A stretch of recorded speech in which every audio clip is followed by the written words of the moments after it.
Lord. Şerbete yatırılan tüm tatlılar kötü bence. Siktir lan. Siktir lan.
What's going on, everybody? I hope everyone's having a fantastic evening, afternoon, pre-noon, no matter where you are in the world. I'm Hasan Piker, and this is HasanAbi Broadcast coming to you live from sunny California, Los Angeles, folks. We're live and alive, and I hope all the boys, girls, and MBs are having a fantastic one because today's a beautiful day. Today's a wonderful day. Today is Monday. It's Monday, news day, ladies and gentlemen. Are you tired? I'm fried. I'm so tired. I'm fried. I'm tired. But I'm live, and I am alive. And I hope all the boys, girls, and MBs are having a fantastic one regardless, because it's September 1st. It's the first day of September.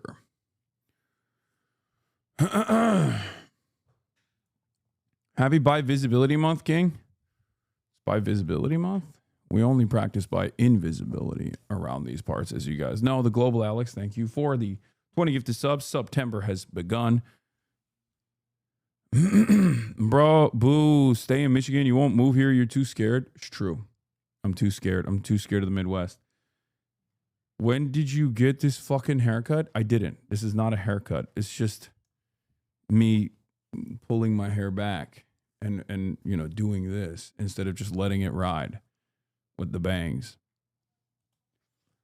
Anyway, ladies and gentlemen, boys, girls, and MBs, is September 1st. It's the first day of September 2025. The year is moving super fast. That also might be because I'm getting older and therefore time is passing differently for me. Okay. But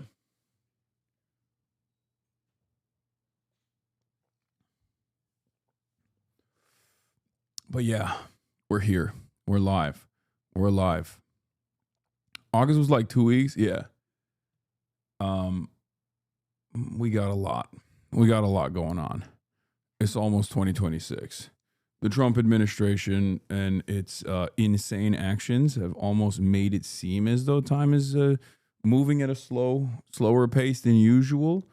But we're moving fast and slow at the same time. It doesn't make a lot of sense. Anyway, this is the part of the broadcast where I tell you about my personal news, about what's going on in the world of HasanAbi Piker in between the time period where I press the stop streaming button and press the start streaming button. So help me God, that's what I'm going to do. That's precisely what's happening. Open presents. Thank you for 25 gifted subs.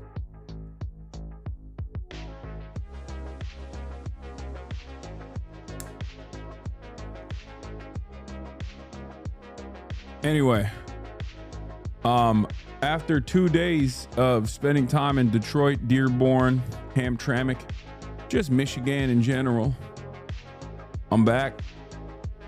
I'm back in a big way here in Los Angeles, California. We're finally live. We're alive. We're back. I'm at the base camp, you know, and people seemingly love that shit. Open Presence, Dark Money Funder. Thank you for the 25 gifted subs. But yeah, folks, it's Labor Day. There's a Bernie Graham Plattner rally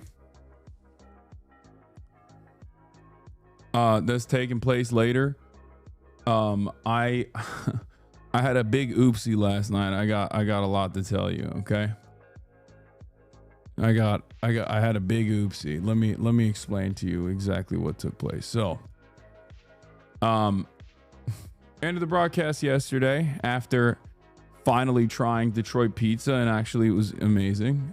It actually was a lot better than I thought. No glaze. No disrespect to Chicago, but Detroit pizza slices, excellent. Okay. Anyway, it was excellent.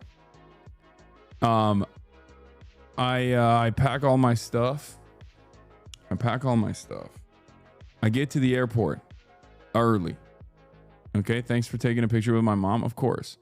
I get to the airport early. Kaya's on a walk right now. Anyway, she's not here. And I get into the Delta Lounge. Now, normally on the domestic travel situation, you're not supposed to be able to get into the Delta Lounge, and you can't even like buy like a day pass or anything. And I don't have like a Delta credit card or anything like that, right? So I'm thinking I hit a lick. The lady at the door was kind enough to let me in. I'm just gonna sit there for a little bit, right? My flight takes off at I think it was at like the 10:40 flight or something, or I think it was a 10:45 departure. But on my ticket, it doesn't say the boarding time, right? It doesn't say the boarding time. It actually says the departure time. So I'm thinking like I got enough time. Like I'll just chill here. Yeah, I got an hour, right? It turns out I'm sitting on my leisurely ass, not even doing anything, not even eating at the fucking lounge, because I've eaten far too much this past weekend.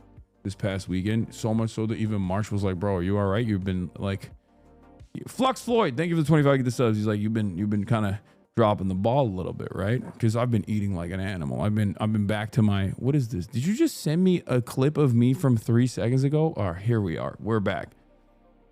We're back at it. Anyway, you know, I've been having like cookies in bed and stuff like that. Not good, right? So I didn't even eat. I was exercising self-restraint. I didn't even eat at the fucking lounge. I wasn't even that hungry, but like, you know, usually when you put free food in front of me, I'm gonna fucking chow down. Anyway, didn't do that, right? So basically I went into the lounge just to drink a glass of water. Okay? Basically to consume one singular glass of water. I'm in the goddamn Delta Lounge in Detroit Airport in Michigan, and I'm looking at the monitors, and like it finally says boarding, right? I check the monitor, says boarding. I'm like, okay, time to go. I go to the gate's closed. I got there 9:45 is the last flight out, right? 9:45 is the departure. I got there at 9:35. Gates closed. No one's there. I'm panicking. I'm running. I'm sweating. I'm like trying to get help from anyone I can. I'm like, I don't know what's going on. It was like one of the weakest moments of my life. I swear to God. When a plane says it's departing at 9:45, I assume falsely that it just is there until 9:45. If you get there, 10 minutes prior to departure, you're fucking done. Boarding ends at 13 minutes prior to departure, for those of you who didn't know. 13 minutes prior to departure, doors are closed, and then it's over. March was not with me, no. You travel too much to do this? I know. I didn't know that, and I fucked up. And it was an incredibly embarrassing moment for me. I genuinely think I might have like a mental disability, I think. And, it's just one of those moments where your heart sinks into your stomach and you're just thinking to yourself, like, who am I? What have I done with my life? Like, this is who I am. Is everything like, what am I doing? What am I doing in my fucking life? But basically, I got back. I already had the hotel room for the night anyway, because we had, I already had the hotel room because we were in there till late that day. Right. So I just got back to the hotel room. Had to spend another like couple $100 on a ticket. So that's nice for the morning, for the first flight out. Went to bed, woke up early, got on the flight. I was the first. You bet your ass. I was the first motherfucker waiting outside. I was like, nope.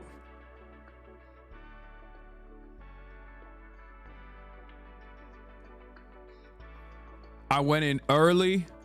I got through the security and I just parked my ass on that gate, bro. Never again. I learned my god dang lesson. Never again. Never again. Is not happening. Embrace autism. An introduction to AUDHD. Okay, stop. Lesson learned. Until next time you travel. Yeah, probably. I just love min-maxing too much. I play too much. I play too much with my own life. Okay. It's a serious threat. And I can't be doing that. I can't be doing that ever again. That's never happening again. All right. So in any case, that's what we did. That's what I did. Played a lot of Expedition 33. And that's it. You do not have a mental disorder. Stop that now. I mean, I definitely have a litany of different mental disorders for sure. But I was just thinking like, this has got to be something new. Like there's just a new hole growing in my brain. I think like, how did I fuck this up so bad? Are you worried Charlie Kirk might drop out of the debate? No. Why would he? That would be a terrible look for him. I don't think he would. I don't think he would at all. But yeah. Una bebesota. Thank you for the 10 gifted subs. Luna or Seal for E33. My Lune is underpowered and my Seal is too confusing. I can't understand her combat system that well. I'm a male maley truther. Like it doesn't even get past the point of her coming in and doing like 99999 every time. So yeah.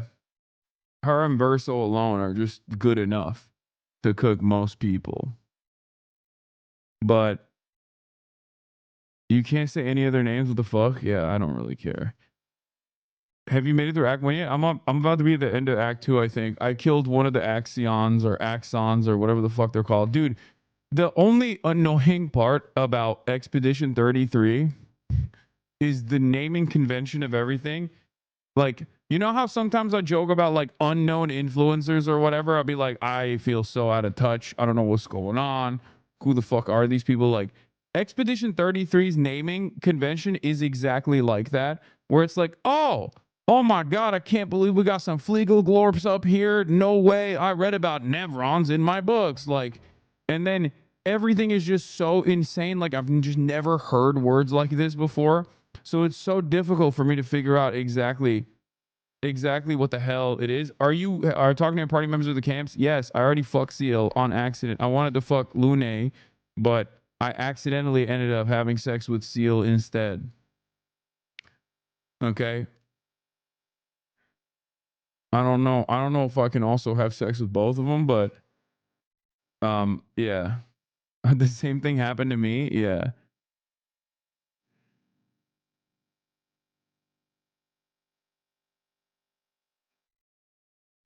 You can do both Seal and Lune. Oh, you can do both? Wait, some people are saying you can't, Sag.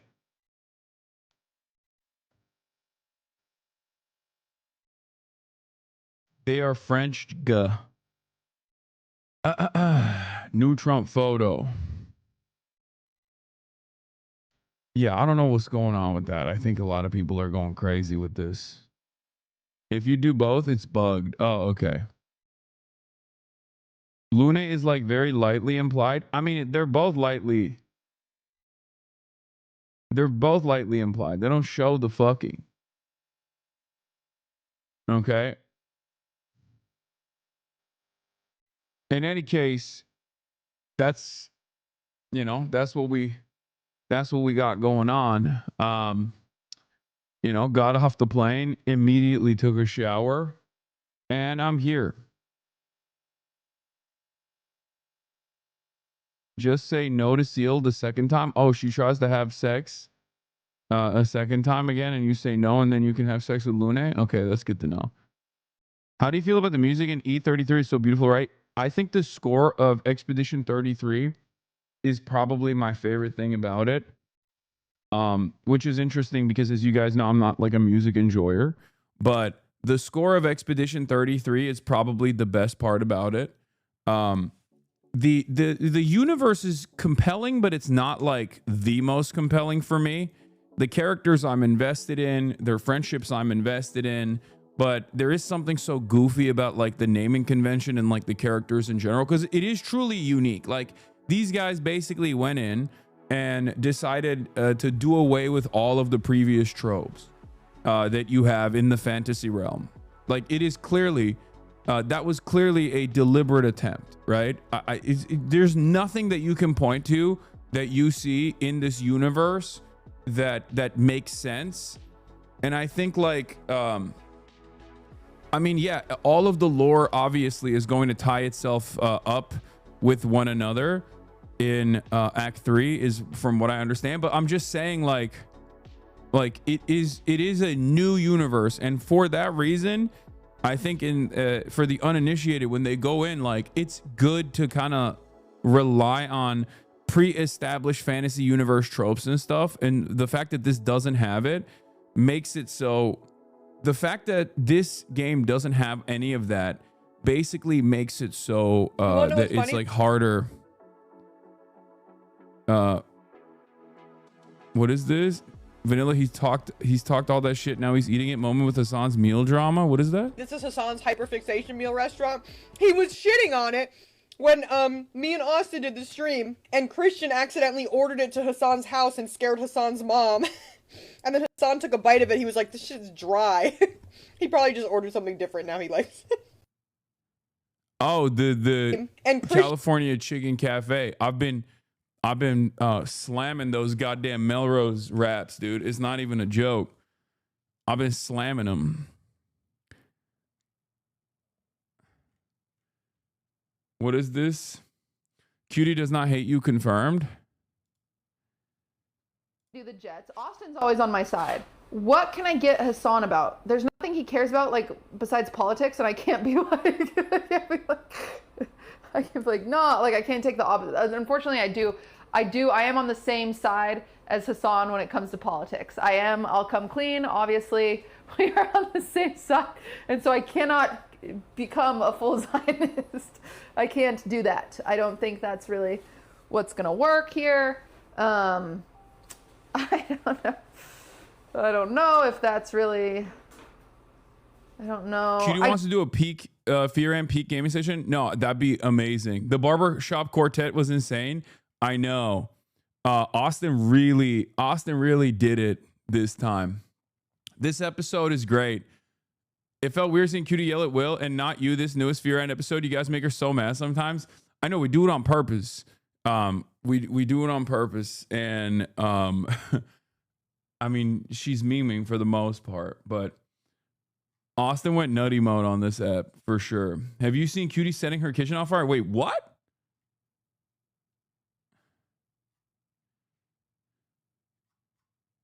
I love Cutie so much because she is so invested in so many different things, but like what you guys see me as a way to understand what's going on in the realm of politics, I low-key rely on Cutie as a way to understand what's going on in the normie sphere, even though she's not a normie at all. But like, she has so many different hobbies and so many different interests, some of which are obviously not even remotely normal, but like she is the closest I have to understanding what like people are invested in, people want to know about, if that makes sense. She is far from normal. Having said that, a lot of the things that she's invested in, like she's just tapped in, you know, she's just tapped in. Like you come to me for politics, you come to me for all the latest and greatest happening in the world. And I feel like I can always go to Cutie for Girly Pop Nation and whatever the fuck, like, you know, people are, whatever the fuck the actual human beings all around the world, but specifically in the United States of America, are invested in. Okay.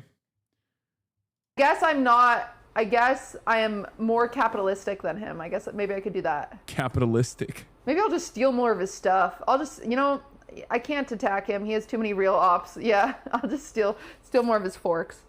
Oh, we're going to talk about Scooter Braun. Don't you fucking worry about it, okay? We're going to talk about Scooter Braun. They're calling it the most Israel-coded relationship.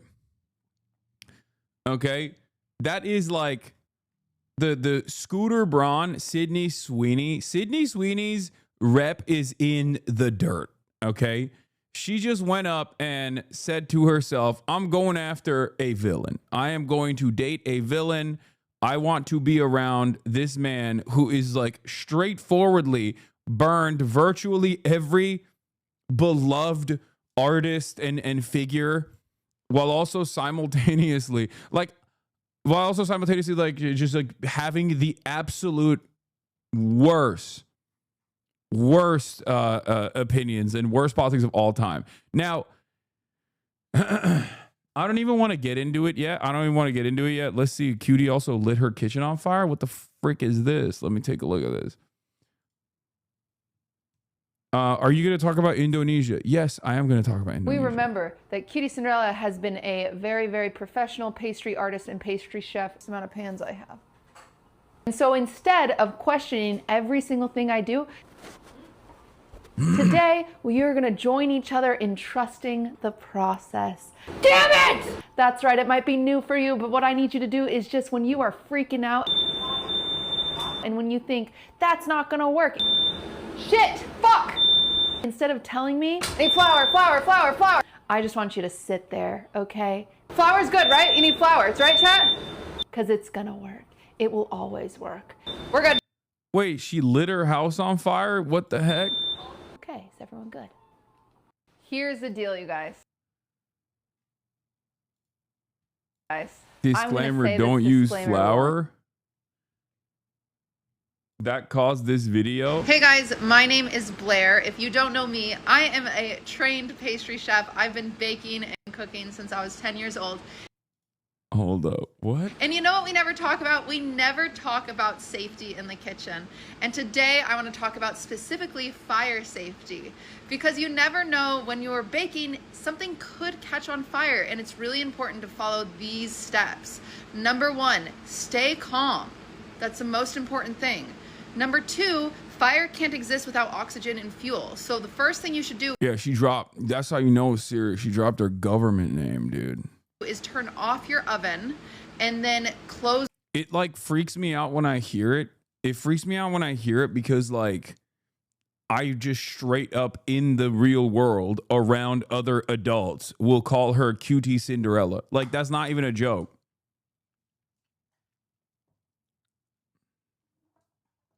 I have never in my life called her Blair. I just say Cutie Cinderella. Like that's, to me, that's her government name, okay? The door, never open the door. Eventually the oxygen will deplete and the fire will go out. Of course, if the fire gets too big, call 911, or if it's out of control, call 911 right away. If you're in a panic scenario, maybe you need to smother a fire to put out the flames, baking soda is always your go-to. Never use flour. Baking soda is really, really important. I would never, ever, ever use flour. On top of that, you know, trust your gut. If you have to call 911, do that right away. They would rather show up to just smoke than to a burnt down house. What's most important is you and your family, not your cookies in the oven. Instruction unclear. I feel like I gotta use flour now.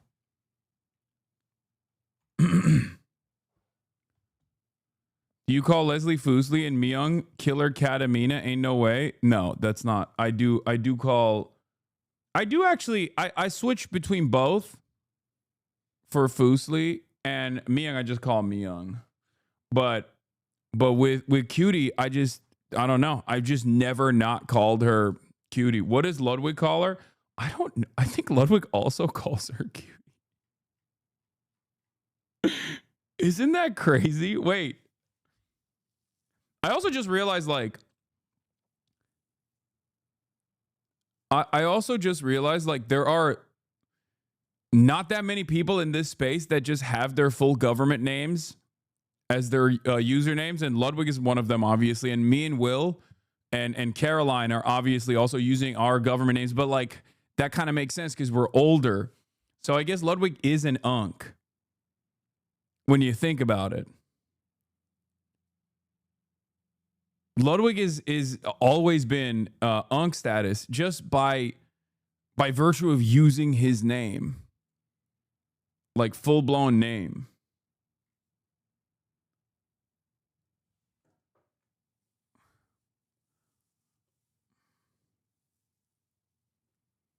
Jason the Ween. Yeah, I mean, he has his name in it, but like Stable Ronaldo is like, that doesn't count. You know what I mean? Like, that's still a username. Jason the Ween is still a username. Whereas Ludwig Ogren is his full government name. Lud used to have a channel name back when he made YouTube videos in high school. Bebela. I don't know what that is, but I do know he's white and he's also from New Hampshire. So I don't want to know what he was doing when he was a quirked up white boy, because honestly, it's probably not good. Because, like, time frame wise, if you're a white boy in the United States of America, okay, in one of the most libertarian states like New Hampshire, it was cringe, not that crazy. Oh, thank God. Okay. I was worried. It was theater kid shit, nothing bad. Oh, thank God. Thank God he was gay instead of, because, like, white boys in their teenage years have two speeds, gay or racist, sometimes both. And, like, I'm so glad that he was just gay instead of he was one of the gay white boys instead of the and I myself was one of the gay white boys too, for the record, because you know, I was too invested in constantly doing deviant art and, like, drawings and shit to get into some real trouble. Bro, what the fuck? HasanAbi, chill. No, that's how it works, man. You either go like the theater kid route or you're racist. I feel like there's nothing in between. I'm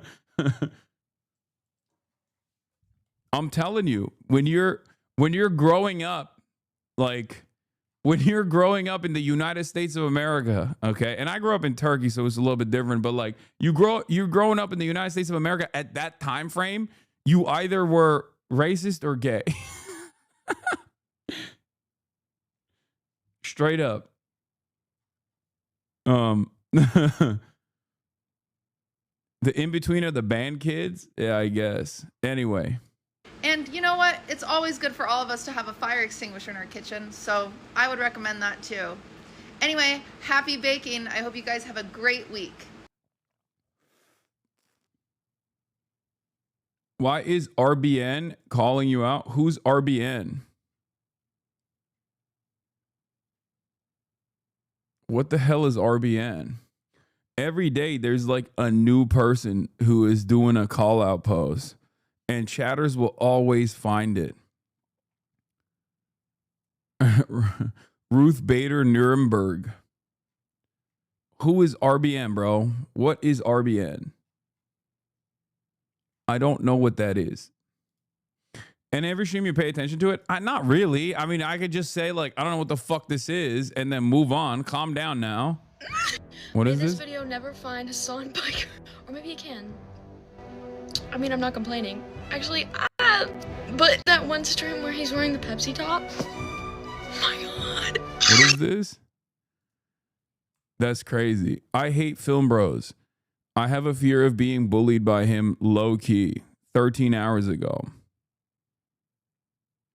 Girl, I got timed out for a week by him sending him a TikTok only 300 likes, and it genuinely crushed me because the only time he acknowledged me was annoyance. I almost changed my username. Okay, guys, it's not that serious. Okay, it's not that serious. It's not that serious. If I'm in a bad mood or something, okay, and I'm annoyed. Chatter missed meeting you for work. Oh, I saw this one. Checking his sound like stream. He's standing 10 feet away from my front door as I'm about to clock into work. Is the highest level of FOMO I will ever experience. Yeah, a lot of Michiganders had their dreams come true, dude.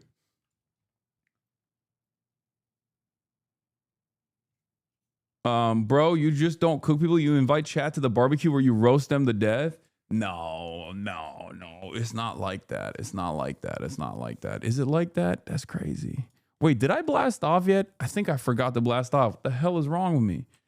God damn. See, I'm Unk. I've lost it. I'm no longer goated with the sauce. I have lost it. I've lost my stamina. Okay. Let me blast off real quick and let's get it twisted. It's true, got to be a hater to get your attention. That's not true. Oh, can you drop more lore on interesting terrorist interaction at that restaurant? On the interesting terrorist interaction at that restaurant? What terrorist interaction? At what restaurant?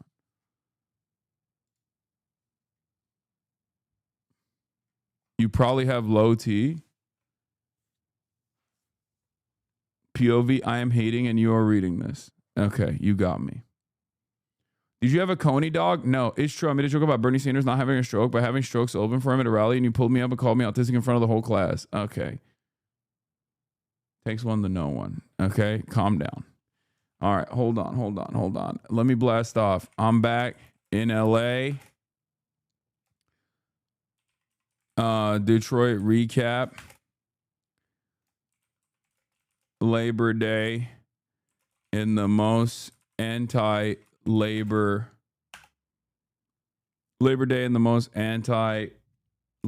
prez. Is Trump alive?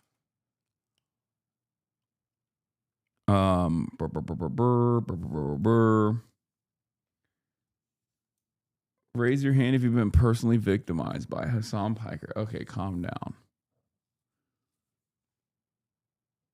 Did you cover the Rudy Giuliani? Yeah.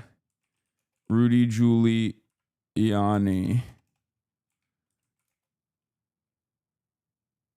in car crash.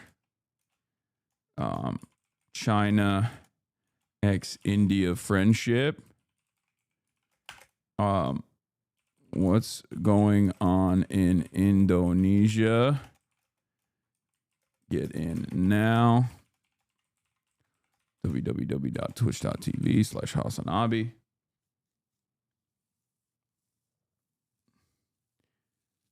I think something happened to Trump, but the secret is that he's now fully bald. Wow. What a secret. What a secret. Do we have a blast off meme?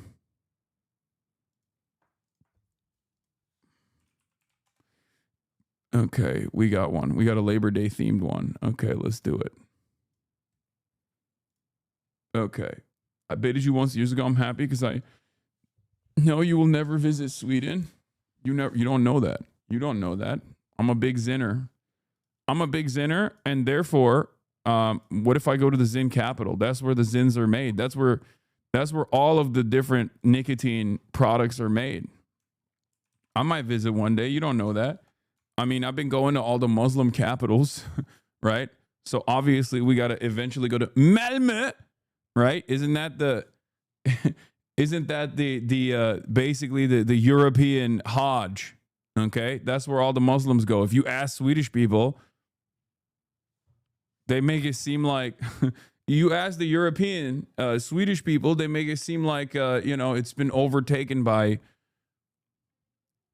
Hostwit cooking you. Bro, this was moments before a defeat, by the way. Like I packed my shit up. I had the Dr. Simi or CB, what is it called? had so much stuff. I had so much stuff packed into these 2 bags. I wish there was, you're slowly morphing into jank. That's crazy. Okay. That's a crazy statement. You look like a father flying alone with his 3 kids. Dude, I wish there was a way. I wish there was a way to just teleport. Okay. I wish there was a way to teleport. Because, like, if I could TP, I would be all over the place. I'd be going to impact sites. I'd be going to, like, protests all around the world. Like, right now, for example, this weekend, like, I could have easily gone to, like, New Hampshire or Maine or whatever to, like, link up with Grand Platinum. But, like, it just kills me. Okay. Kaya, please. Thanks, Mom. And it's just like, I can't do it. I can't do it because the issue is I cannot. How many Sky Miles you got, man? I have no idea. I don't have any credit cards. I don't have any of those things. I don't take advantage of any of those like sweepstakes or anything like that. But basically it just, you actually look 50 in this photo. Yeah, I felt like I was 60 in this photo. Okay, I felt like I was 60. Zoran on the I've Had It podcast before Fear and bro have fallen off. First of all, this is the premier real Joe Rogan of the Left podcast. Okay, so of course Zoran's gonna go on it. What are you kidding me? Fear and is nothing in comparison to the radical propagandists of the I've Had It ladies. Okay, this is where I get my notes from them. Y'all are like, you Hasan. Where do you get your talking points? It's like, it's not chorus. Let me tell you, it's not chorus. It's not dark money. It's the I've Had It ladies. I try to tune into their frequency. You know what I mean? They're the ones building the vanguard. They're the ones doing real existing socialism. They're the ones who are saying, you know, the countryside surrounds the cities. Okay. Woklahoma, rise up.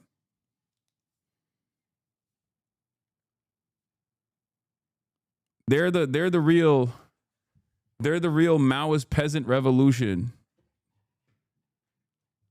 That's it.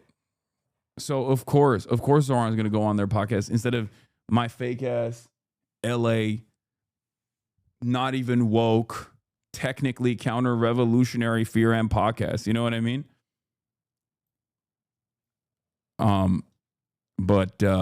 Yeah, we got Zoran's moves. What is this? Zoran Mamdani does the wine dance at the West Indian Day Parade. Pix 11 News is back on the campaign trail, including my one-on-one with him about Governor Hochul seeming to be getting very close to endorsing him from... He go wine. New York one, he go wine. Come on. NBC, he go wine. Fox News, and your mother Scott. Fox News, and your mother Scott. Damn, he's got moves, dude. What is this? Power grows from the neck of a Chardonnay bottle. Yeah, it's the barrel of a gun, but also the neck of a Chardonnay bottle. Are you going to watch the new Jabri video? Yes, I will be watching the new Jabri video on Jeffrey Jedediah Epstein. I will say, this kind of stuff is actually good because it takes like some of the best aspects of Eric Adams's mayoralty.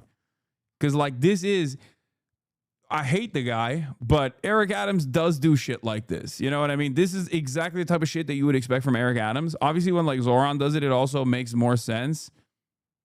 You know what I mean? Because like it's not like it feels more genuine when he's doing it as opposed to Eric Adams. So that on that aspect is cool too. Is like even cooler. But I'm glad that like he's still picking up the mantle and still doing like and doing like Eric Adams coded shit. Because I feel like that was definitely that was definitely one of the more important aspects of Eric. That, and also getting doing a pay for play quid pro quo scheme with Turkey. That was also good. I think Zoran should keep those two things when he is mayor, inshallah.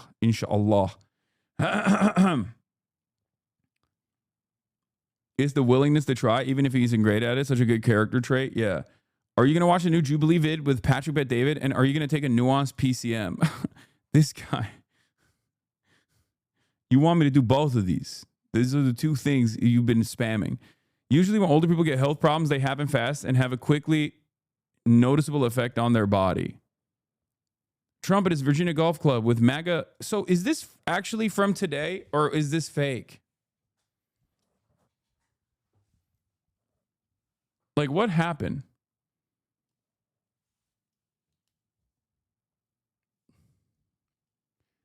Because I don't believe this. I feel like there's something weird going on with Donald Trump, and we'll talk about it. But like, he is not his usual cheery, constantly in front of the camera self. And maybe we have developed some semblance of parasocial relationship with the president. But it does feel like he's given us so much of himself for so long, sometimes when we don't want him to do so, that when he's not on camera, his absence is felt. And I mean, like, when he's not on camera, when he's not out and about, it kind of feels very strange. Kind of feels like he might have gotten a stroke or something. You know, because he didn't, like, remember, even through the heat of the Jeffrey Epstein stuff, at the peak of the Jeffrey Epstein stuff, right? When everybody was yelling at him. When everybody was like, when his base was like, dude, are you a pedophile? What's going on? He posted through it. He was live and in front of the cameras every damn day. He never stopped. This is the first time he has not been live and in front of the cameras every damn day. And I don't know why. It kind of feels like maybe he got a little strokey poo. Maybe his stroke game updated. I don't know. It takes 36 to 48 hours to grow and rapid age a clone. I think he's sick and can't look weak to his base and has also been so anti-medicine. Yeah. Here's Eric Adams dancing. Oh, here. This is, thank you. That's not Eric Adams, dude. You're so dumb. You fucking... What? Oh, what do you want? What? Okay. Scared me.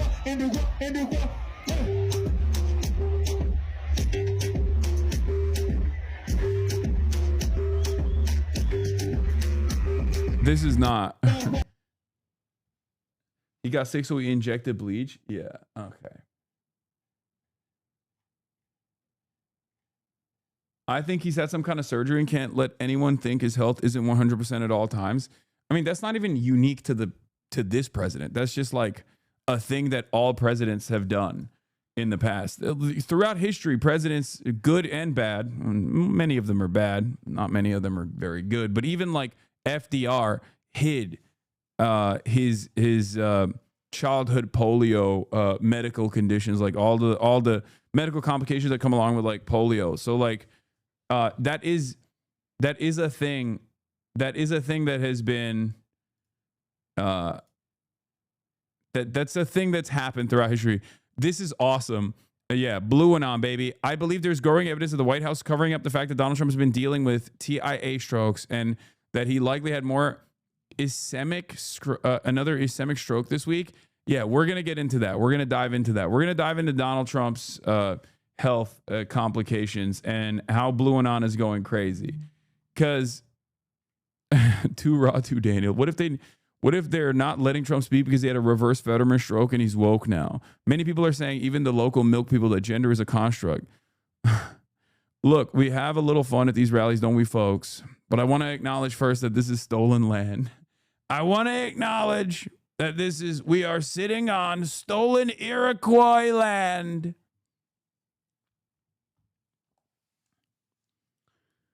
all I'm saying is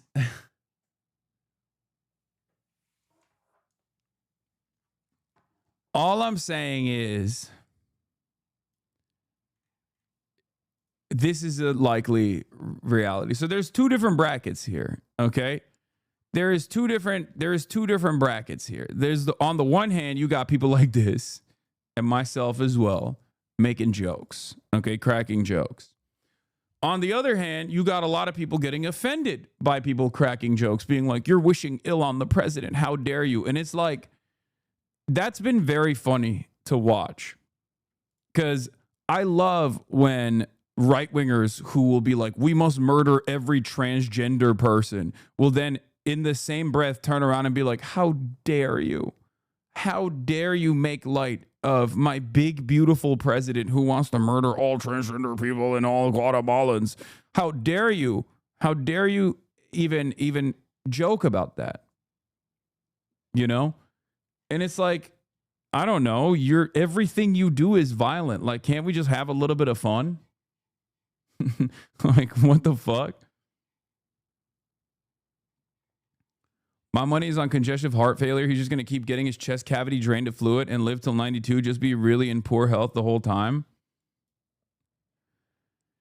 Okay, well, yeah, it's all the people also that are like now complaining. His exact words were to kill people. Don't do this thing. Like, I'm embellishing. I don't mean like literally, okay? Policy wise, yes, it is about wishing ill to marginalized groups. Don't do that. Don't fucking do that. It's my least favorite fucking thing.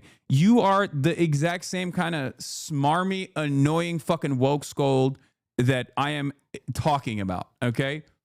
The inability to understand when someone is fibbing, okay? Oh, my ideological opponents are never capable of fibbing. I am going to take everything he's saying 100% seriously. Excuse me? Where does it say in his policies that he wants to kill all trans people? Black and white thoughts only? Well, you're doing that. No, you're doing that. If you're demonstrating that you don't have the capacity to fucking understand that, like, I'm embellishing as a joke, you're doing that. You are weaponizing your autism. Okay? That's what you're doing. It's one of the most annoying shit. It's one of the most annoying things that people do, okay? It's just immediately, right-wingers will be like, no! No, my enemies are incapable of engaging in hyperbole. They are being literal 100% at all times. Stop. Erming.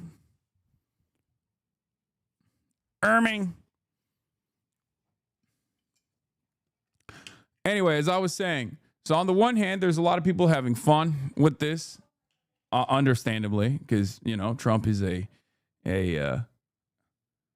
he's a let's just say somewhat controversial figure. Is that fair? I think that's fair to say. Kaya, please. He is a somewhat controversial figure, right? I'm thinking maybe he's not a very good guy. You know, he's a little divisive.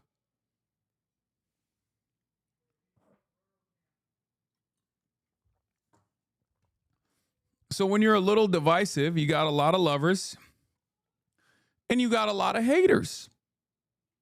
And of course, a lot of people are excited at the prospect of, divine intervention of some sort. So they're taking their sweet time with it. They're deriving a lot of enjoyment out of it. Okay. Some people like Felix Biederman are saying this is so evocative. This is exactly how it feels when you have all the moisture in your body beaten out of you by harsh hotel AC. This picture gives me a sympathetic cracking around my lips. Anyway, it would be funny to ask him to do burpees to prove he isn't dying soon. And yet you have, some of the most annoying shitheads who actively, like, there's that one, the Korean dude, right? I think he's Korean. That's like constantly posting like the most racist white supremacist nonsense you've ever seen. Okay. He was going crazy. He was like complaining. He's like, oh, you see, the left would be wishing ill of a man who is a grandfather and a father to many children. Kang Min Lee, I fucking hate that guy. Yeah, that guy. Oh my lord, not Ollie London, dude. No, the Korean Ian Miles Chong, basically. And I saw someone call him out, being like, dude, you literally say every black person is George Floyd, and you're over here complaining about like the left having a little bit of fun, you know? Having a little bit of fun with like an objectively evil person's health complications. Let me see if I can find. Does anyone have it?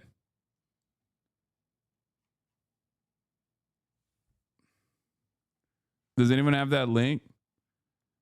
Yeah, I saw Connor's as well. Connor had a really funny one. No, not the Kangmin, not the. What is this? I'm not asking for you to send me your choice favorite quotes. Japan for the Japanese, English for the England for the English, Korea for the Koreans, America for the Americans. We must defend our homes.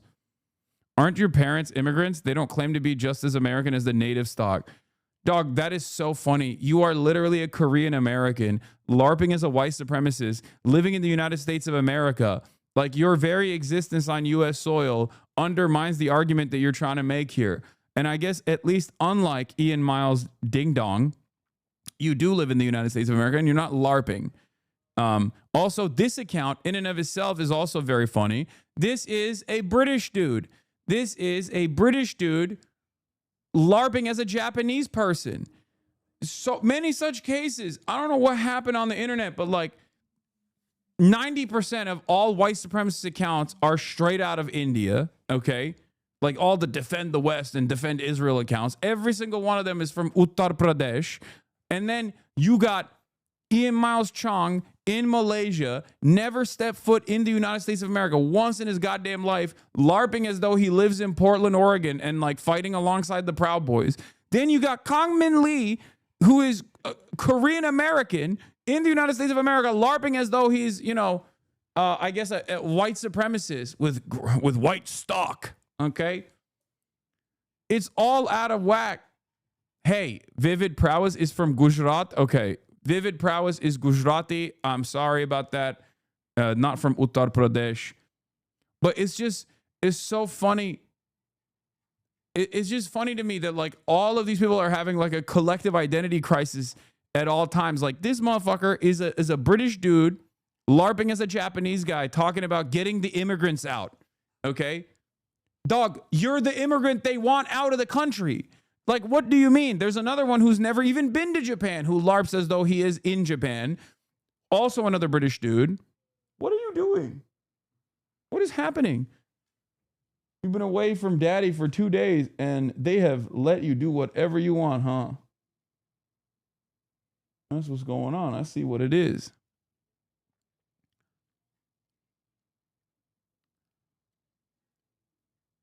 Like, there's nothing funnier than a British dude living in Japan saying, breaking, thousands of locals marched in Osaka yesterday demanding an end to immigration. And it's like, yeah, they want you out, you fucking dingus. They want you out too.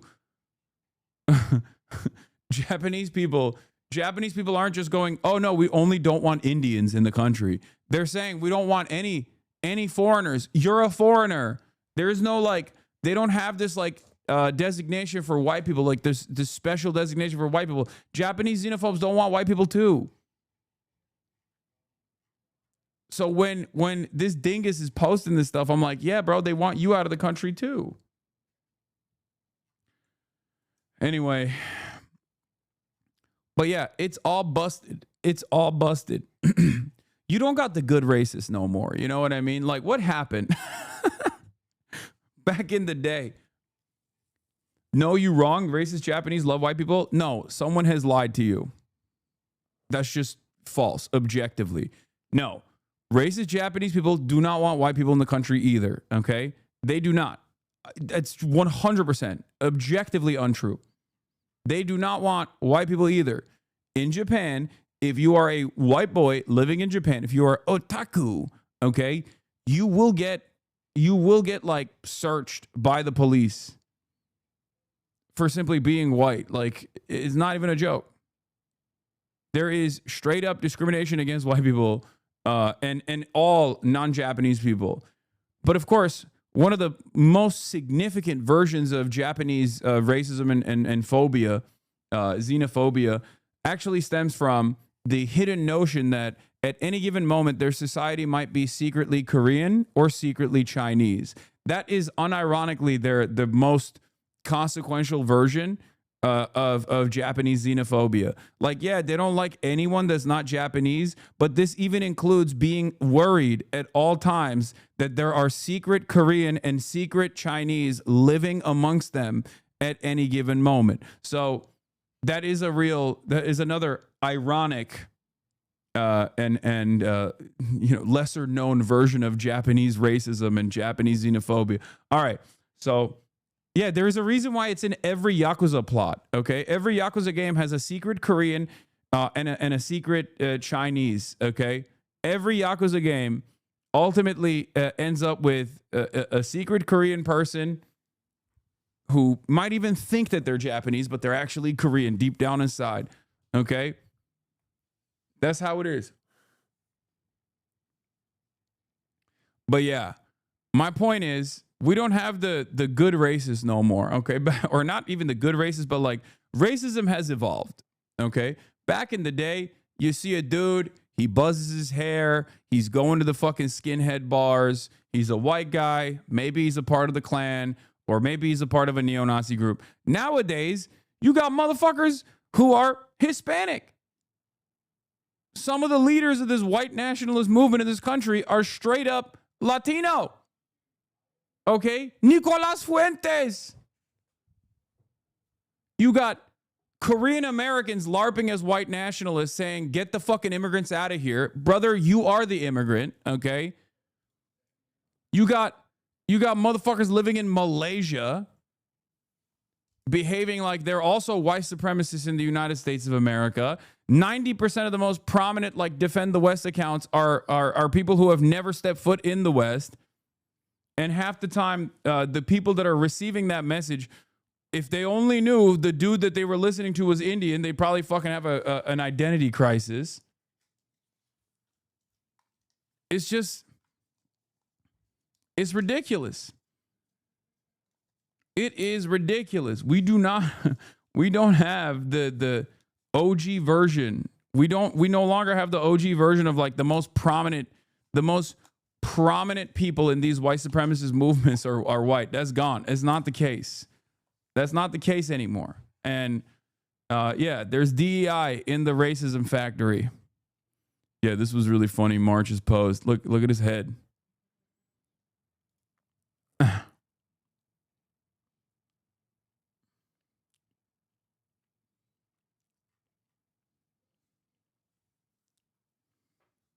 I don't know.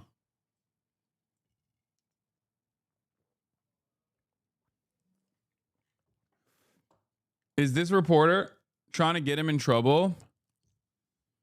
What is this? Streamer I Show Speed and Rep Max Frost filmed in the Capitol outside the House chamber and Speaker's lobby. Reporters are strictly not allowed to film or photograph in either of these areas. Not sure if these rules are different. I mean, maybe he's just jealous. I don't know. He's just jealous that I Show Speed got to do. Congress reporter for Courthouse News. I don't think he's being serious. I don't think he's like trying to narc on him and get him in trouble or something. But I'm sure Maxwell Frost got like the proper clearance or whatever ahead of time. But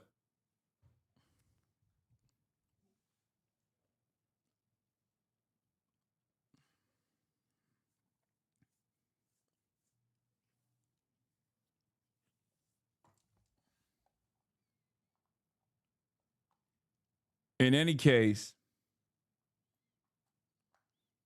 I Show Speed, if he was a real one, he'd be doing a January 6th again. You know what I mean? But yeah, that's smart. It's smart of Maxwell Frost to take I Show Speed around. That's good. Speed Loki laps you as a propagandist. I think the amount of the amount of benefits you get when you're not clocked as like an inherently political person is fantastic. It's too late in my career to obviously get those benefits. It's never going to happen. And he's not anyway. He's not like an inherently political. I mean, he's not like a political commentator or anything. He just has like some beliefs, some things that he believes and pushes for, and that's a good thing, right? But overall, what is this? What is this link? He kind of did. Oh my God. Did he almost do a January 6th? Did iShowSpeed almost do a iShowSpeed delivers a speech outside the U.S. Capitol building in Washington, D.C. What the fuck? Whoa. Hey. Are they saying I show meat?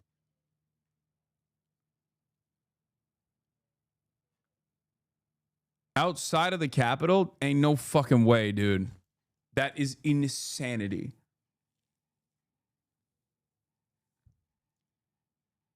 Hey, we're at the Capitol. We're at the Capitol right now. It's not the time.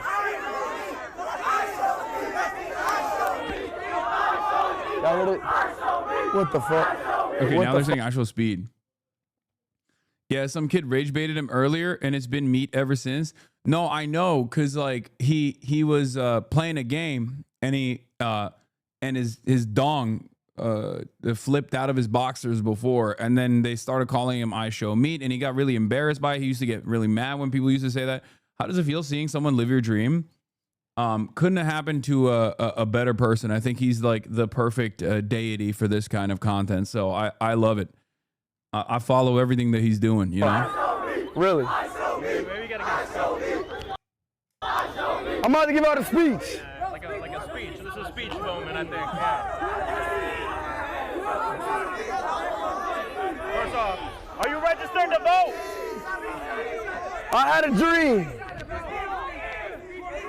Hey, I had a dream. I had a dream. Hey. Let me say my dream. They don't want to hear it. So what, like, are they about to vote for Stop saying that.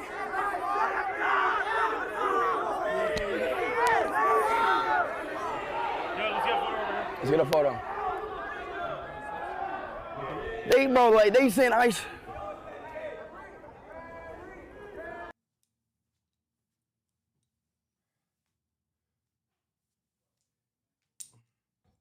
Down. Get down. What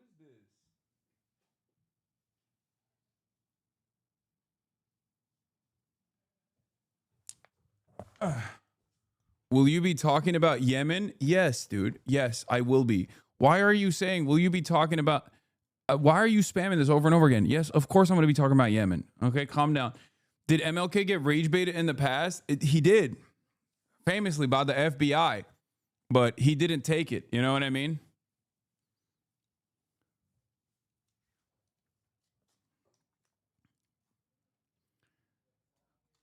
What the fuck is that number on the right that could possibly represent, count as such a big number? That's his number of subscribers. He always has a running counter of the number of his subscribers. He has like 43,523,791 at that very moment. These fans are just being mean-spirited. I could not deal with this. Nah, it's just...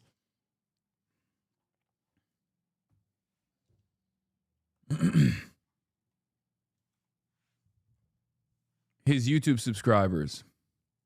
His YouTube subscribers, chat. His YouTube subscribers. So that's not like his Twitch. He doesn't have 43 million $5 a month paying subscribers. That would be insane. Even he's not there yet.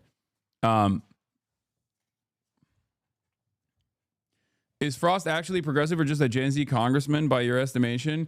If I'm being really real, I mean, I've had him on the stream before. I think there are some areas where he's like obviously much more progressive than the average congressperson by virtue of being young, but in many areas where he needs to be a bold voice for change, he is not. Specifically, the Israel stuff was like a major point of contention, I think, early on in his career, where he just kind of dropped that instantly. And maybe that was like pre-October 7 calculations. But even then, right now, as someone who's Gen Z and representing that voice in Congress, he should be one of the boldest, one of the boldest anti-Israel voices in Congress right now. That's what he should be doing. And the fact that he's not doing that is disappointing for sure. But yeah, I mean, as far as his like policy goes, like he is in favor of a lot of the same shit that the average progressive caucus member is in favor of. You know what I mean? This is my office. You know, this is the front. This is some money we brought back to the district.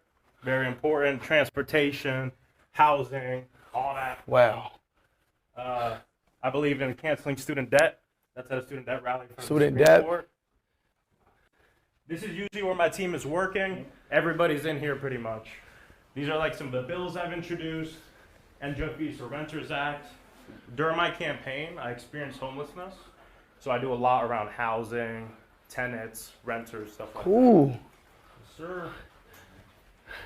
This office got a good vibe to it. Yeah, we want to make it feel like homey for people, you know? And this is my office. You know, this is where I spend a lot of time. That's my old boss right there, Bernie Sanders. I used to produce a lot of his rallies. Oh, Bernie Sanders. Right there. That rally. That's my mom and I. And then, of course, Joe. Joe Biden and Kamala. Yeah, my mom came here from Cuba in the late 1960s, so it's cool that she got to be in the White House. This is good for Speed's audience to hear. Oh, for sure.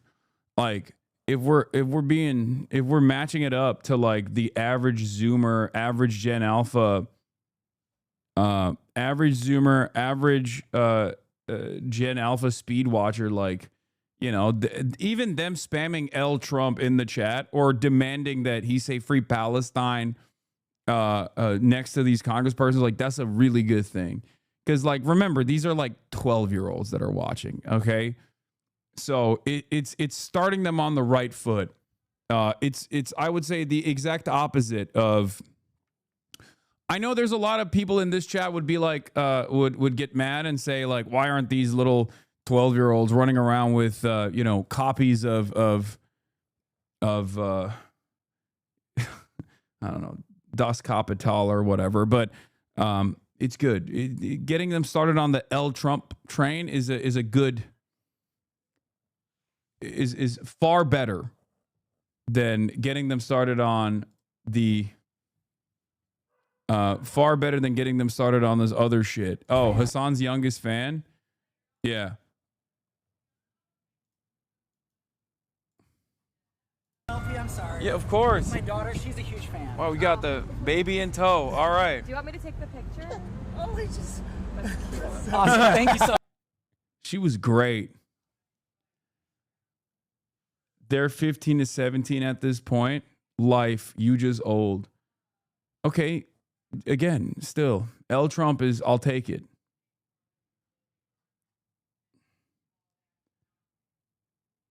How do I get my family into progressive politics? I have an aunt and is a Modi fanatic, and my mom is unfortunately influenced by right-wing Indian news. What do you recommend I do? Oh, good luck with that. Okay. Wait, hold on. I'm going to let Kai out real quick. 1 second. Okay, go. Go. Hi. Yeah, I'm letting Kai out.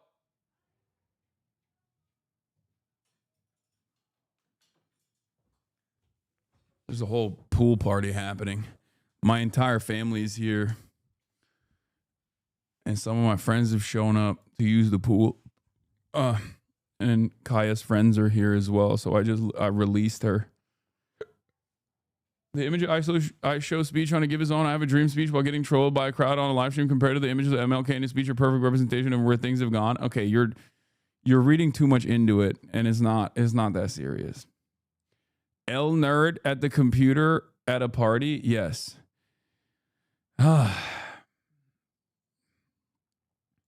What is this? New vid of Trump playing golf has landed? Okay, stop. Okay, we're going to get into the blue and on stuff in a second. But yeah, this was funny. This was a funny Connor tweet. When when everybody was spamming on Twitter all the way from Friday night into the entire weekend that Trump was dead, people were getting these news. Some people were receiving these news and reacting very differently than you were, okay? One of those people is Aiden Ross. Trump has not been seen in days with no public appearances scheduled this weekend. Oh, shit. Because you saw what happened with his hand? No, what happened with his hand? He was like doing an interview and they saw his hand and it was like purple. And they said the queen died when her hands were like that. Wait, what? I don't know what it... Like, Yo, everyone's saying Trump is passing away. It's passed. Let me shut up, bro. Yeah, actually, shh, don't talk about it. Yeah. What the fuck? My black hat just on, bro. Let me know when you're ready. Okay. I don't know if we're... Dude, that's his fucking friend, man. Shame on y'all for cracking jokes about this. I just realized that there's going to be a tsunami of people posting absurd levels of grief when the day comes. Yeah, but it will be washed away with a tsunami, of pleasure and excitement. I think like it's just this is a load-bearing figure in modern American politics, and I think it's going to be a very unique. Very, very unique moment. Okay? I'm going to tell you right now, there's going to be a lot more celebration than there will be sadness. Okay? There's going to be a lot more celebration than there is sadness. It is very obvious to me that perhaps some Americans who are on the liberal side of politics see Donald Trump as like the singular force for all of the awfulness that they're experiencing and don't understand that he is just like a normal continuation of unlimited reactionary sentiment. And therefore, they falsely attribute all of the issues to Donald Trump as the singular force instead of recognizing that this is, there is a duopoly here. There is a bipartisan compromise here for many of societal, many of the issues that people face. But it will be jubilation for sure. I do think so. Now, of course, there are, as is the case with you can't have nice things. Hate to be the bearer of bad news, even though that is precisely my job. At Trump's demise would lead to J.D. Vance's ascent. And J.D. Vance's ascent, I don't think J.D. Vance is capable of securing the base of support in a popular contest. I don't think that he would win. But if Trump were to somehow pass away, that would be truly terrifying because that's the only way J.D. Vance is going to actually hold on to a higher lever of power. And then we would truly know what it's like to have President Palantir, President Peter Thiel, Supreme Enforcer, you know? So that is definitely a real fear that I have. So we can't have nice things, basically, okay? That's my point. We just cannot have nice things ever. But latest Blue Anon research. Yeah, I'm going to dive into the Blue Anon conspiracies, as you guys know. While we were out celebrating and making jokes about Trump, just people basically memeing that Trump is dead, okay? And the right-wingers were getting upset that people were memeing that Trump is dead. Blue Anon was taking it sincerely. Here's Adam Cochran, investor, professor, policy consultant, author, independent investigative journalist, and father, trying to make the world suck less. This is a 31-tweet Twitter thread from Adam Cochran. Now, if you're old enough in this community and you were around for Trump 1, you remember there were figures similar to this. There were Blue Anon figures back in the day as well. Seth Abramson comes to mind. He was one of the prominent Trump guys. Okay. There were a bunch of these guys that like had gotten their brains broken with Russiagate stuff. So they would almost always tie everything back. Louise Mensch, as another good one. They would always tie everything back to like, Donald Trump's having gay sex with Vladimir Putin. Now, those guys haven't been as active or as prominent in Trump 2, but they were a important fixture. They were an important fixture of the Blue Anon movement in Trump 1. They were a prominent feature of the resistance against Donald Trump in Trump 1. Okay? Nowadays, they're not around as much. They're not as visible. They're not as loud. But every now and then, something just like something like this gets out of control, it snowballs, and it becomes this like massive thing. Or maybe I just don't see the Blue Anon people because it's not on my fucking Twitter timeline. But they're still here. Blue Anon, in most circumstances, can have a firm commitment to the fact that the election was stolen by Trump, and that SpaceX and the Starlink Elon Musk connection actually played a role in changing the outcome of votes. They think that there are like vote count disparities. Reddit / something is wrong 2024 is one of the largest subreddits where you can tap in to what the Blue Anon guys are up to. Okay.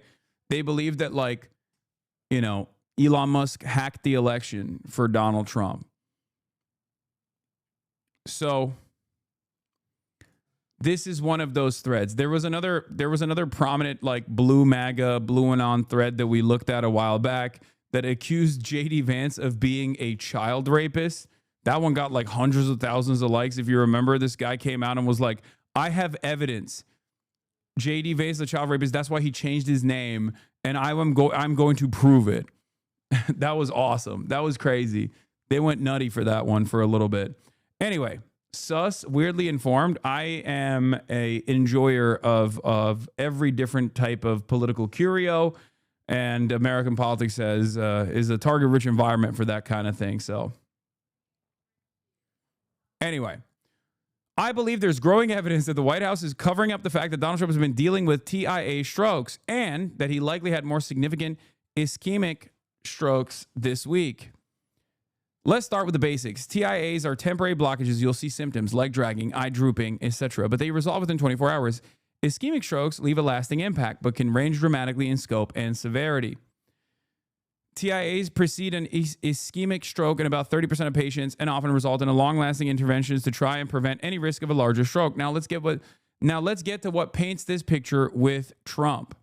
In March 2024, Ron Filipkowski notes that Trump has been dragging his right leg for a while.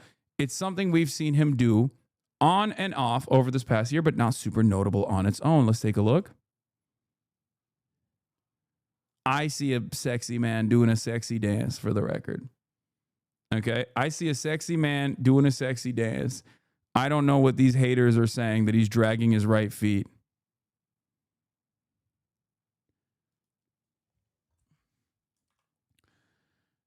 .531. Then in Time magazine interview from right after the election, we see the first note of Trump's hand bruising. Once again, something people didn't think much of at the time. Sitting under the bright lights for a 30-minute photo session ahead of a 65-minute interview, he's asked to explain the bruising on his right hand. It's from shaking hands with thousands of people, he says. Okay? It comes up again during the Macron visit on February 25th, 2025, where Caroline Leavitt repeats the lie about it being from shaking too many hands. Okay? The next medical event we see is the president's annual physical report. Comparing the medication list to his old reports, we notice that there are three new medications: rosuvastatin, ezetimibe, and a daily aspirin. Well, the daily aspirin is normal, but I don't know what the fuck these two things are. What is it's for cholesterol control, apparently. And the daily aspirin at that age is normal. It's for mitigating some sort of like heart condition. You know what I mean? You just do it you just chew aspirin, I think. The daily aspirin is not normal. No, old people take daily aspirin, don't they? To make sure they don't have like fucking some kind of heart heart condition. Anyway, let's continue. I fear when I watch this kind of stuff, when I read into this kind of stuff, I fear that there are many in my audience that actually go, hold on, this is real. Okay. At first, I thought this might be normal medication for managing cholesterol, but I've certainly heard of preventative aspirin use in the past, but I decided to interview some heart specialists, and I'm glad I did. There are two general takeaways I heard from multiple specialists. Daily aspirin is not recommended for prevention anymore. An aspirin regime is treating something. Ezetimibe, I don't know if I'm saying it right. I'm definitely not saying it right. Is a second-line medication not used for regular LDL treatment. Statins like rosuvastatin will manage cholesterol alone, whereas ezetimibe will be used as a second line if the patient is at high cardiovascular risk, such as prior strokes, heart attacks, or arterial disease. Then is used for stroke prevention. Trump's previous medical reports claim his cardiovascular health is great and is on the statin, so he shouldn't need ezetimibe. But this also brings us to the aspirin. As it turns out, aspirin has been advised as a daily course prevention method for quite a while. Hasn't been advised. Some old doctors may still incorrectly prescribe it as such, but qualified medical staff who keep up with the literature wouldn't. A daily aspirin dose is now used as a blood thinner for specific lines of treatment, including in managing ischemic strokes. Then in June, we see Trump's swollen ankles, and for the first time, the White House medical team is willing to admit he's got CVI. His bruising is related to aspirin regime and shaking hands. 1431. What is it? Ezetimibe? Other name for it is Zetia. Okay, I'm just going to say Zetia. They keep coming back to this claim that aspirin, as aspirin does indeed make bruising easier. There's three problems with this claim. Bruising is seen on both hands, not just his dominant hand. The next problem, CVI is not a sudden onset issue, and swollen ankles is an intermediate symptom. An annual physical in April would have caught CVI back then if ankles were going to be swelling, and aspirin isn't CVI treatment. But third, some of the bruising is monthly, usually around the 24th. Check the dates. It seems much more likely the president is being monitored monthly for something, and then also occasionally getting an emergency IV as well. I could totally see that, by the way. Blue and not conspiracy aside, I could see that bruising being a consequence of like getting monthly, what do you call it? Like monthly IVs. So what does this all mean? When a patient has had a TIA, they have temporary symptoms, but would have been started on aspirin, these medications to prevent future ischemic stroke risk, just like we see with Trump. The patient having TIAs may have temporary symptoms for 24 hours afterwards, including face drooping, leg dragging, or trouble walking in a straight line.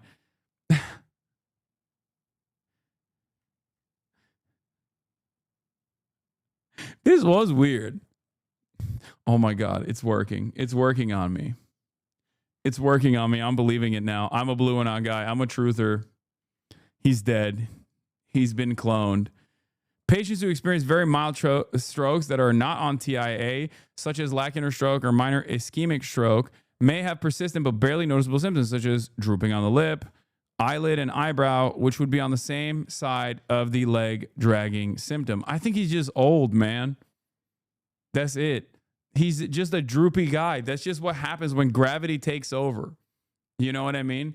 Like I think we're reading too much into the tea leaves here. Okay.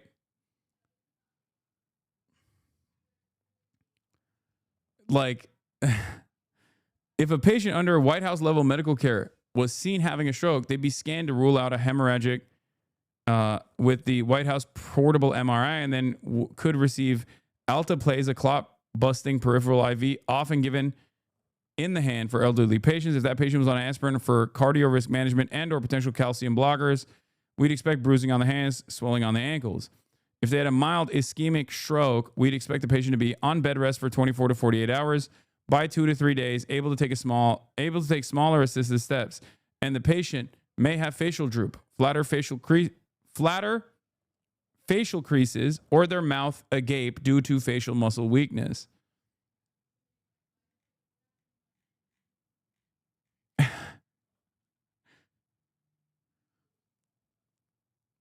This photo doesn't look good. Okay. I'm not gonna sit here and act like this is a good photo for him. Okay, he's not exactly the sexiest guy, contrary to what the weirdos who love Donald Trump might claim. He's not exactly the sexiest guy. He's not known to be a looker. Okay. Having said that, I think it's cool that we finally have another Brandon. Welcome back, Joe Brandon. It's Brandon 2. Okay. That's it. We got Brandon 2, Brandon 2.0. He's here. Even though they could walk at this time, speech and complex motor skills may still be recovering. And we noticed Trump oddly kept the press pool very far back from the White House and hasn't allowed them on the golf course. We also noticed that he was dressed as the same as the last time he went golfing with Kai, and that MAGA influencers were given an old picture to circulate from January and his other golfing picture from June 27th. Yeah.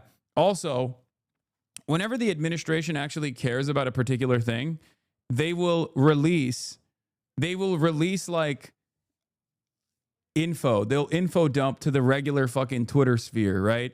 And they will all turn around and post, President Trump's the best grandpa. Trump looks so young. I love this photo. Okay? It's an old photo. It's an old ass photo. They posted old ass photos. Like they were just like making it seem like he was hanging out with this professional golfer. He was not. You know what I mean? Those same influencers were circulating a video of him in the same outfit, but that one came from June 29th this year. Yeah, this is not a new video. This is an old video, but they were literally circulating this on Saturday as though it was a new video. Bravo! Hi,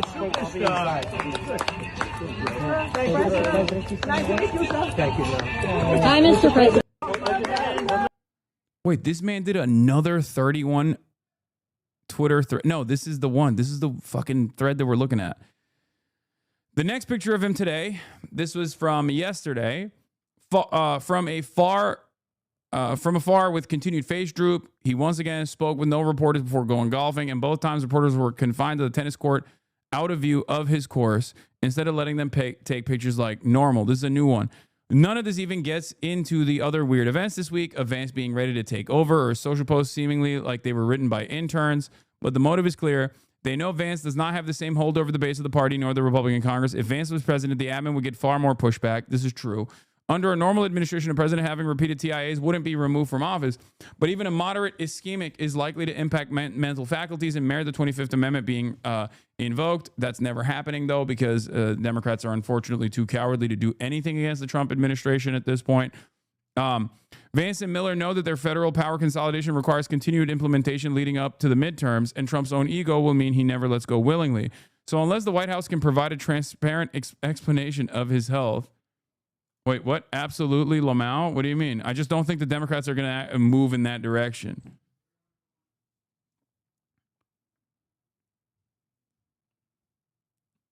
'25th would be cabinet members, not the Democrats in Congress. Okay, but the cabinet members are obviously not going to do it either. The cabinet members are not going to do it. No, I'm saying like the Democrats are not going to pressure to pull the 25th button regardless. And also, it didn't happen for Joe Brandon. You know what I mean? I'm like,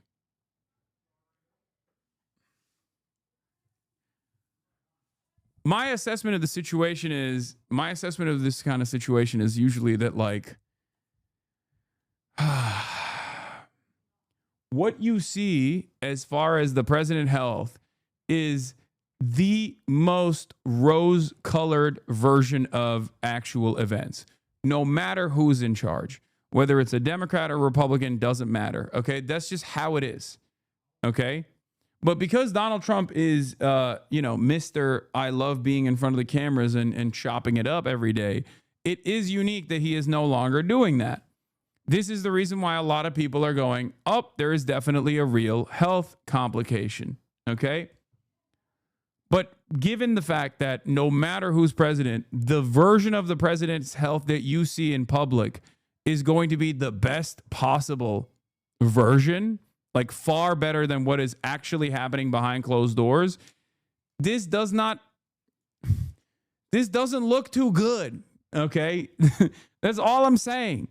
This does not look too good for the president, especially when you got a couple days and you got the entire MAGA Twitter sphere, like people who are directly getting their notes from the administration to say whatever the fuck, to go against like whatever narratives that are brewing up. And they're all using old ass photos of him and old ass videos of him and being like, dude, he's a beacon of mental health and he's a physical specimen. How dare you? It kind of feels like the truth is the exact opposite of what they're trying to present it as. Okay, so you know, I feel like this is all wishful thinking. It is. Okay, when it comes down to demands of divine intervention, as a Turkish man, I have been here already. I have experienced this already. Many Turks in the chat will tell you they know exactly how this feels. But what you fail to consider is that evil never dies, and and your demands, your wishes for Trump's demise will only power him further. I'll believe it when I see it. Okay, that's all I'm saying. But anyway, he says, so unless the White House can provide a transparent explanation of his health that better fits these circumstances, I'm forced to conclude that they are lying to the American people and hiding that Trump had a stroke. It's time for the press to push this and get clarity. Oh, look, golf's picture he posted that people thought he was claiming was from today is also from an older date. They're driving him to the golf course and not golfing. It's all ops to cover up something, and it's perfectly clearly a stroke. As pointed out by a reader, Timbe was added in the 2020 physical along with an increase in rovastatin when the cholesterol didn't merit any of those. However, this was all around the same time as the president's impromptu physical at Walter Reed, where he felt the need to tell us he didn't have mini strokes. Pretty suspect timing. I think the funniest version of events would be a reverse Fetterman stroke. But, you know, that's a little update from you guys on Donald Trump's health conditions. He looks like shit. And it's not like he ever looked great, but he looks extra like shit as of late. But meanwhile, while our president is dying, potentially, okay, while our president is potentially dying, he's also killing America's remaining global status, his power around the globe. And as a consequence of that, he has been branded as the great nation builder for China. And of course, other leaders are taking up that power void that remains. Of course, we're going to talk about the summit that took place between India, Russia, and China. I'm going to go pee real quick. Holding hands, Russia's Vladimir Putin and India's Narendra Modi head straight for their host, Chinese President Xi Jinping. They form a huddle with their translators and exchange a few words, even a few laughs. For Xi, the optics are ideal as he seeks to assert himself as a world leader they can count on. In his opening speech at the Shanghai Cooperation Organization Summit, he told members that global governance had reached a new crossroads, taking not-so-subtle jabs at the United States. We should uphold fairness and justice. We must promote a correct historical perspective on World War II and oppose the Cold War mentality. We should block confrontation and bullying practices. When Donald Trump upended the global trading system, he provided fertile ground for President Xi to rally partners from around the world. This summit is one example, aiming to strengthen ties between more than 20 countries from across Asia and the Middle East through cooperation on issues ranging from AI, infrastructure, or the creation of an SCO development bank. Modi would have once been much more cautious about showing public displays of affection for Putin and Xi as he tried to cultivate India's relationship with the US. But with Delhi currently facing a 50% levy on its exports, analysts say Modi has been pushed into the arms of his Chinese counterpart, even despite years of tensions over a border dispute. The Shanghai Cooperation Organization can become the guiding light for multilateralism and an inclusive world order. Meanwhile, people always say do nothing win, but like this is doing something. It's not doing nothing. He is doing something. Okay? It's really interesting. It's so funny that this is happening for actually no reason. I mean, it's not necessarily, there is a reason for this. Part of that is because Donald Trump is in this unique bind where, on the one hand, he must, for the foreign policy decisions of America, for the State Department, he has to apply pressure to Russia because Russia is delivering a significant blow to American hegemony by, disrupting the power that America had as the world police, right? He's like, nope, I'm going to do some fuck shit. I'm going to invade Ukraine. I'm going to kill as many people as I want, and you can't do anything about it. And then after years and years of America being like, no, you can't do that. We're going to help Ukraine to the best of our ability. It's clear that it hasn't worked. But on top of the existing sanctions, there is obviously another sanctions package that Donald Trump could potentially entertain. This sanctions package is against India, because India is basically now assumed the role of a mediator for Russian oil and Russian energy to enter the international markets to avoid the sanctions, right? Problem is, India is also a key ally against China. India is supposed to be the bulwark against Chinese socialism, growing Chinese socialism in the region, growing Chinese power in the region. So you can't really sanction India, especially at a time like this, as I have described time and time again. Trump knows this. So even the mere threat of sanctioning India is enough for India to go back into the hands of China and maybe even leverage America by exhibiting a closeness to China to get more favorable deals out of the United States of America. And that's where we're at. Xi is gearing up for his next major event, a military parade in Beijing attended by leaders of Russia, North Korea and Iran to mark 80 years since the end of the Second World War. Chinese President Xi Jinping opened the Shanghai Cooperation Organization Summit in Tianjin by calling on leaders to work harder to forge a new world order. A global governance concept based on consultation, joint contribution, and shared benefits. Also, once again, Modi's still Modi, okay? Close to China, anti-China, doesn't matter. That's still a fascist, okay? Let's be real. This is, in some respects, like if Xi Jinping was developing closer ties with Israel. It's not the same as Israel, but Modi is a Modi Modi, I would say, is like closest in ideological alignment to a country like Israel or a leader like Benjamin Netanyahu. So it's not. This isn't. This is yet again further evidence that there is no internationalist socialist perspective developing socialism around the globe coming from the Chinese side. Okay. Practicing genuine multilateralism, deepening cooperation with the United Nations, and constructively participating in international and regional affairs.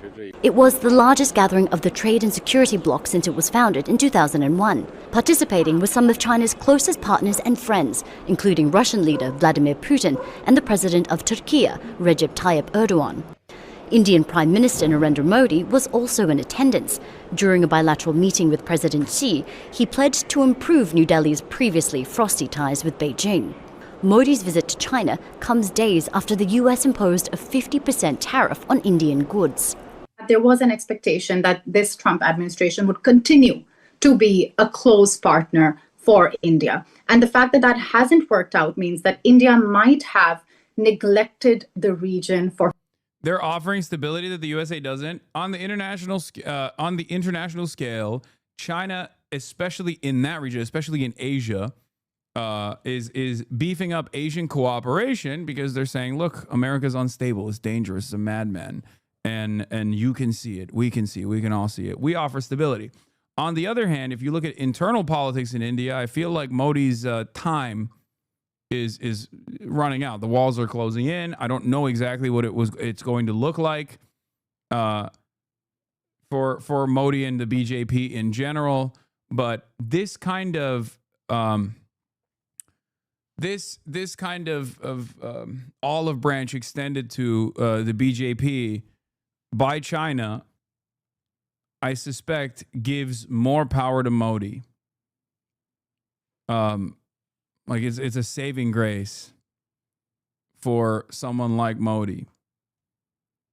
What do you even know about Indian politics? By my own admission, you know, I think it's incredibly complex, and I don't fully comprehend it. I am the first to admit that.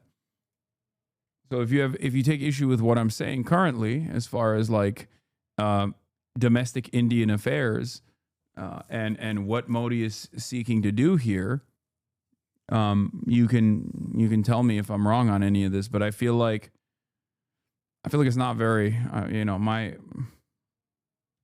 analysis is fairly reductive. Far too long.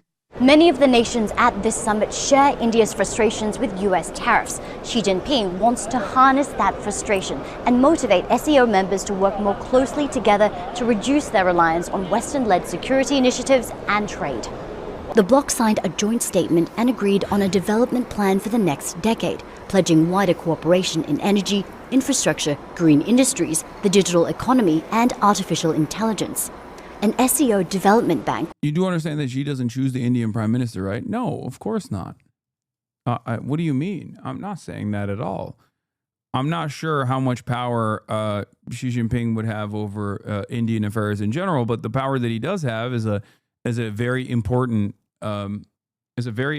regional power he is using to prop up Modi like this. And the reason why he's doing that is because this is, once again, America's major bulwark in the region against growing Chinese influence. So it's purely self-interested from the Chinese perspective. Will be established, with some pushing for an independent payment system to reduce dependence on the dollar and circumvent Western sanctions. In the face of a resurgence of unilateral bullying, the summit issued a statement firmly supporting the multilateral trading system with the World Trade Organization at its core. It called for the elimination of unilateral practices that violate WTO rules, sending a clear message of rejecting hegemony and upholding fairness, and voicing a shared commitment to maintaining an open world economy. China has pledged to provide $218 million in aid and loans to member states and expand educational opportunities. Numerous meetings were held on the sidelines, which provided an opportunity for Putin to brief Modi and Xi on his summit with US President Donald Trump in Alaska last month, a meeting he said he hoped would pave the way to peace in Ukraine. Katrina Yu, Al Jazeera, Tianjin, China. Don't miss out. Get the full picture. Subscribe to Al Jazeera for reliable. We're trade maxing. New comments from Chinese leader Xi Jinping, who took a veiled dig at the U.S. as he promoted his vision of a new global order. Xi told leaders at a major summit, quote, "The house rules of a few countries should not be imposed by others." He said more as well. We should advocate for an equal and orderly, multipolar world and a universally beneficial and inclusive economic globalization, and make the global governance system more just and equitable. What's truly interesting is who was there rubbing shoulders with Xi. Russia's Vladimir Putin and India's Narendra Modi all shared a laugh with the Chinese leader on the sidelines, really almost literally. Dude, I don't understand one thing here. Like, if I'm a remotely competent European leader, I'm trying to bring Chinese investment into the European continent to the best of my ability. Okay, I'm trying to set up as many cooperation agreements with China as I possibly can. I'm like petitioning the EU to be like, dude, we got to fucking lean into this China shit. It doesn't make any fucking sense that you're looking at the situation and the lordship over there is demanding more in tithing from you. And all of these leaders around you in Europe are going, yes, sir. Yes, master. We will give you whatever you want to America. Like there is no way out of this. There's no way out of this without like leaning into the same exact leverage point that every other global South country has leaned into, which is developing separate agreements with China. Like, even if you're not going to fully cooperate with China, it doesn't make any sense that you would not at least try to get a better deal out of the United States of America by leaning in that direction in the same way that like even fucking India is doing, you know? And I genuinely don't see it. I don't understand it. And if you talk to if you talk to like Europe politicians, if you talk to European politicians, if you talk to politicians that have existed under the security banner of America in any NATO nation, they literally are just like, nah, dude, you cannot trust the Chinese. Straight up, you cannot trust the Chinese ever. That is unironically their position. They're like, look, America is great. It's helpful. It's helped us. It helped us prosper post World War II. We were really scared about socialism growing. We did not want that to happen. That's why we found ourselves in the comfortable bosom of American security. But like in the EU especially, or even in like Japan, on the one hand, there are obviously because of its proximity, there are a lot of important trade relations with China. But in the EU, while there is important trade relations with China, they are totally. It's a non-starter. The notion that like you would ever do any sort of like leaning towards China is a non-starter.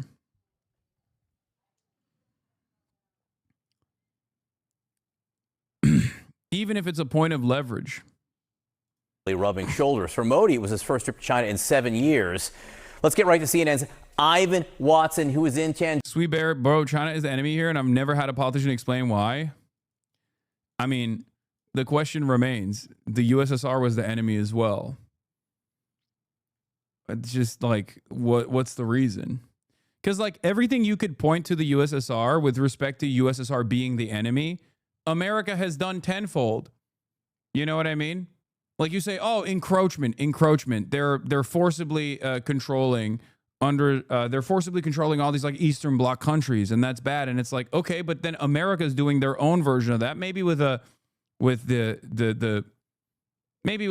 more quote unquote peaceful approach, seemingly.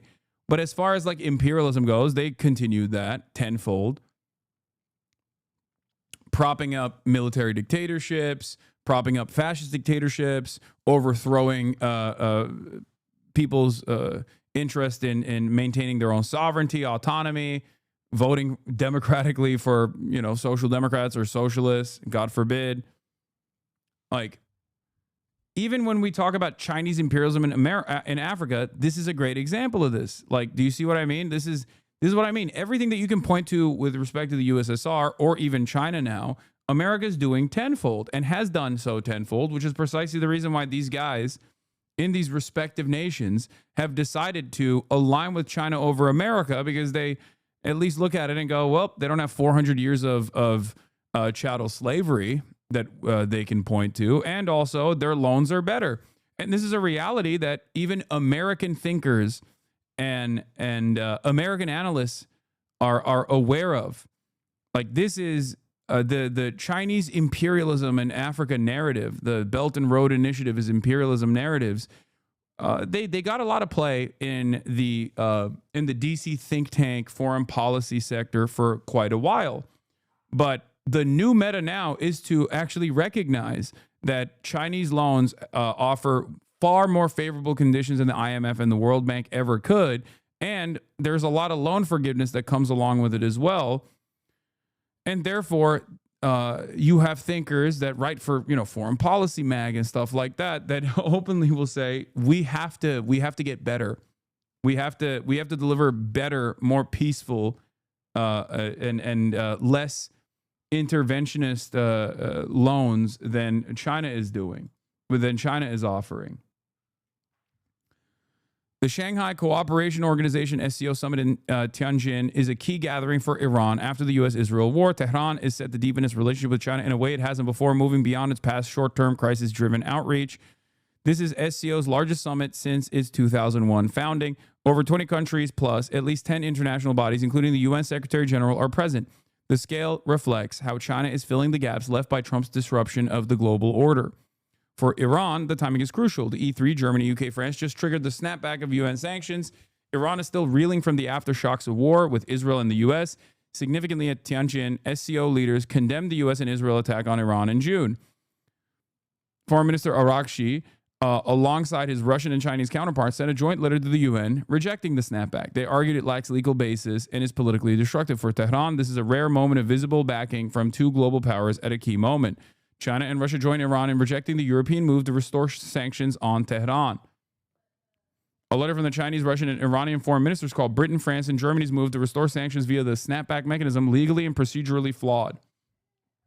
What's interesting about this is that, like, yes, on the one hand, you got like Russia making these sorts of statements, and you go, well, okay, you're Russia.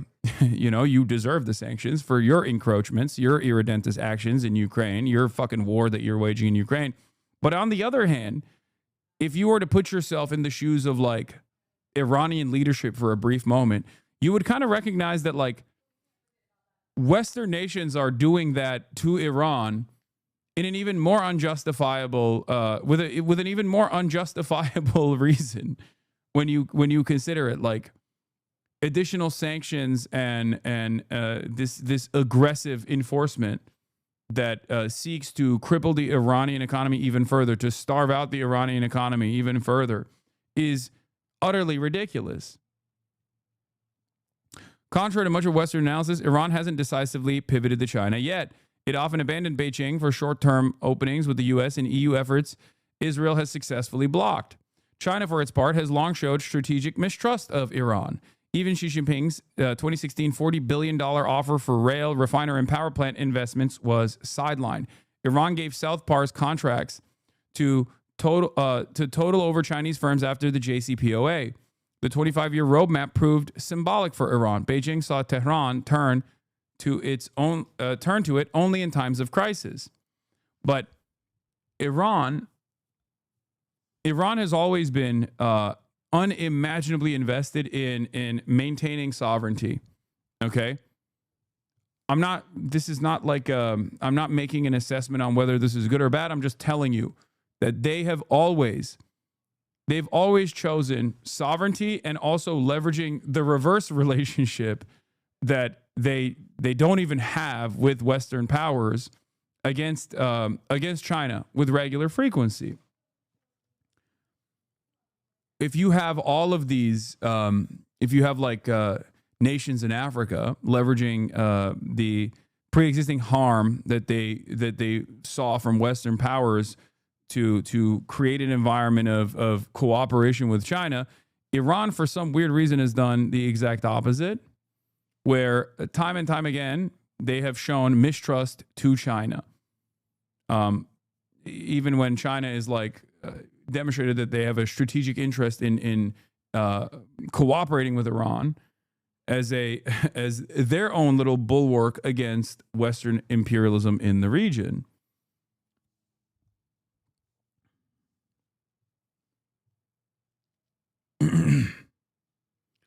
Russia is not irredentist, Lamau, just the irrational justification of Putin's dumbass gave for a rational invasion after they were left no choice thanks to NATO threatening to have nukes positioned at Kharkiv at a distance equivalent to Detroit to DC to Moscow. It is absolutely irredentist. If we know that there was never going to be NATO encroachment in Ukraine, you think Vladimir Putin miscalculated that? No, of course he didn't. There was already pre-existing instability in LPR and DPR, and they had already annexed Crimea. It is absolutely an additional push for more land and more control over Ukraine. It's ridiculous. Come on, please stop. Now the Iranian calculus may be shifting. Iranian Defense Minister Nazirizadeh at the SCO. Orgs like Shanghai and BRICS can substitute unilateralism by forming new alliances. Regional security will be ensured with SCO cooperation. Iran is signaling readiness for deeper long-term cooperation with China. This stretches from Afghanistan to the Persian Gulf to Xinjiang and shaping the future of Central Asia, South Asia, and the Caucasus in the wake of the IMEC and the Trump corridor. I I'm not saying this because I'm Turkish and I do often meme about Turkey being at the table, but a key component of this, or I guess like the last remaining castle for American imperialism in this region would be Turkey, because every single Turkic region that spans from China all the way to Europe is still very much aligned with Turkey here and get logistical training and supplies from the Turkish military. And therefore, Turkey being the NATO nation that it is a very important factor as far as like China having its own backyard and the entire Asian continent cleared of like American intervention, so they can do trade maxing to the best of their ability by rail and you know, develop their supply lines in the way that they want to.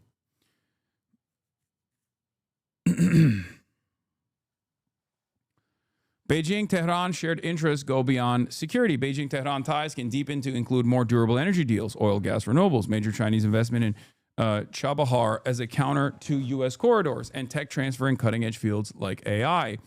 At the SCO summit, Pezeshkian welcomed China's call for reform in global governance. He backed SCO financial cooperation to cut dollar dependence, new rapid crisis response mechanisms, SCO Strategic Studies Center, Chabahar linking China, Central Asia, and the Indian Ocean.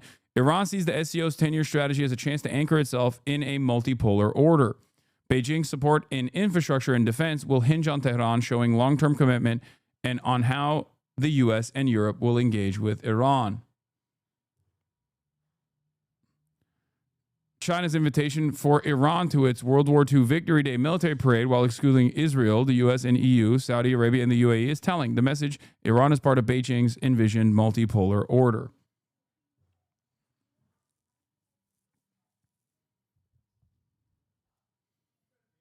How we even ended up here is absurd. I think many people will say Trump is the reason for this.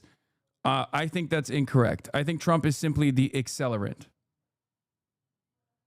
Okay? That's Despite a long-running... I think Trump is simply the accelerant. Trump is giving the much-needed push to all of these other periphery countries by behaving in this inconsistent and irrational manner. But overall, like, global designs such as this one do not exchange hands overnight. They don't... You can't turn the tide of history with one leadership over the next. It's not like this has been a long time coming. This is decades of sanctions and America basically turning China into the manufacturing hub of the entire planet. It's a long time. That gave China a tremendous political influence and power because it caused it basically made China intervention proof.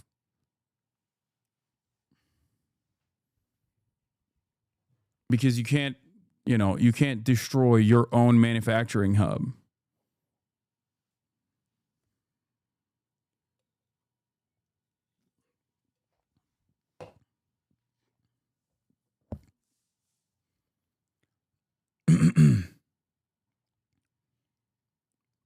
It started with the shit talking during COVID that started the polarization. Biden wrapped up.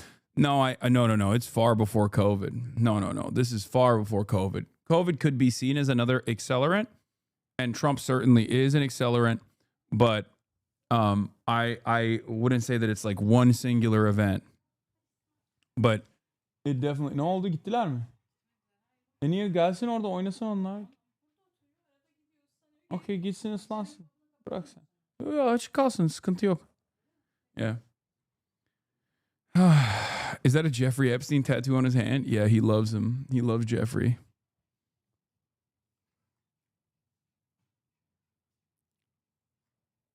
Anyway, let's look at TLDR News Global. Why China's economy is stalling. Property crisis and Trump's unprecedented tariffs, the Chinese economy has held up surprisingly well. Domestically, declines in property investment have been mostly offset by increased investment in high-tech manufacturing. And while exports to the US have fallen somewhat, they haven't fallen as much as you might expect. And Chinese producers have apparently been able to offset any decline by just redirecting their exports elsewhere, including to Europe. Nonetheless, in the past month or so, the Chinese economy has shown new signs of strain, and a combination of debt and deflation take their toll on industry. So in this video, we're going to explain how the Chinese economy outperformed expectations over the past couple of years, and what's gone wrong.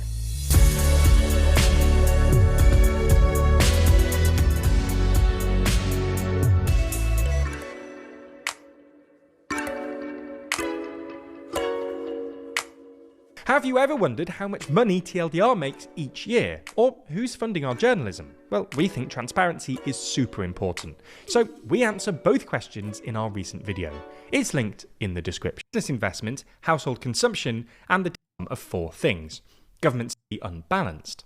In short, GDP is defined as economic woes. You need to understand how the Chinese economy is fundamentally unbalanced. In short, GDP is defined as the sum of four things. Government spending, business investment, household consumption, and the difference between exports and imports. In China, consumption accounts for a lower than average share of GDP, while investment and net exports account for a higher than average share. A recent analysis by the University of Groningen found that, in 2019, household consumption accounted for It's really hard for me to value Western perspective on China's economy because they do have a different system and priorities. I know. And for the record,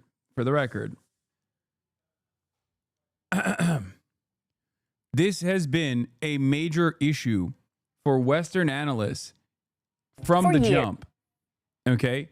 Western analysts refuse to contend with, they only look at the Chinese economy and Chinese goals from a Western lens, a Western capitalist lens that focuses on the GDP. One of the best examples that I can point to you as far as trying to fit Chinese governance into a Western lens and failing to understand what's going on in China has been ghost cities, right? For the longest time, Western analysts looked at China and said, oh, these guys are so stupid. They're just trying to do economic output domestically by building all these cities, but haha, these cities are all empty. These are ghost cities. Look at how stupid they are. Look at how silly they are, right? And that is because in America and in the Western world broadly, you look at home ownership not as a means of shelter, but as a means of economic activity. Okay? It's supposed to be an asset, a speculative asset to be traded on the stock market. So they don't actually realize that like a government could have broad-reaching, multiple decades-long agendas to rapidly urbanize, for example. This is just not a thing that is within the Western liberal field of vision, right? So because we don't have any sort of like real long-term planning, or even if we do have long-term planning, our long-term planning is still very much at the behest of capital. We can't even see a world outside of that horse blinders that we have on. And oftentimes this is the reason why Western analysis on China actually falls short.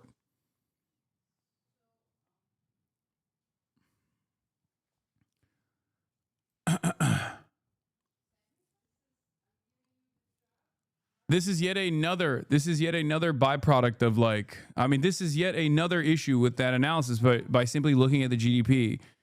And when things don't unfold in the way that Western analysts predicted they would in China, because they will consistently claim, oh, it's on the verge of collapse any day now, any moment now, any day now, China's going to collapse, China's going to collapse, China's going to collapse. When that doesn't happen, they turn around and they look for alternative reasons. Even in the Trump tariff panic, at the peak of Trump's tariff agenda, when Trump was single-handedly undermining decades-long American designs for global trade, everybody kept saying, oh, China can just like simply withstand this pressure because they're a dictatorship, right? They could just like withstand it because they're a dictatorship, not realizing that like a government that does have that level of centralized control could withstand, like it's an upper hand when the United States of America's system of control is far more decentralized and far more invested in short-term gains and short-term benefits for corporations. China has central planning, and therefore they have a much better capacity to withstand economic shocks, economic pressures that come from Western instability. But instead of saying that, because that would undermine everything that you have learned in school and higher education about the glories of neoliberalism, you have to look for an alternative reason. And you say, oh, it's because they're a dictatorship. They could just like brutally crack the whip on their population if there was any sort of fucking instability whatsoever. I think this creates bad analysis. You don't have to love China, okay? My goal here is to approach what China is doing and engage in analysis of what China is doing with the terms that they set for themselves. There is no reason, especially in 2025, I don't think there's any reason to not look at like 15-year plans that they put forth as like silly pie in the sky ideas, when very clearly those plans are being pushed no matter what. The notion that like the notion that like you don't understand that the leadership within the Chinese party of the Communist Party of China is still very much invested in like their own short-term benefits and lining up their own pockets, and they're not actually invested in the improving the welfare of all Chinese citizens, I think is faulty analysis overall, and it will cause you to make wrong predictions over and over again, as many Western analysts have. 39% of China's GDP, compared to a global average of about 60%. For context, in most large European countries, household consumption accounted for about 50% of GDP.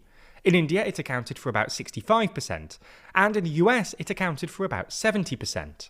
This is largely because, through a variety of mechanisms, including an undervalued currency, China essentially underpays its workers, keeping them poor and keeping China's exports competitive. Conversely, investment accounts for a disproportionately large share of Chinese GDP. World Bank data, for instance, suggests that investment made up 41% of Chinese GDP in 2023, compared to a global average of 23%.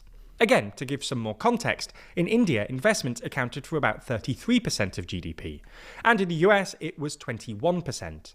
In and of itself, lots of investment isn't a bad thing, but too much investment can lead to a country producing essentially too much stuff. This is sort of what's happened in Chinese industry. China produces more stuff than its population can consume, which is why it runs persistent trade surpluses. But it also happened in China's property sector. Chinese property developers essentially built too many houses, hence those infamous videos of China's ghost cities, and then had to take out unsustainable amounts of debt to keep themselves afloat. If money is fake, which it is, and Chinese investment is still very much centrally controlled and is not actually being done at the behest of capital, but instead so that there is like an internal market so that you can incentivize people into new sectors that you want to develop, then the analysis can't be interpreted with a Western capitalist lens. This is yet another problem, because like when there's any sort of like economic disaster imminent due to like overdevelopment of housing, for example, because that was one area where they were heavy-handed, right? They can just rein it back in because of the centralized control that they have. Because of the centralized control that they have, when they rein it back in, it doesn't have the same instability of like market forces that you would see in a place like the United States of America. And they are doing that, for the record. They have scaled back tremendously on this front.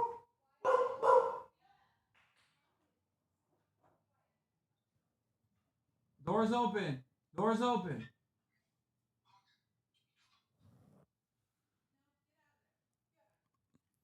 Informative chart from Ben Norton. Open presents. Thank you for the 100 big bones. Goddamn. Informative chart showing how China's economy has shifted in the past 5 years. China decided to pop its real estate bubble in 2020 with the 3 red lines policy. After that, investment in real estate fell markedly while rising fast in high-end manufacturing, especially of cars like electric vehicles and renewable energy technology such as solar panels and batteries, of which China is now the undisputed global leader. This illustrates how China's economic model has transitioned from building up lots of housing and basic infrastructure to a pronounced emphasis on developing the new quality productive forces in the science and tech sectors. One of the main reasons China can do this so effectively is because of its financial system is socialized. So state-owned banks were ordered to stop lending to real estate developers and instead give cheap loans to high-end manufacturers. So basically what they're doing, at least by my estimation, and I'm no expert here, but basically what they end up doing is like they use capitalism or like capitalist market forces like a sleeve. Instead of saying, this is what the state is doing and you're going to do it, shut the fuck up, they still have complete control over the lendership structure because all the banks are state-owned, okay? And they use that to create a positive incentive structure for people to lean into certain sectors. And people take their notes from this. But ultimately, while the winners win big, the losers don't actually end up losing so tremendously as they would in a Western country, because ultimately the state is still working at the behest of the citizens, or at least like at the behest of whatever long-term goals that they have. This, of course, is considered cheating by Western nations under the global trade design that they've put forward. This is not even a joke. They will say China are major cheaters because of their heavy subsidies, completely controlled by the state, and it makes it impossible for other countries in the Western world to compete with them. This is not a joke. If you ask any Western politician or a politician in the Western periphery, they will say, can't listen to a non-expert? Okay, well, calm down. Get an expert on. Can't listen to a non-expert.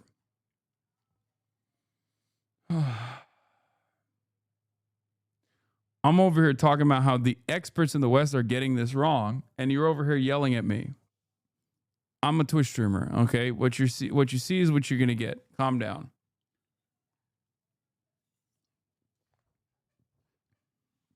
Now, the irony here,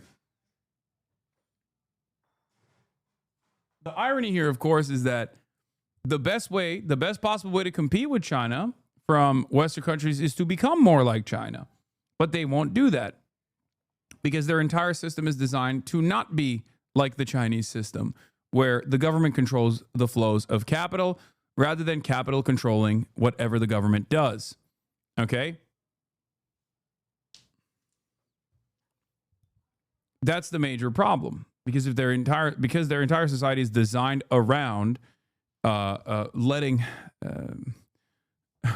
sicking the free markets on their own populations, there's no way where they could turn into a command economy, a centrally planned economy, in an effort to even compete with Chinese manufacturing around the globe.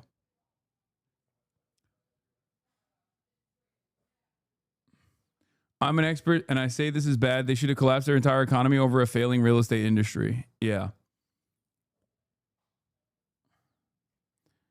U.S. economist Michael Pettis, who has incorrectly predicted the failure of the Chinese model for over a decade, is complaining that the Chinese policymakers avoided a recession by popping the real estate bubble and redirecting investment into manufacturing.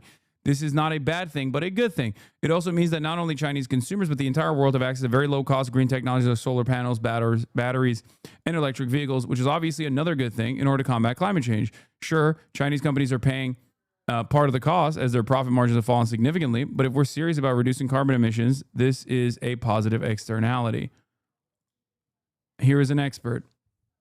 But why China's GDP growth didn't slow at all? Why? Because Beijing didn't allow the decline in property investment to translate into lower overall investment. It solved the decline in property investment by engineering a surge, almost RMB for RMB, in manufacturing investment. More manufacturing, in other words, was not driven by any perceived increase in Chinese or global demand. It was wholly a reaction to a decline in property investments combined with a political determination to continue meeting excessively high GDP growth targets. The consequence was perhaps predictable. The creation of excess capacity in the property sector now shifted to the creation of excess capacity in the manufacturing sector, and especially in politically preferred sectors like solar panels, EVs, and batteries. This also is part of the reason why America is actively trying to undermine any sort of EV surge or renewable energy surge, because for two reasons. One, because this obviously still very much benefits the profit margins of the oil and gas industry, which America is leaning heavily into. They're like, fuck it, we're not doing renewable energies at all. And it's because they don't want to even give a crumb of global market share to China. But ironically enough, China is still pumping EVs and batteries and and all of these other like renewable energy sector technologies to every other country in the every other country surrounding the United States of America.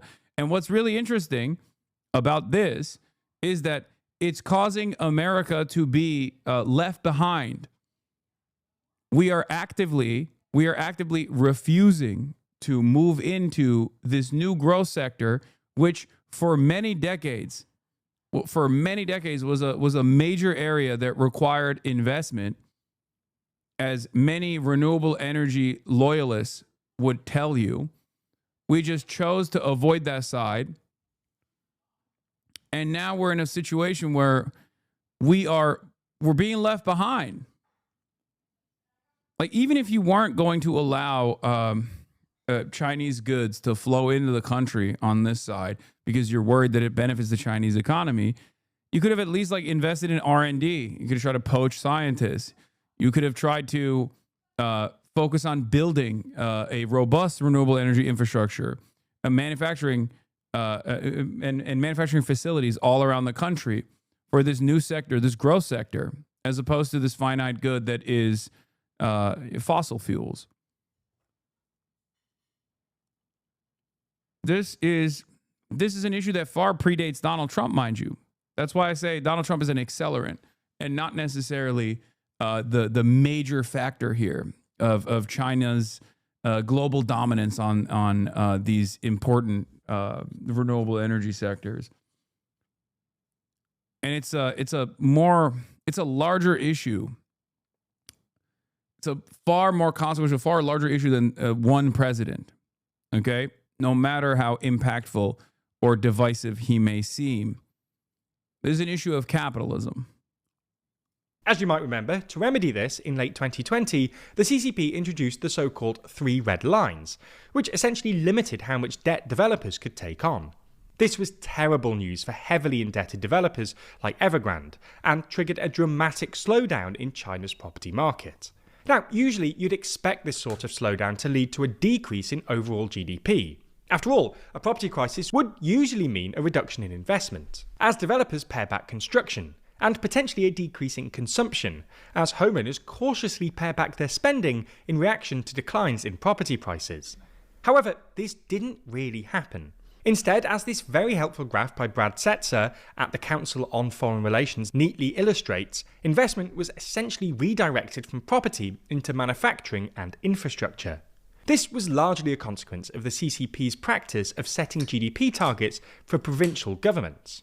For context, unlike the rest of the world, where GDP growth is measured as an output of statistical authorities at the end of the year, in China, the central government sets GDP targets for provincial governments at the beginning of the year. In other words, GDP isn't just an output, but also an input. Under pressure to hit their GDP targets, local governments essentially just redirected their investment spending from property into other industries, especially politically favourable ones identified as new productive forces by the CCP. Yeah, but this right here is basically, this is what I tried to describe as like using capitalism as a sleeve, right?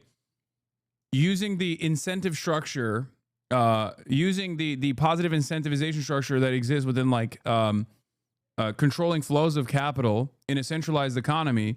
China is able to redirect its entire economy to go towards new growth sectors that they think are important to invest into. Under different circumstances, Like in the way that we imagine like the gray Soviet era USSR level of control, this would be done at the barrel of a gun. You know what I mean? This would be like, this is what we're doing. Going forward, you're building Ladas, okay? It's Lada time. And then people are like, no, but I don't want to build a Lada. I want to, you know, keep building homes or something. You know what I mean? And you're like, no, you're building a Lada. Shut the fuck up. And instead of doing that, they're just basically controlling the money. They're using the positive incentive that exists. People will say they're choosing winners and losers in this regard, but if everyone is on board, and if everyone understands that this is how this is just how they move their economy, then you know you just have to look at the overall well-being of the citizens instead as a better metric for success. Are their material conditions improving? And the answer is yes. For a while, this strategy seemed to be working. While there was indeed a mismatch between consumption and production, Chinese producers were able to bridge the gap with exports. In other words, selling their surplus to foreign consumers. This helped boost GDP growth and allowed China to establish market dominance in high-tech industries like EVs. Even when Trump's tariffs kicked in, which obviously made it harder for Chinese producers to sell to the US, exports held up impressively well, with Chinese exporters redirecting their surplus to Europe and other markets in Southeast Asia and Latin America. You can see this if you break down China's most recent export data by region. While exports to the US have indeed fallen compared to 2024, exports to the rest of the world have held steady or increased. However, this strategy always felt somewhat unsustainable. Other countries were neither economically able nor politically willing to absorb China's surplus forever. And even though exports were holding up relatively well, China was still clearly producing too much, as evidenced by the brutal price wars we saw in industries like solar panels and EVs recently. Price wars aren't necessarily bad, but in China they contributed to the pre-existing deflation crisis and encouraged affected companies, and the local government supporting them, to take out unsustainable amounts of debt in an attempt to survive the price wars. This is a big reason why China's total debt now stands at over 300% of GDP, up from about 200% only a decade ago. Anyway, it now looks like this strategy is indeed running out of road.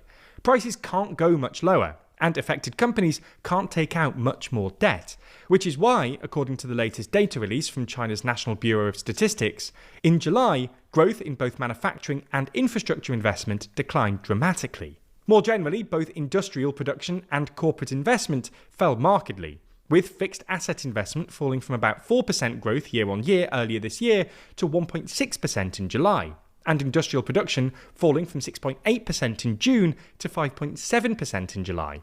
This is in part because domestic demand has weakened further, with year-on-year growth in retail sales falling to a 6-month low of 3.7%, presumably at least in part because consumers are responding to deflation by paring back their spending.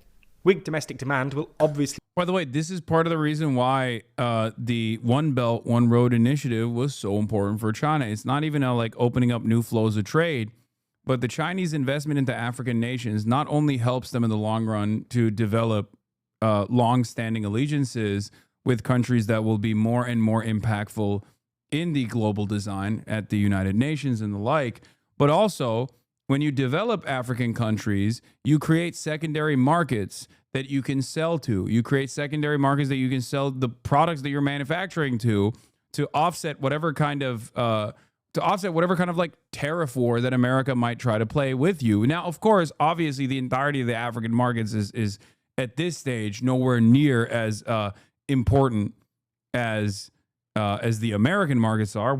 If China is the manufacturing engine of the entire planet, America is the consumption engine of the entire planet. It's the richest nation. It's the one that buys all the treats, right? That is the design.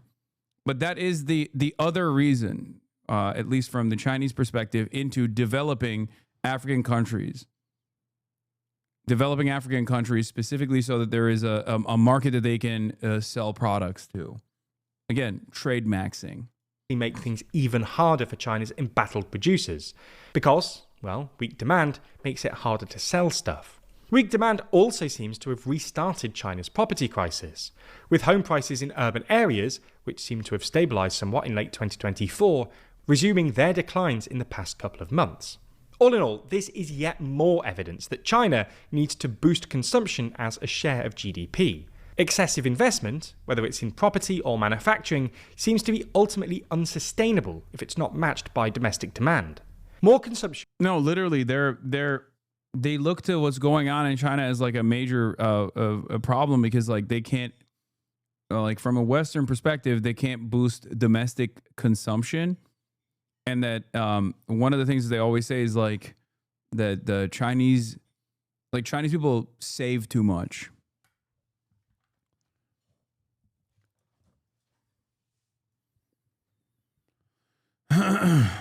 Would both rebalance the economy and perhaps even ease trade-related tensions with the rest of the world. After all, more domestic demand would mean both fewer exports, and thus less risk of the politically toxic overcapacity we're seeing at the moment, but also more imports from foreign producers, which would encourage other countries to see trade with China in less zero-sum terms. Now, other China-related news has been covered across the media landscape, including Xi Jinping's planned hosting of Kim Jong-un for China's military parade next week, with 147 sources reporting on it. Taking a closer look, you can see that 20 of these sources come from the right and 40 of them come from the left. It's clear that there are some differences between each side of the political spectrum, with right-leaning outlets focusing on... Okay, hold on. Here, this is another one. This is a better... Money and macro. China's increasingly bizarre economy. This seeks to understand. The Chinese economy seemed unstoppable. Now people are spending less. The all-important housing sector is in a downturn. A China, then, that is booming, according to its latest economic figures. Okay, it's official. China's economy is getting weirder and weirder. On the one hand, it is showing all the signs of a Japan-style slowdown. It is plagued by deflation, youth unemployment remains stubbornly high, and the government is introducing more and more stimulus measures. This part is true. I would say that this is perhaps the biggest problem with... If the only metric that a government is supposed to care about is the well-being of its citizens and the welfare of its citizens, the only area where... I mean, there's a couple areas where China is falling short. Obviously, I think developing the healthcare infrastructure is another area where they're falling short.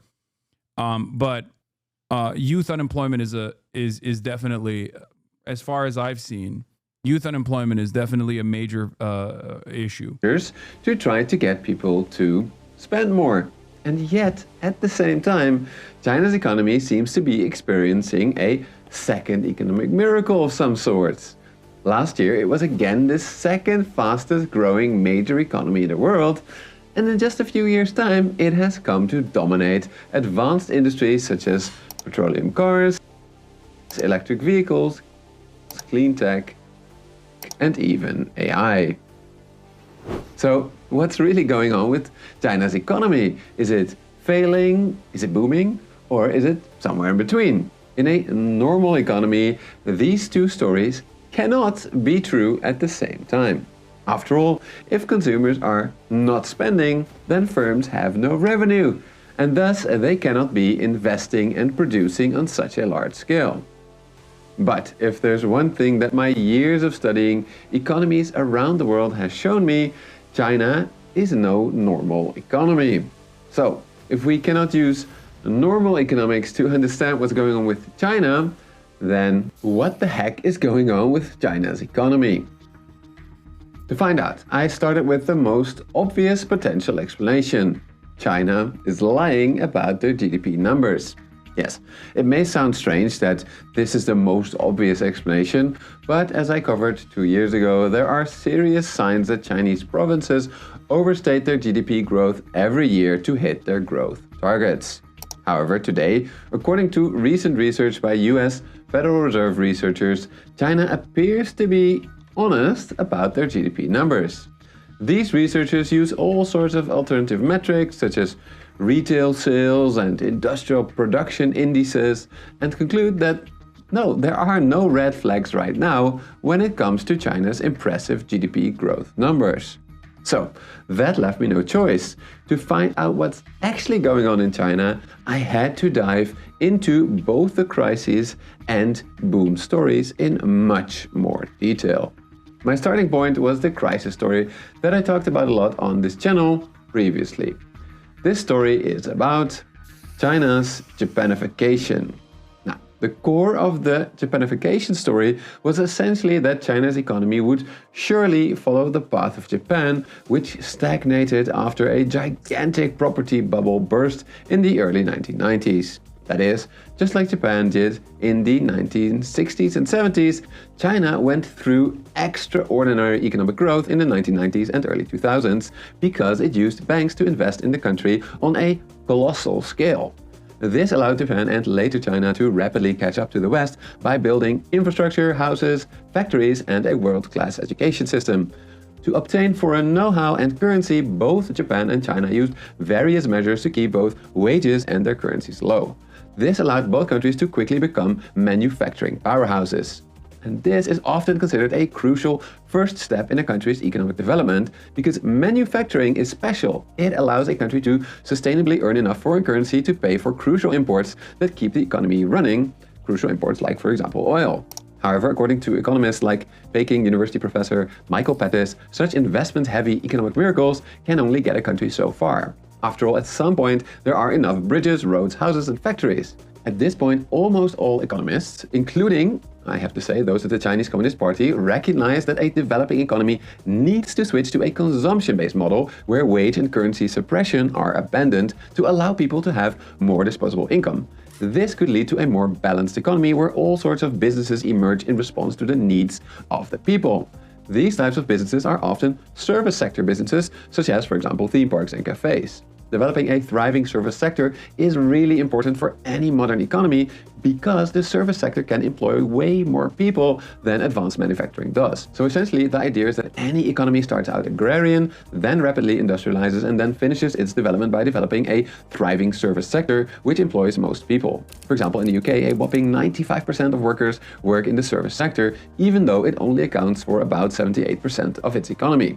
Now, to achieve these transformations rapidly, a government tends to give certain privileges, like tax exemptions or subsidies, to the sector that it wants to develop next. However, this also means that for the next stage of the economic transition, privileges need to be taken away from the previously dominant sector. This is why transformations between development stages are easier said than done. Often the owners of the preferred last sector have a lot of political capital now, meaning that they resist the transition.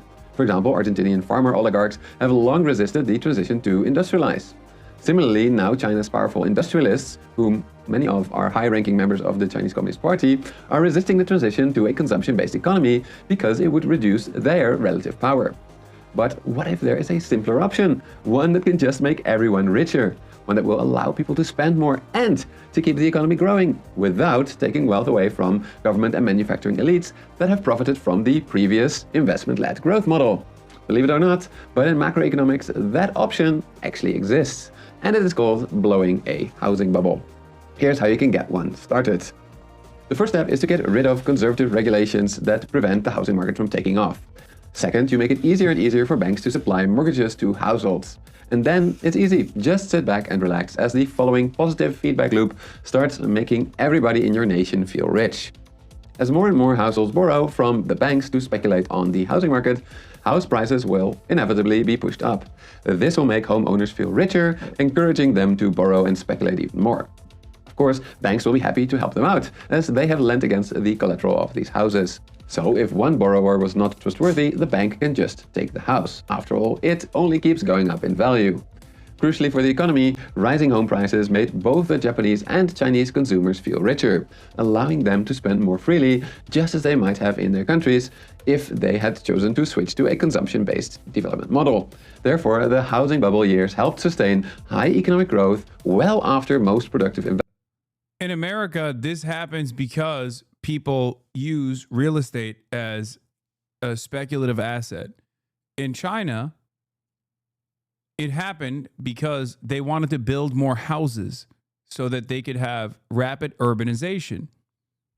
And instead of telling everybody at gunpoint to build more houses now, the mechanism that they chose to do this in, which was the incentives that you gave when you control all the money flows, the incentives you gave to the banks. The state controls the banks, so this is the way that they increase their housing supply. Dude, you're partially right, but the Chinese consumers were also speculating on housing. No, I understand that. I know. Which is why when it got to a point where there was too much of that happening, they bursted their own bubble. Investments were already done, both in Japan in the 1980s and in China in the 2010s.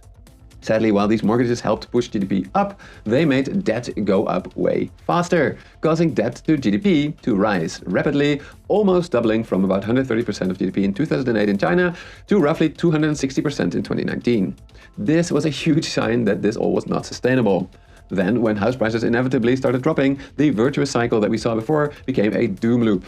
Banks started demanding their money back. Consumers could not fully repay their loans, and therefore they stopped spending their money in the economy. In Japan, reduced spending meant that its industries then started getting fewer and fewer orders. On top of that, reduced home values and more bad borrowers meant I don't know the exact inner workings of the Chinese healthcare structure, but from what I've read about it, I think it makes me feel like the only reason why they haven't been able to improve the healthcare infrastructure is because they need to eradicate this incentivization structure in its entirety from healthcare and have it just be a government-owned and operated thing. And when there is, when you are trying to positively influence and positively incentivize people into leaning into that sector by way of opening up like new additional investment, you fail to actually build the necessary robust healthcare infrastructure. They can't just like move it, I think, given that there is too much inelastic demand when it comes to healthcare. You're watching a guy who made a video titled "Why Trump's Tariff Chaos Makes Sense, Big Picture." I'm not agreeing with this person. I'm just looking at his assessment. And that the banks stopped lending to anyone, including industry. Therefore, industrial firms stopped investing and lost their edge. To keep the doors open, they also had to lower their prices, making it harder for them to repay their debts as well. Therefore, the Bank of Japan eventually stepped in to support banks, consumers, and firms with low interest rates in the hope to get Japanese consumers to start spending again and banks to start lending again. This is the story that many economists, including me, said we'd likely see in China as well. This is the point. This is the turning point in the video where he says, we were wrong. Here's why. And he presents it as, it's bizarre. Okay? But now, just a couple of years later, I can say that it was only half the case. Yes, we've seen the property slump stick around for many years. Yes, Chinese consumers don't spend as much anymore, causing deflation and youth unemployment. And yes, just like in Japan, we are seeing the central bank stepping in with stimulus in a big way. However, we are not seeing this translate into a recession in Chinese manufacturing. Despite Chinese consumers suffering, we are seeing Chinese factories produce more and more and more and more, even expanding into risky new sectors such as green technologies and electric vehicles. In all of my years of studying economies around the world, I can truly... I'm telling you, this is exactly like the same failed analysis around ghost cities. Like, they're like, wow, it's so crazy. I guess they're only moving into the renewable energy sector, not because they recognize that as like the next step in our global evolution away from the finite and also world-destroying fossil fuel industry, but instead... there must be a different reason. There must be a cynical reason. Oh, it's because China wants to build out. China wants to make cheap, affordable batteries because they just want to sell cheap, affordable batteries. Like there can't be an alternative reason here beyond like fixing the economy, fixing the outputs, and that's it. That's again the issue with this analysis. The issue with this analysis is that like they never want to hand it to the government. They never want to hand it to having like a long-term plan in mind. It just can't be the reason. It must be for short-term profits. Say that I've never ever seen anything like this before. This is why I think it's fair to call this China's second economic miracle. So, how did China do it? I think this graph from National University of Singapore, Professor Bert Hoffman, shows it best. As you can see here, as Chinese banks stepped back from the real estate market when... Like, it's staring them right in the fucking face. Huh? You think they're doing this for moral reasons then? No, China is pragmatic. What do you mean moral reasons? There is no moral reason to want to continue mankind, okay? It's not moral, it's just pragmatic.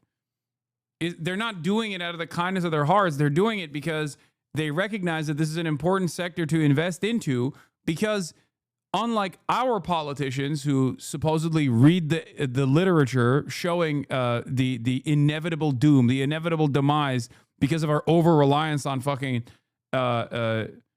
carbon polluting fossil fuel sector, they realize if we want to continue fucking living, if we want to continue surviving on this planet, then yeah, we probably have to change this dynamic. We probably have to invest heavily into R&D. We probably have to invest heavily into renewables. It doesn't have to be like a bleeding heart liberal that's pushing for this. Do you see what I mean?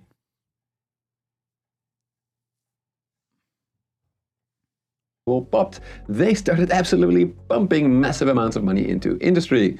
This is a key difference with Japan. In Japan, private banks did not do this because it was far too risky. Similarly, in Western economies, banks absolutely did not go on a lending spree to industry after the housing crash of 2007. But China is no... Economics today resembles Catholic theology in medieval Europe, a rigid doctrine guarded by a modern priesthood who claim to possess the sole truth. Dissenters are shunned. This is not education, it's indoctrination, says Ha Jun Chang.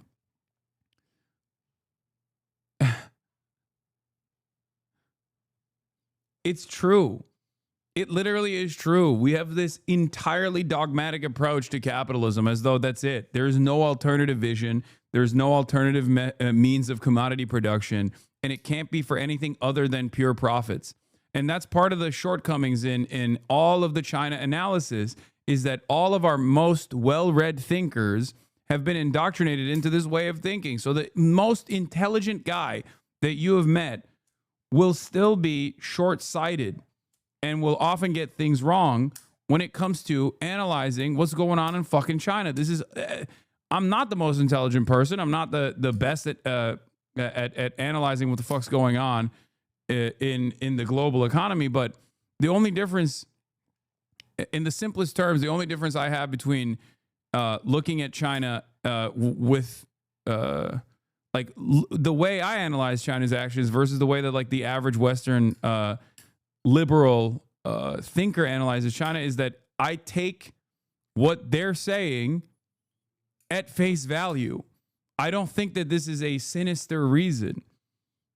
Like when they say, here's our 15-year program, okay, when they reveal that, I don't look at that and go, there's a cynical reason why they're moving in this direction. It must be because they want to fix their outputs or something. It's like that might be part of the process, but clearly they've done the exact opposite of what Elon Musk has done, okay? Elon Musk, every fucking quarter, will just lie his ass off, okay? And after the 11th time where he is just like overpromised and underdelivered, you got to go, maybe he's not being honest this time, okay? Whereas with China, it's the reversal. They literally will routinely fulfill their economic targets like with regular frequency. They do it all the time. So at a certain point, you have to think, okay, maybe they're not lying. Maybe this is like genuinely what they're invested in. You know what I mean?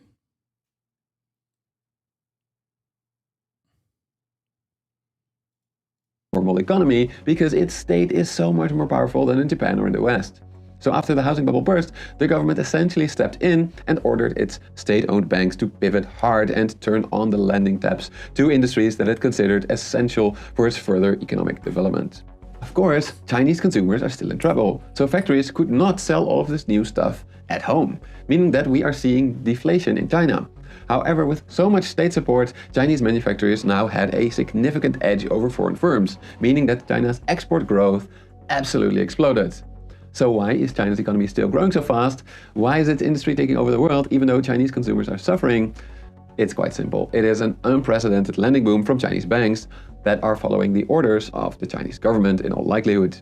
So if the previous unprecedented lending boom was in the real estate sector, and that caused what you know as ghost cities, which are no longer even ghost cities, but just like cities where people fucking live in, then what makes you think this time the manufacturing boom and the unprecedented lending that's going into the manufacturing boom is not also done so that they can achieve market dominance and significantly boost the renewable sector all around the globe? Why is it that it's also being done for some sinister purpose?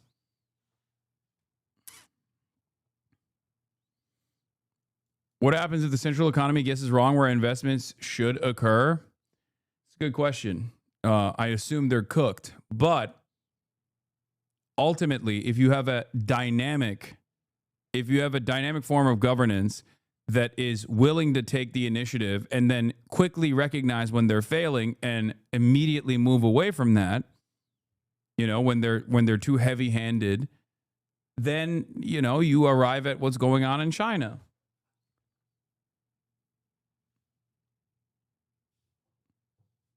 Whereas I think in a non-centrally planned economy, those kinds of issues take place with boom-bust cycles with regular frequency, and there is no protection for people. 2008 is a great example of this. When the housing bubble burst, and it wasn't even like designed in a way to boost the housing supply, but instead was designed in a way to, you know, turn more profits. And every part of that was entirely corrupt. In order to fix that situation, you end up giving golden parachutes to banks and CEOs, and a fuck ton of people actually lose both their life savings and also they lose their shelter.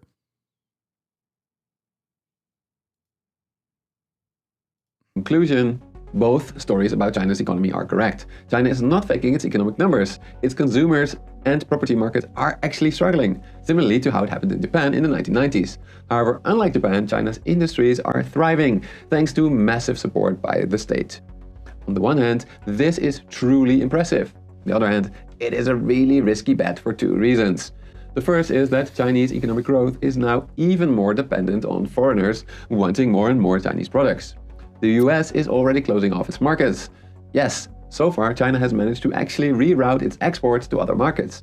But it is increasingly facing a backlash all over the world as countries like Brazil, Indonesia and India are fearing the demise of their own industries who cannot compete with heavily subsidized Chinese firms. The second reason China's new economic model is not sustainable is that China's debt to GDP ratio is once again rapidly rising. This cannot continue indefinitely. When taking into account household, corporate and government debt, China is now even more indebted than the United States. That being said though, China's total private sector and government debt is still quite a bit lower than that of Japan. So me saying that this is not sustainable does not mean that China's economy will collapse in the coming 5 years. How far they can take this new model, I do not know. But I do think that this was the wrong choice. As I argued in my previous video, for more stable economic growth, China should switch to a consumption-based economic model. And that's not just me saying that. The Chinese Communist Party itself essentially agrees with me, at least that's what they write. It's not what they do, but it's what they write. They are saying, look, we need to prioritize high quality growth. That is growth that does not increase debt to GDP. But whether or not they can do it, I don't know. Especially not given that their working age population is now projected to start declining rapidly in the coming decades. So yeah, what do you think? Let me know in the comments below. And if you want to know, I think they have to intentionally mischaracterize what China does because they didn't Because if they didn't, that means they would have to hand it to socialism, which exactly is the opposite of message that they want to send right now. I am not anti-China, but I get very wary when people put moral language on their actions. If you look at what they do in Myanmar, for example, you will see a cold reality of how the state operates. But I'm not saying they're evil. I think they're pragmatic for sure, and the citizens benefit from that. Yes, I will never say that China is a force for good and are operating. No state operates from the kindness of their heart. That's just not how it is. That's just not how things go. China, on the other hand, obviously puts the material conditions improving for their working class above all else.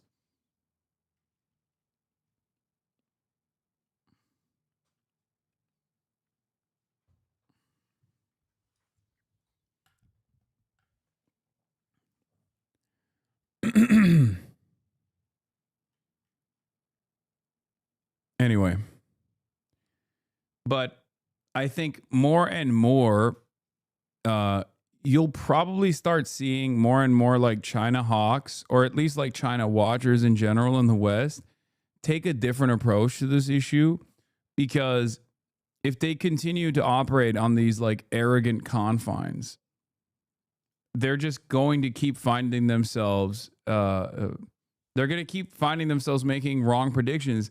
And maybe 20 years ago, making the wrong prediction about China's inevitable demise was not so consequential because America was still obviously the superpower, right?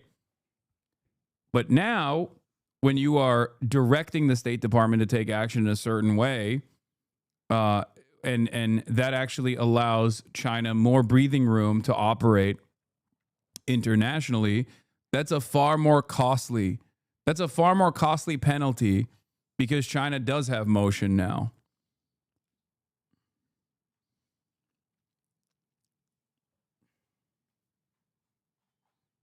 That's it. In China with this rather extraordinary summit. Ivan. That's right, and it's wrapping up now. The leaders of countries from across the Middle East and Asia have been gathering in this huge building here, where they boast that they represent nearly 50% of the world's population, starting to see their motorcades leave now, John. And I think the enduring image is of those leaders of three of the world's largest countries, Russia, China, and India, looking pretty cordial and happy together, and all agreeing that this is a time of global uncertainty, and they're all calling for some kind of newer, fairer system of government. A lot of digs taken at what they describe as a world order that's been dominated too much, they argue, by the U.S. since the collapse of the Soviet Union.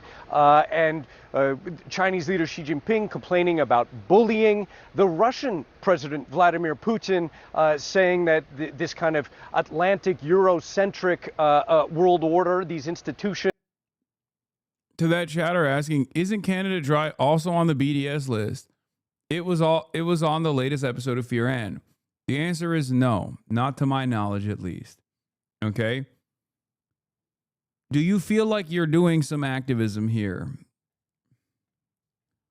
The question remains, do you feel like you are engaging in activism by not even fully, let's say if it was, okay? Let's say if it was. Do you feel like you did activism here because I boycotted it myself? Okay, well, why don't you look into it instead of coming in here and being like, wow, seems like you're not participating in BDS. Go look it up. I did before. No, you clearly didn't, because it's not.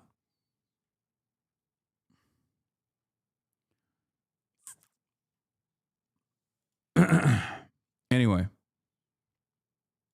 Are outdated.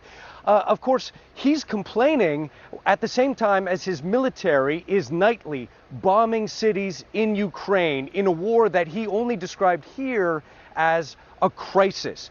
It is notable that the Prime Minister of India was here. He skipped last year's Shanghai Cooperation Organization summit, in part, I think, because of the fact that India and China's relations have been pretty bad. About 5 years ago, soldiers from India and China were beating each other to death in skirmishes in a disputed. Like, even the skirmish stuff that they talk about, like the border skirmishes, is so funny because, like, I've said this a lot before. Their major consequential geopolitical incidents are literally dudes dressing up in riot gear and hitting each other with like sticks and rocks. That's what they're talking about. Whereas when there's any sort of serious military skirmish between like a Western superpower and another country, that's never handled with fucking sticks and rocks. This isn't to say that there isn't like instability there, but it's just like it's always funny to like really hype up how dangerous and how unstable and how volatile this situation is. When, you know, we're talking about America that just like used fucking bombers and blew up a bunch of like Iranian nuclear sites only a couple months ago because they were fucking bored and because it would make Israel shut the fuck up a little bit. All while, you know, Israel has obviously reduced Gaza to rubble.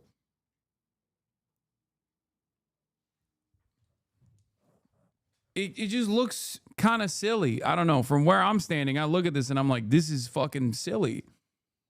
That, or when they talk about like the Filipino boats, like the boats coming out of the Philippines getting sprayed with like a water cannon by like the Chinese Navy. And they'll be like, this is the most dangerous skirmish of all time. It's really heating up. And it's like, there is certainly instability there. Obviously, China wants to bring Philippines into a joint security partnership.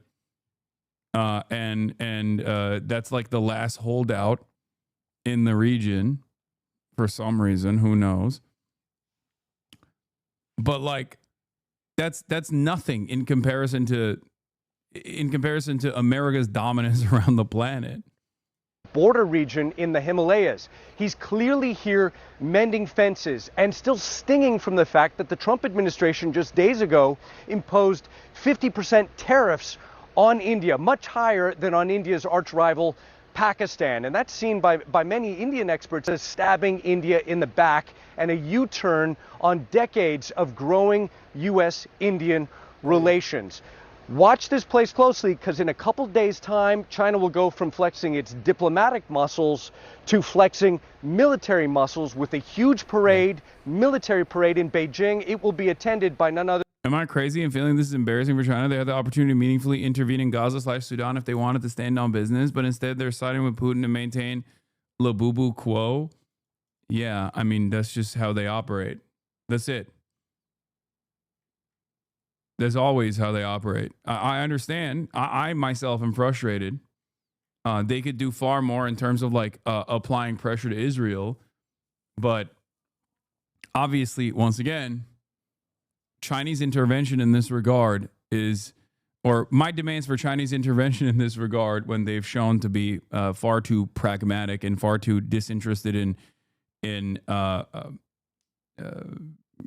interfering in whatever Western events are unfolding that are incredibly bloody and incredibly deadly. It is rather hollow, rather silly of me, an American citizen, to demand that the Chinese government do something when, you know, Israel would not be able to flip one stone in the Gaza Strip without American go-ahead. Than Vladimir Putin and also the leaders of North Korea and Iran. John. Yeah. Hi. Symbolism there. Ivan Watson, great to have you. Thank you very much. Bianna? All right, joining me now is CNN senior affairs analyst Kim Dozier. If there's anyone who loves a military parade, Kim, we know it's Vladimir Putin. He's conducted one every year. Bro, I've never seen this community describe Arab countries as pragmatic for their inaction during the genocide and beyond it. Isn't it Orientalist to keep calling China pragmatic? I mean, yeah, we fucking say that the Arab nations are betrayers of their own regional goals, their own interests and sovereignty, and demands being made by their own populations to intervene to save the lives of Palestinians. Arab countries are also vassal states, beholden to U.S. interest in the region. China is a sovereign nation. in Moscow, and now he's going to be there with Xi Jinping on Wednesday to watch China's. To pick up on what Ivan said about Putin's statements, here's what he said today at the summit and how he described the SCO, the Shanghai Cooperation Organization. He said it's a system that could replace the outdated Europe Central and Euro-Atlantic models and would take into account the interests of a maximum number of countries and would be truly balanced. Putin has long been pushing for a multipolar world order, one that is less focused on U.S. and a unipolar world dominated by the U.S. being the global superpower. Is he getting that wish come true now? Well, what we're seeing is this formation of this Eurasian bloc that is strengthening its ties economically, militarily, diplomatically, and China is in the lead. You know, China wants to conquer the world through trade, through markets, vice through force, and replace the U.S. as the leading global power. And it's taking advantage of this moment when Trump has alienated people, so many nations, including India, which was becoming an ally, whereas in the previous White House administration, the Biden administration had used market forces and joining together to try to discipline China and Russia.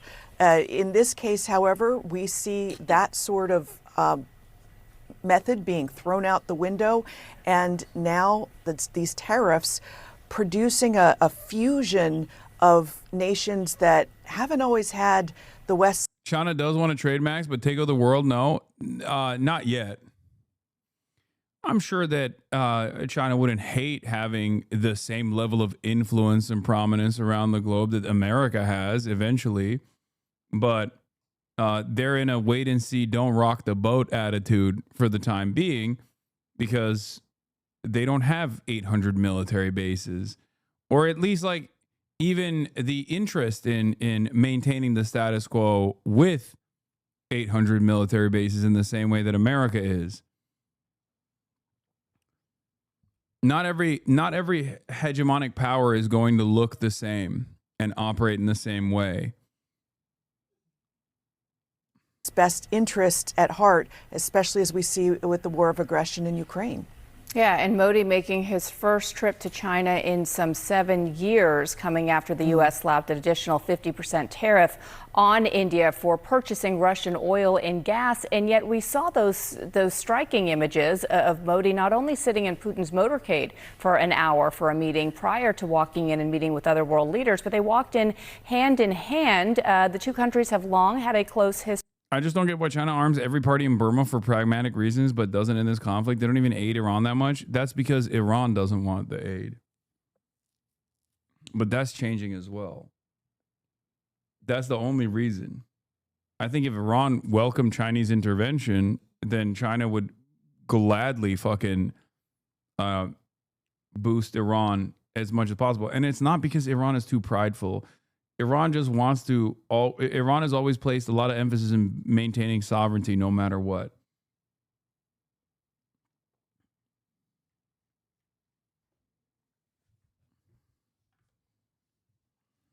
Dating back to the Cold War in the Soviet Union era.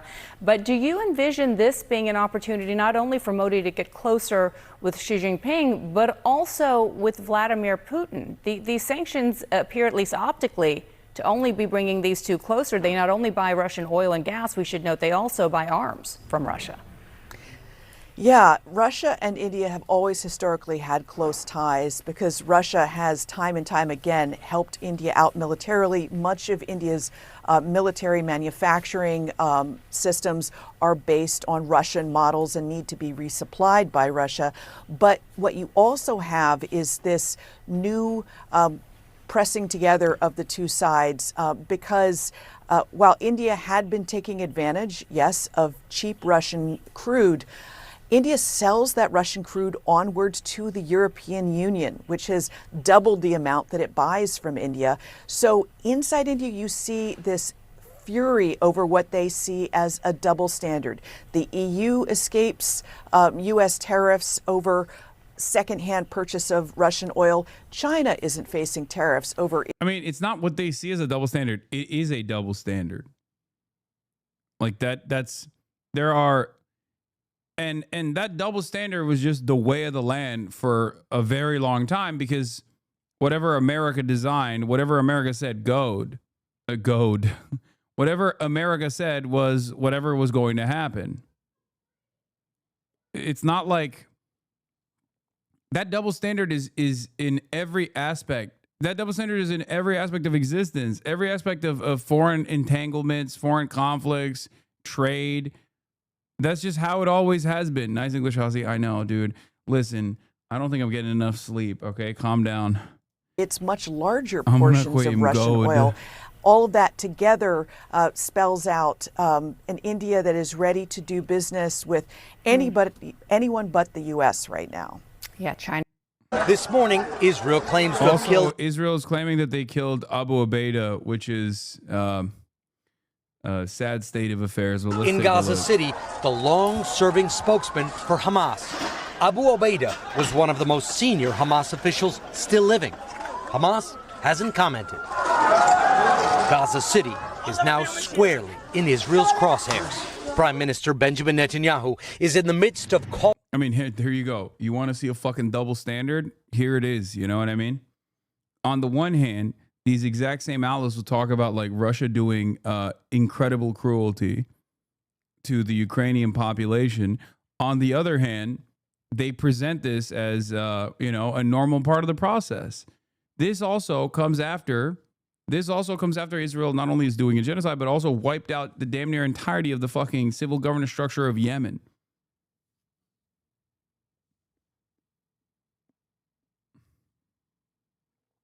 It's crazy. Calling up 60,000 reservists for a full ground assault on the city, claiming it is the last remaining holdout of Hamas. Last night, during a 6-hour cabinet meeting, Netanyahu announced the offensive is still a go, without even discussing a ceasefire that Hamas says it has agreed to, according to Israeli media. Up to 1 million people remain in Gaza City. It's crazy that only now are they like, well, Hamas agreed to the ceasefire, but Israel's refusing to abide by it. Like, only now, dude, 23 months in. That's crazy. That's crazy. They should have been covering it like this, because this is more truthful coverage than I've ever seen from mainstream media. Even that brief admission, they should have been doing that from the start. And the few international aid groups still working there say more Palestinians are arriving every day as they try to escape advancing Israeli troops. International agencies say Gaza City is already facing a level 5 famine, the highest level. Ala Jawad is returning to her tent with her son after they battled crowds to get some rice from a food kitchen, describing it as humiliating and insufficient. If they have food, we eat. Otherwise, we don't. My youngest son cries all day from hunger, she says. Opposition to the war and Netanyahu appear to be growing in Israel. Weekly protests against Netanyahu have swelled from a few thousand in Tel Aviv to several 100,000 2 weeks ago. Gil Dickman's cousin, Carmel, was executed by Hamas a year ago. Dickman accuses Netanyahu of refusing a deal that could have set her free and says the war is now doing harm to both Israel and Jews worldwide. Netanyahu and his war right now, they're ruining the Israeli state and the Israeli idea, the moral of the Jewish nation, of the Jewish people all over the world. And as for what could come next for Gaza, much of which is already in ruins, President Trump has proposed, quite controversially, that the United States take ownership of Gaza, turn it into a business venture, something he called a Riviera. He even posted an AI video showing what it might look like. Well, apparently the idea is not dead. The Washington Post reports that the Trump administration has reviewed a detailed plan to develop this Riviera economically under U.S. leadership and to move all of the 2 million Gazans currently residing there and to move them to an undisclosed location, compensating them with $5,000 and digital tokens for their land. The administration has not responded to our request for comment. Laura? Richard, thank you. Hey, also, the American Lebanese guy that is supposed to be the envoy to the Middle East and the Trump administration recently gave an insane interview to Mario Nawal, one of these like TikTok guys, in which he literally said the Sykes-Picot agreements and nation-state boundaries are irrelevant, and that Israel has the capacity and the interest in overriding all of these pre-established states. Like, he basically said Israel has the ambition and the military power to implement the Greater Israel Project. It's pretty insane. Hold on, let me pull this up real quick.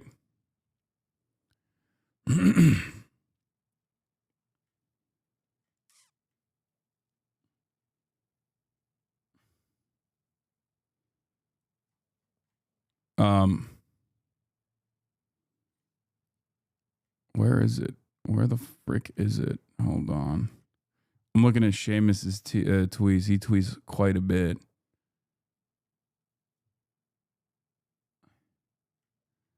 And I simply cannot find it any longer. Where the hell did it go?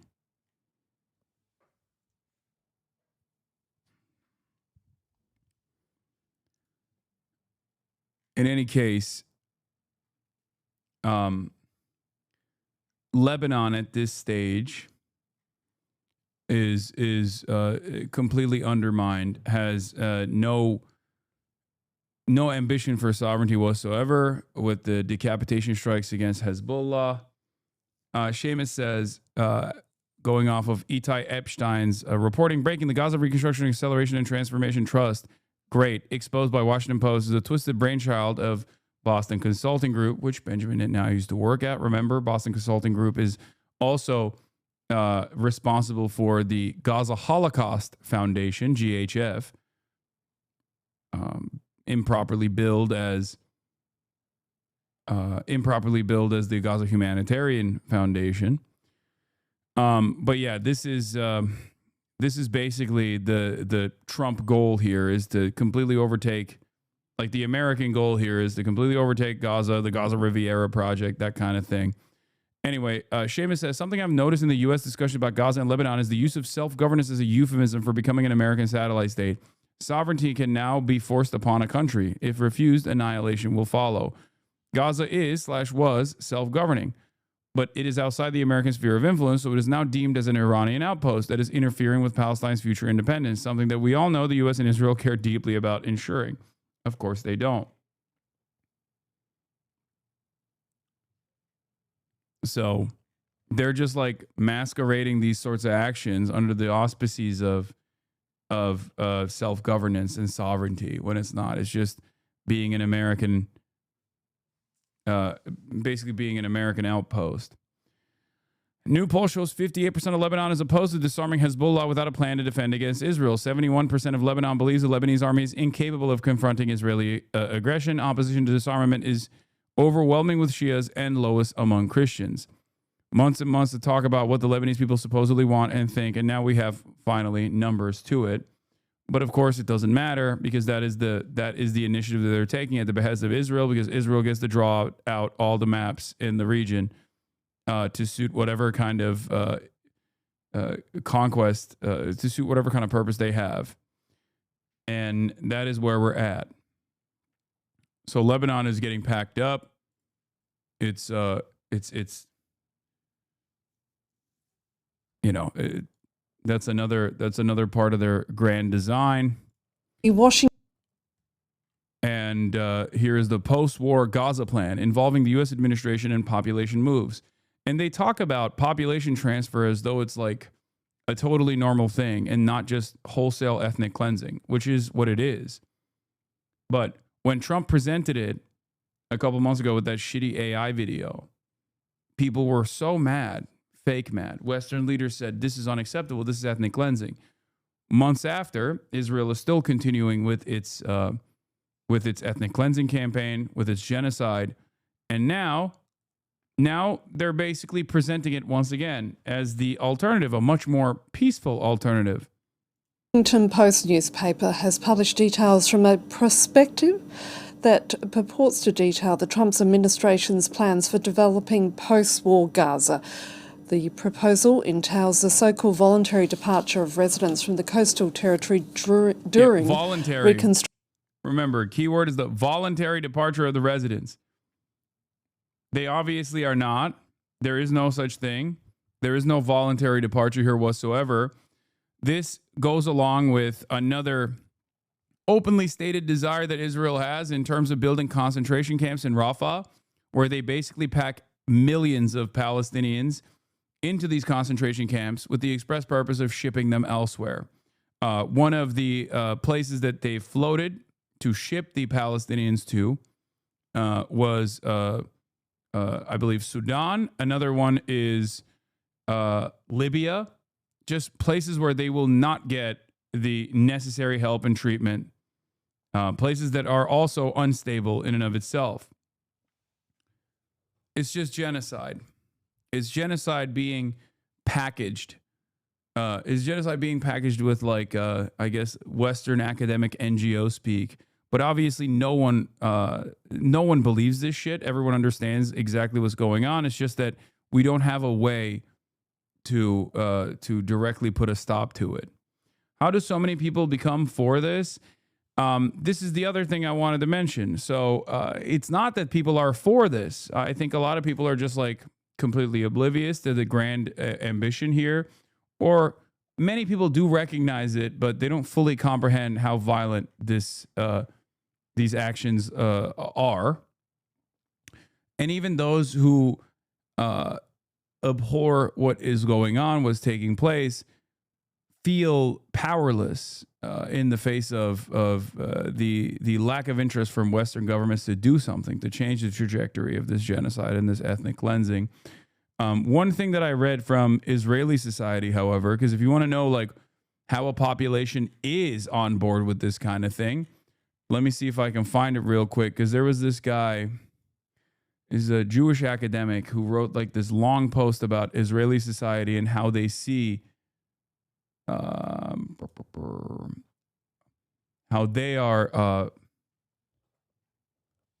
what the overall opinions are of the Jewish citizens of Israel broadly.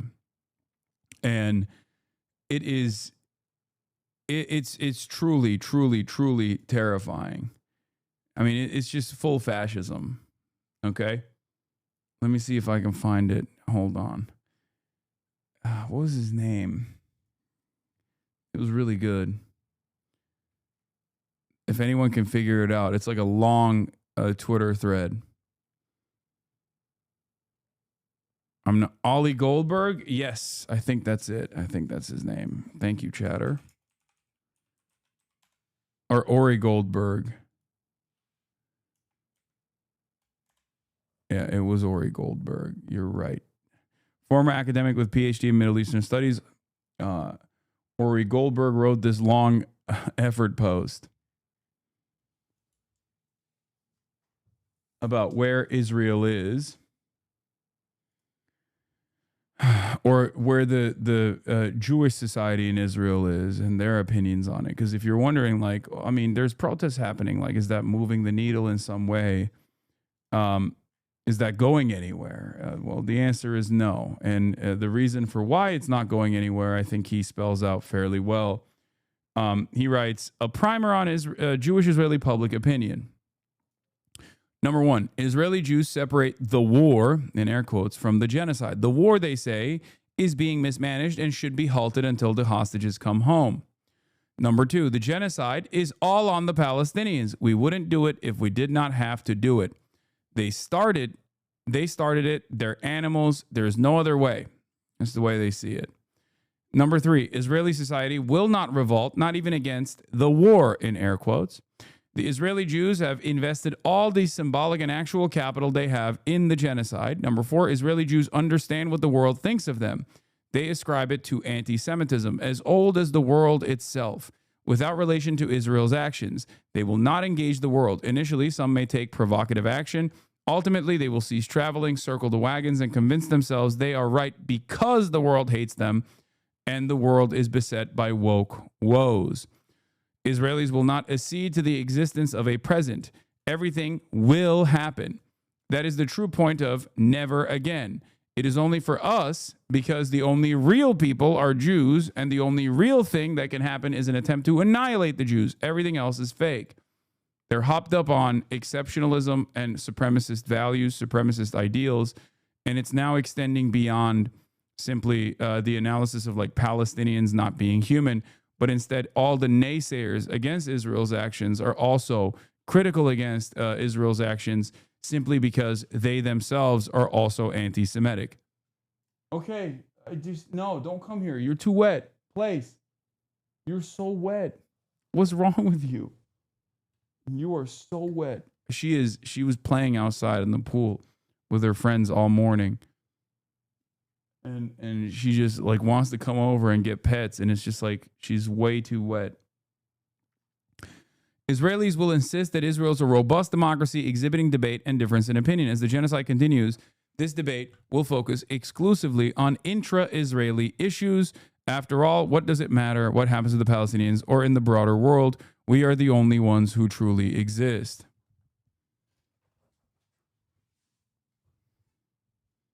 Chill is called Being in Heat. She's not in heat. She got spayed.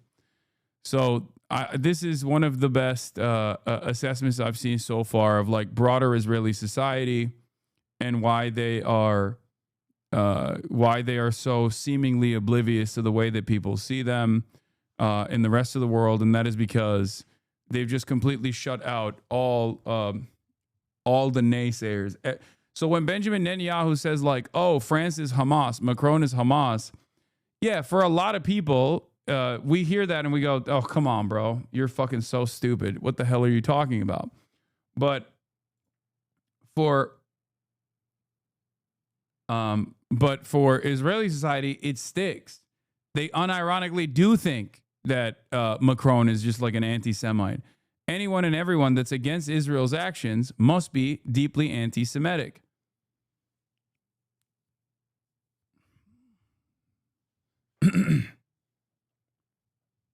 That's it.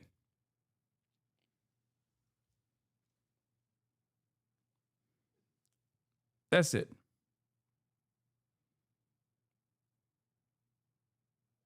It's like slowly but surely, every aspect of Israeli society has molded into Kahanist sentiment.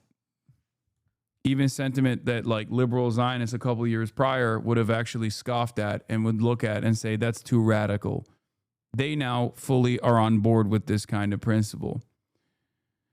And that's where we're at. It's a plan that's been welcomed by the leadership of Israel's far right, but NGOs saying it would hasten the ethnic cleansing of Gaza. Joining me now from Washington, D.C. is France 24's Fraser Jackson. Fraser, what more do we know about this proposal to turn Gaza into the so-called Riviera of the Middle East? Well, Trump shocked the press gathered in the White House back in February when he first uttered that phrase, Riviera of the Middle East, unleashing a wave of backlash, some of which he embraced. But now we have a bit more meat on the bone, thanks to reporting from the Washington Post. Now, the paper says that there are numerous proposals floating around, with one which would see the Gaza Strip turn into a, quote, trusteeship administered by the United States for at least 10 years, while it's transformed into a gleaming tourism resort and high-tech manufacturing and technology technology hub. Now, the Post has published this 38-page document, which calls itself the Great Trust, standing for Gaza Reconstitution, Economic Acceleration and Transformation Trust. Now, that trust says that it would turn the Strip, quote, from a demolished Iranian proxy to a prosperous Abrahamic ally. Now, Washington Post says that the plan envisions at least a temporary relocation of all of Gaza's more than 2 million people, either through what it calls voluntary departures to another country or into restricted, secured zones inside the enclave during that reconstruction.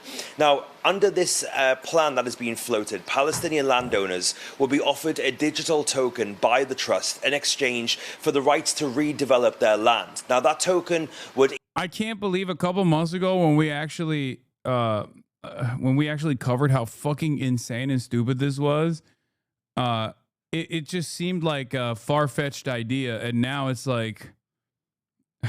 Now it's turning into this like crypto rug pull based government policy. Whenever Hasan tells Kaya place, I imagine myself as her. That's crazy. And she's not listening to me any longer. She is no longer a good, she's no longer a good lady. She's become a bad lady. Either be used to set the landowner up for a life elsewhere, or the token could then be redeemed for an apartment within one of half a dozen AI-powered smart cities that the trust wants to build in the Gaza Strip. Each Palestinian who leaves will be given $5,000 cash, as well as money to cover 4 years of rent payments and a year of food. But how that system would work isn't immediately clear. Now, it should be said that the White House and State Departments haven't commented on the proposals, and it's unknown if this is the plan that Trump is indeed. Yeah, Hitler announced a temporary relocation of Jews, but like modernized, where it's like they're just doing hollow tokens. You know what I mean? It's crazy. It's just straight up like the modern dystopian version of the Holocaust. It's insane. What do you mean? What if they say no? They get killed, chatter. There is no saying no. What you literally are pointing a gun at them and going, here, take this fucking fake crypto token. And if you don't fuck off, then, you know, you have the other option here. We will kill you. Pondering, but we have heard numerous plans like this over the last few months to pay Palestinians to leave Gaza and resettle them in other places like Libya, as well as Ethiopia and Indonesia. Israel has been in talks with those countries, and the head of Israel's spy agency Mossad came to DC in July to seek US help to convince countries to take hundreds of thousands of Palestinians. Now, the Israeli government says that a relocation like this will be voluntary, but it is, of course, hugely controversial, and many analysts are labeling it as a war crime. And of course, this is all coming as the Trump administration has cancelled the visas of all Palestinians just days before the UN General Assembly. Yeah, this reporting coming from the New York Times this time. They are saying that US officials have increased restrictions on Palestinian passport holders, effectively suspending approvals of a whole host of US visas to the diaspora. Now, the new measures that we are being made aware of in this reporting were told to US embassies in a cable on August 18th, and they will effectively impact the ability for Palestinian passport holders to travel for medical treatment, as well as university studies and business trips as well. That adds to the restrictions already in place on visitor visas, and it comes just days after Marco Rubio announced that the US would not issue visas to Palestinian officials who are wanting to attend the UN General Assembly in New York in a few weeks' time. That also includes the leader of the Palestinian Authority, Mahmoud Abbas, along with around 80 others who were planning on traveling. State Department said that Marco Rubio was doing this to hold the Palestinian Authority, quote, accountable for not complying with their commitments and for undermining the prospects for peace. Now, it's unclear what prompted this newest push for restrictions from the US government, but it, of course, comes after a wave of close US allies announced plans to recognize Palestinian statehood at that meeting in New York in just a couple of weeks. France, Canada, and the UK all set to become the first G7 nations to do so. Your country is evil, bro. The most evil. And dumb. Like, it's just evil and stupid. It's stupid evil. It's cruel for the sake of cruelty alone and nothing else. It just fucking sucks.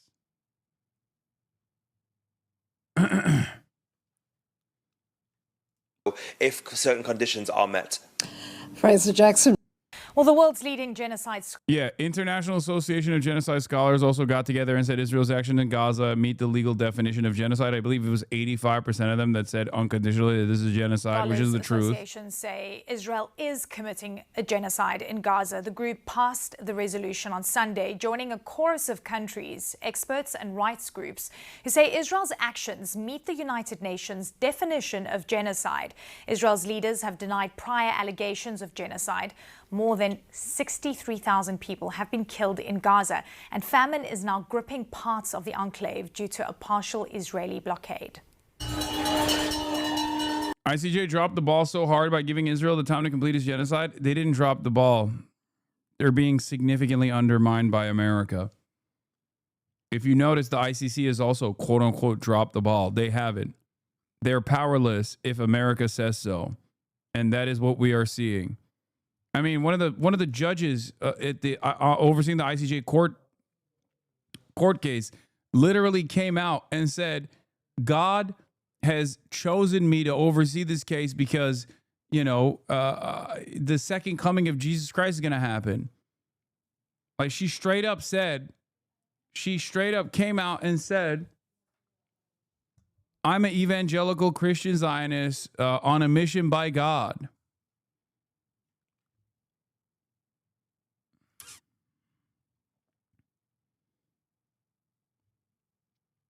Yeah, the ICC and ICJ literally take many, many years for genocide traditionally. I know.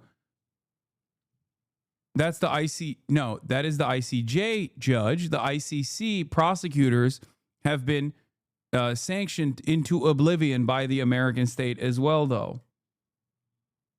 Anyway, Graham Plattner is speaking live at the Bernie rally. Let's tune into it and let's see what he has to say.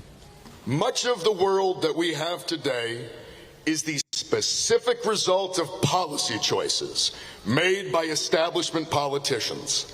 And the shameful truth of all of this is the blame cannot simply be left at the feet of one political party.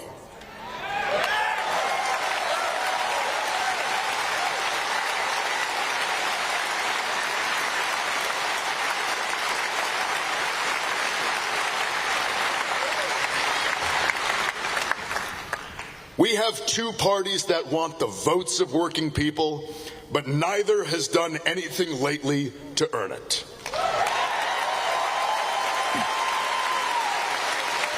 Yeah, his criticisms of the Democrats' feckless attitude has been getting a lot of play on Twitter and annoying people apparently, Support which I say good. Must be earned.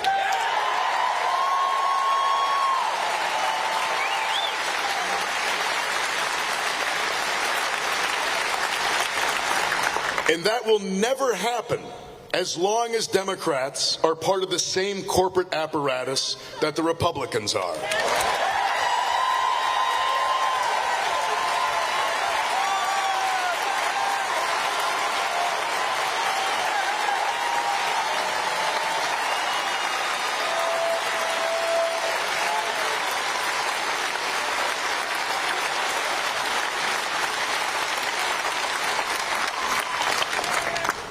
Now, Susan Collins' charade is wearing thin.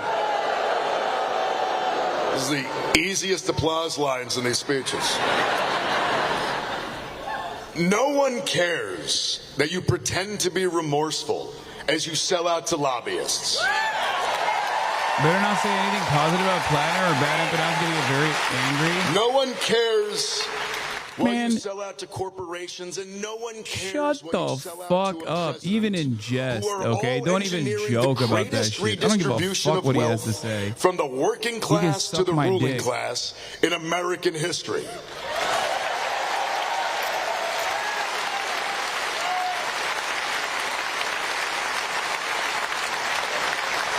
Symbolic opposition does not reopen hospitals.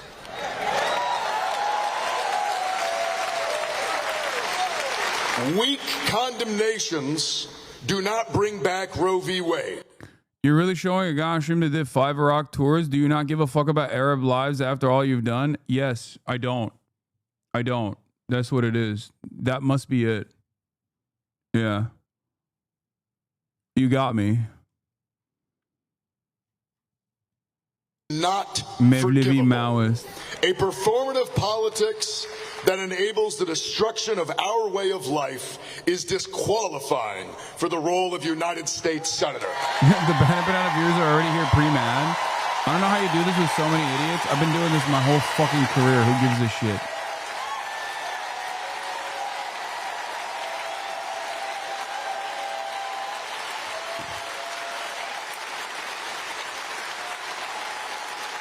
This doesn't mean. Look, I'm looking at what he's saying. Better than Susan Collins. I understand that many of us have been burned before. And Maine deserves an alternative. There's no reason to immediately fucking assume that this is another Fetterman clone. It can be the case. Status quo that she is. But I'm not going to immediately slap aside. I am running because it is time for change. This dude has literally one single tweet about Palestine. Because I believe he just started running for Congress. And in a better system.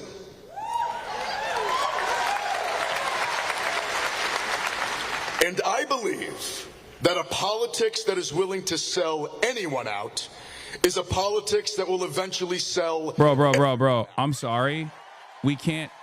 I'm not doing this whole thing with like leftists who just genuinely come in here and they go, look, man, I'm fucking mentally ill, and you need to abide by my standards right now.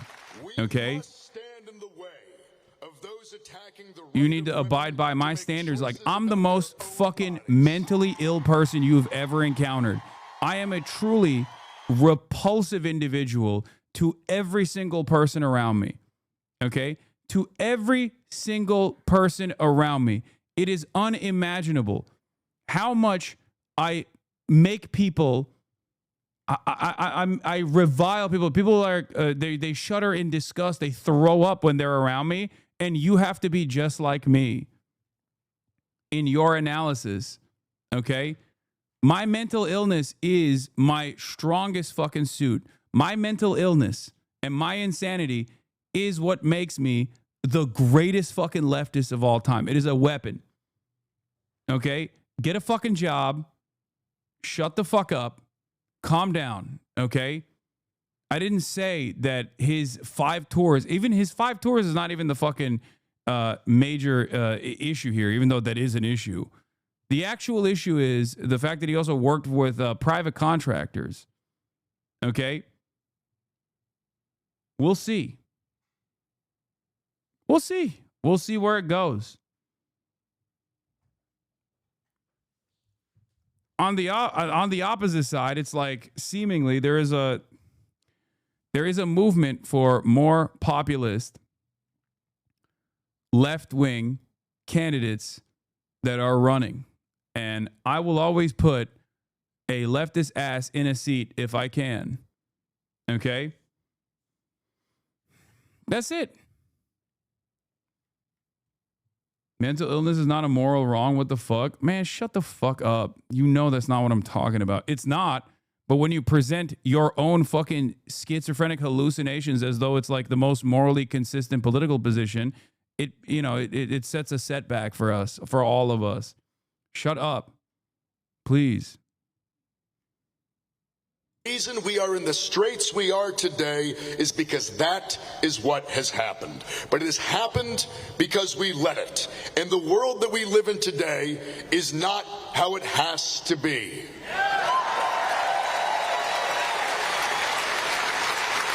We can have a healthcare system that is not a mechanism of extracting wealth out of working Americans, but a guarantee for safety and health for all.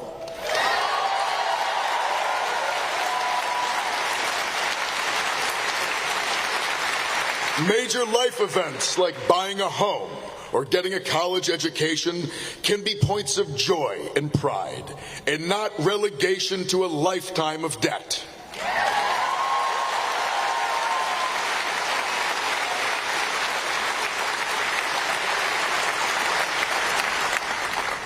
our taxpayer dollars can build schools and hospitals in America, not bombs to destroy them in Gaza.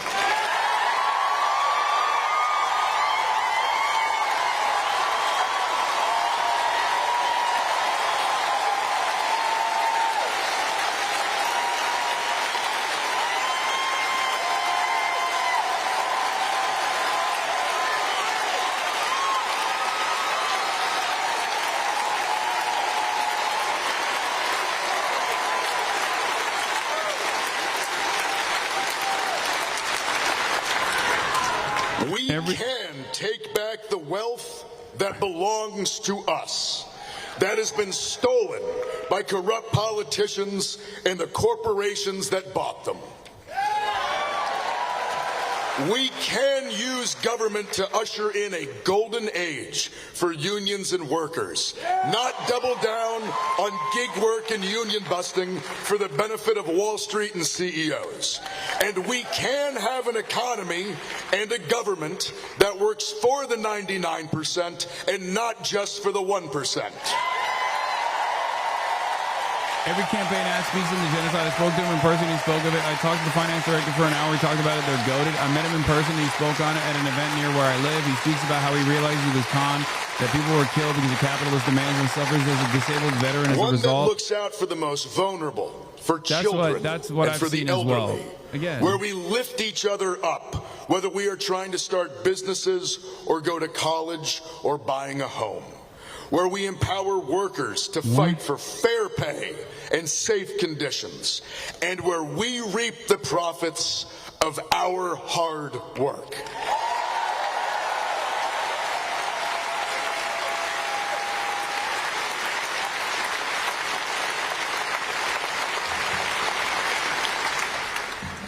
To find that path forward, we need only look down on the shoulders of the giants we stand on. The legacy of the labor movement.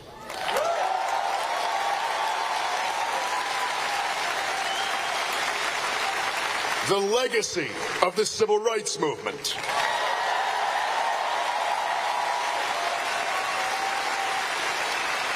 he loves killing Iraqis, by the way. Yeah, that's his And platform. these are legacies If you notice, he's running on a platform of wanting to kill more Iraqi children. Have you guys noticed that? That's what he keeps saying over and over again.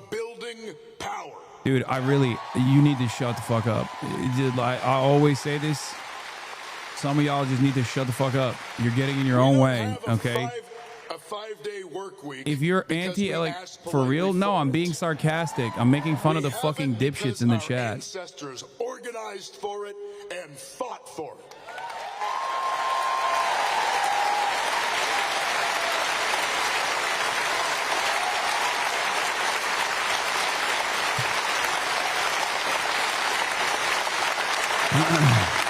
Regardless of what some might want you to believe, power exists for those who are willing to organize and to take it. And power is for the people.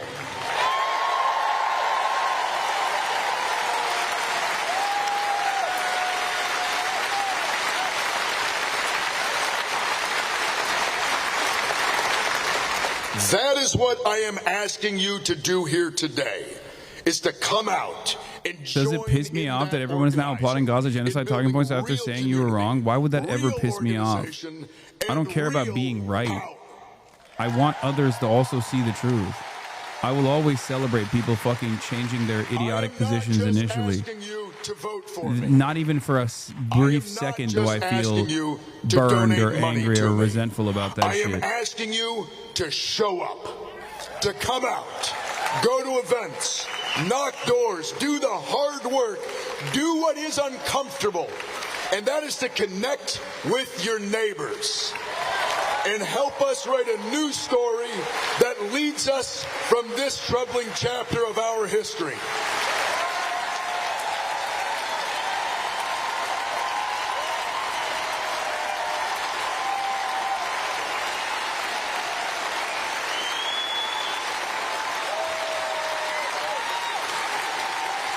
Entryism is not the way. He does entryism. That is a dead end. You're right. Why is Graham Plattner running for Senate instead of just sitting around in my Twitch chat talking about how everyone is actually bad and wrong?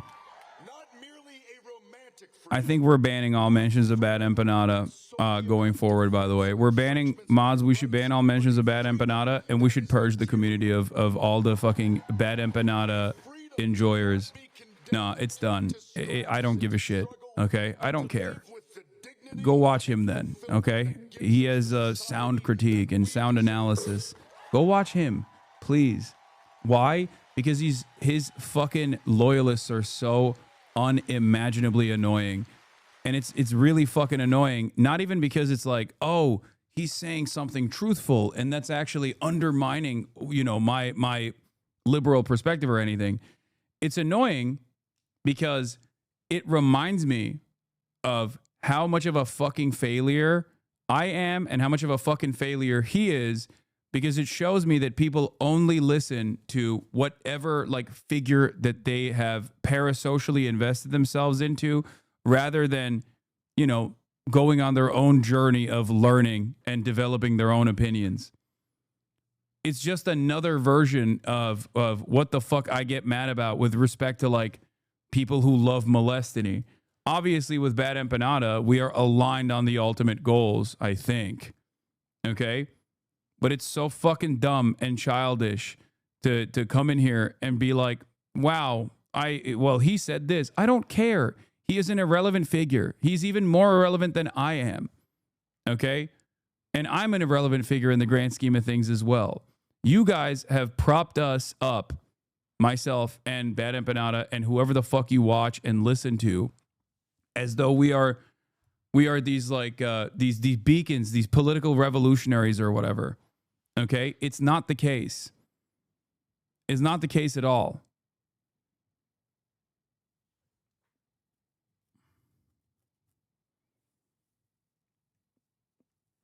We're cooked. We have no semblance of organizing. We have nothing. We just don't have anything. We don't have anything in this fucking country. The best you can expect from a robust left movement in this country is to marginally improve the working conditions, marginally improve the living conditions of the working class in this nation, while also simultaneously urging American foreign policy to change its trajectory so it gets out of the way. Okay? That's it. And a lot of you guys don't understand that. You think like, I don't know. A lot of you guys just don't necessarily care about electoralism, and that's fine. Okay. I understand why some people would not choose to participate, but if you're not going to participate in it, then don't fucking shit fling from the sidelines. Okay. Like, as long as it doesn't make him entirely wrong, man. There needs to be some kind of reckoning with the fact that someone's actual past is a killer. Okay, there you go. Once again, there are valid concerns to have here. 100%. But if you're shutting yourself off from even analyzing the situation, interpreting it on your own because you listen to an Argentinian dude or you listen to an Australian dude living in Argentina and his assessment of it, and just you're repeating the talking points in here, then you're not engaging in any sort of real critique. Okay? That's number one. Number two, once again, when I look at these sorts of developments, I look at it from the frame of what the broader American, what the broader government and their attitude is on these sorts of issues. This person is above and beyond aligned with, at least the way he's communicated himself so far. This person is far above and beyond the expectations of like a Pete Buttigieg or whatever the establishment's trying to present, okay, as the best path forward. The way I look at it is like, you could take issue with Zoran, you could take issue with Graham Plattner and their campaigns, but would America be in a better situation overall if it was if we had 100-gram platiners as opposed to not having any? And if the answer is yes, you move on with that assessment in mind. Okay? That's it. I'm not demanding you like hug and kiss him, okay? I'm not demanding you idolize him, but I can't even fucking open up the conversation without a bunch of people chirping at me. It's ridiculous. We're not going to play that game here, okay? If you think that this implies that I'm betraying this revolutionary sentiment or something, then sure.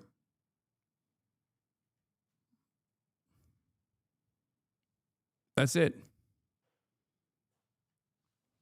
I make my assessment off of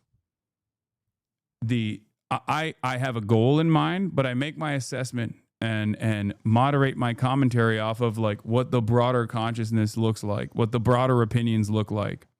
Okay? And while I'm still uncompromising, when it comes to electoralism, when it comes to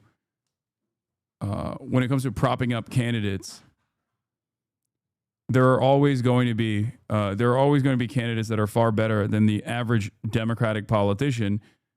And if one presents itself and they have a viable alternative, you have to look at the rest of the race and recognize that if he's the best and he is choosing to unseat a Republican politician, then it is idiotic to not push for more a robust and a larger national platform for people like this.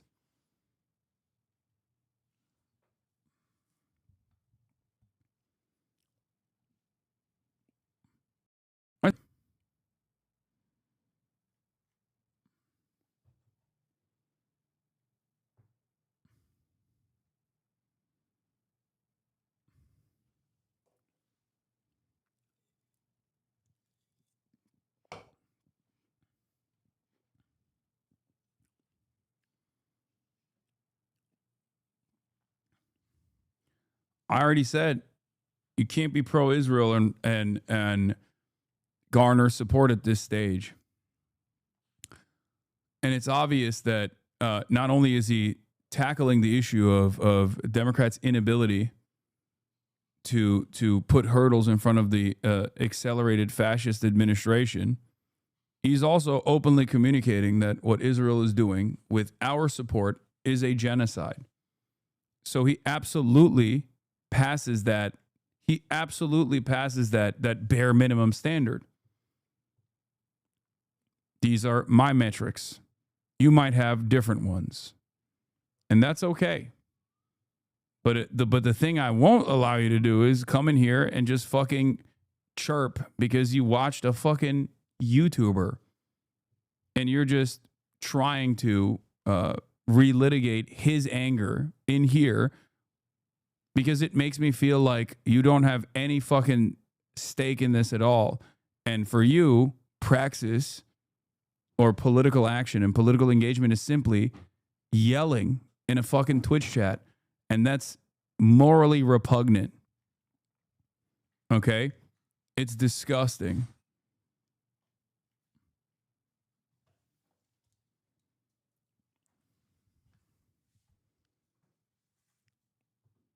Go build the fucking Vanguard on your own, on the countryside. That's it.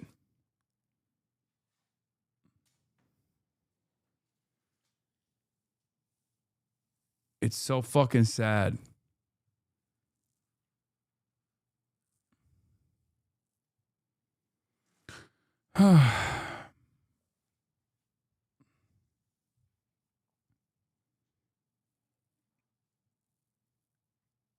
Like, you're no different than DGGers, just so you know. Just because you're doing it at the behest of what you assume is like creating a Marxist-Leninist vanguard or something, or exhibiting revolutionary class politics in your mind, doesn't change the dynamic at all. You are literally doing the exact same thing. You are simply wearing politics as a sleeve to advance drama. It's fucking idiotic. is childish. It's parasocial. It fucking disgusts me. That's it.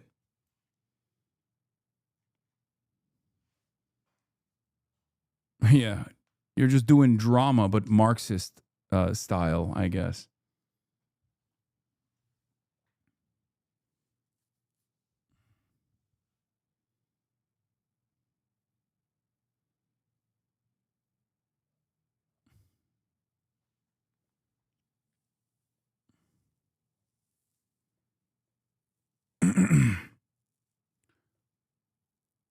Why does everything always need to go back to niche micro e-celebs? Do you not think there's valid criticism in Fetterman, Obama types? I mean, who are you speaking to? Are you speaking to me here? Do you feel as though I have not regularly criticized Obama? And since Fetterman's pivot, have actively shit on Fetterman as well? Like, who you're now addressing a straw man that you propped up in your mind. If you are to say that Graham Plattner is going to be like Obama or Fetterman, yeah, there's a likelihood that that could be the case. But as far as he hasn't shown that, what's the purpose here? What's the purpose? Okay, I think you're dismissing a valid conversation that needs to be had about the Obama strategy. Run as a progressive, govern as a liberal because of people bringing up bad empanada? No. Because not a single fucking person has presented a valid reason as to why this is the case. They're just simply relitigating talking points that they saw in a fucking YouTube video. Okay? That's it. You're have your assumptions and I have mine. That's all you have right now. This person is not even elected. This person has only launched his campaign like a fucking month ago. And you're already in here being like, I want to be the guy who says, I told you so. I think this is pessimistic. Okay? If he was running around doing wishy-washy sentiment, if he was demonstrating wishy-washy sentiment about his own service, about American military conquest in the global south, then you would have a little bit more validity to your arguments. The problem here is you will look for this perspective that you have in your mind born out of pessimism is now going to guide every single point of analysis that you engage with because you just want to be right. That's it. You want to be right. Okay? I understand people keep bringing it up, but the aspect can't be ignored to discuss his tendency. I've been watching since 2019. I remember your supporters saying similar things for Fetterman. Yes. John Fetterman presented himself as a progressive figurehead and then literally went back on every single thing that he promised. Okay? Every single thing, including shit that is directly related to his own personal life. His wife was an undocumented migrant, and now he's anti-immigrant. What are we talking about? There's a reason why that is like not the Obama technique, for the record. That's something beyond that. John Fetterman became one of the most reactionary politicians in Congress virtually overnight. If you think that everyone is going to turn out like John Fetterman, then you can't vote for anybody because everyone could be like John Fetterman. Literally everyone. So then your argument is simply, don't vote for anybody. Don't vote for a single fucking person. Do not engage in electoralism. Do you see what my anger is here? So if you recognize that, and why dismiss people? Because the fucking concern is psychotic. That's it. There's a reason why he is a unique figure.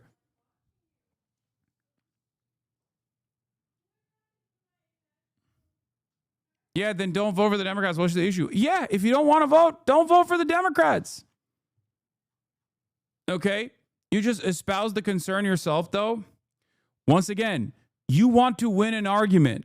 You don't want to you are currently not looking at this in a reasonable fashion. You are simply looking at this to say, this guy's fake. I already made up my mind on it. and I want to convince everyone else that he's fucking fake before we even make up our own minds. Okay? That's it. That's it. That's why it's frustrating to have this back and forth over and over again. And it's much easier to just fucking, nail a bunch of these chatters and rip them to shreds and have them chirp away in the fucking wind and in splinter communities that they cultivate off of the resentment that they feel that a community that they once thought was warm and welcoming is now hostile to their worldview. And therefore, it must be a reactionary one because they simply do not exhibit the same politics of purity that you have. Okay?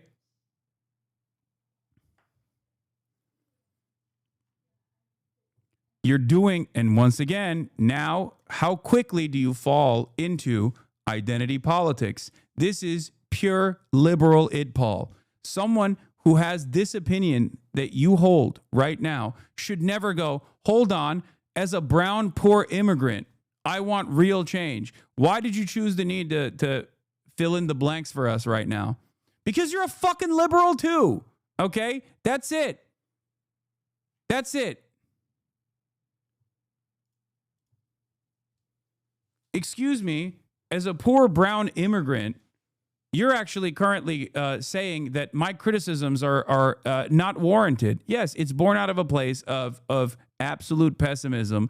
It's an understandable pessimism that you have because nothing good has ever happened for you. It's understandable. Nothing good ever comes out of American politics. This is true.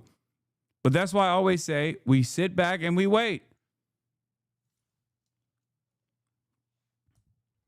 Just give it some time before you make your assessment instead of immediately trying to rush to be first in the market, to be the guy who's right. Okay? If you're not invested in electoralism, then that's fine, but you don't have to fucking criticize it, okay? From the outside. I have a different method than you do.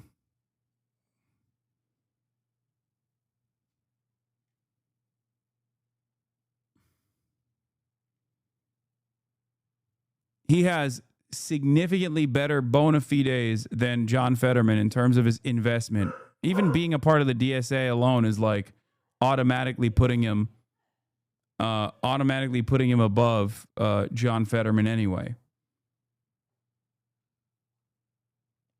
As a rich white guy, isn't it easy to wait for you? How quickly do fucking libtards showcase their libtard ass behavior in here as a rich white guy?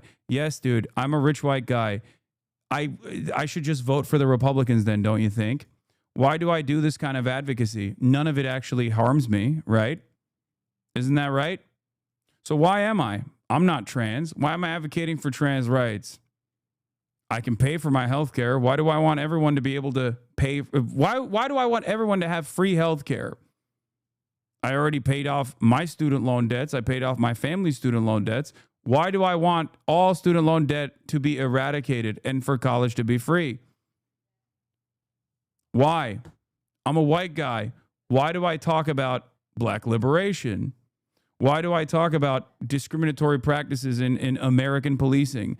The racist outcomes of the criminal justice system. It doesn't impact me at the end of the day. Also, why are you here? Why aren't you watching someone who is from a marginalized background and instead are here? There you go. What do you do for black people? Ugh, I'm not even going to entertain this. I'm not dignifying whatever fucking dumbass position that you hold here. It's the classic, you haven't had enough black guests on the show. And then you just, arrive at a position where you got a white guy spelling out exactly what he's done for black people. Like I'm the fucking champion of black people. Shut the fuck up. If you can't figure it out, then that's on you.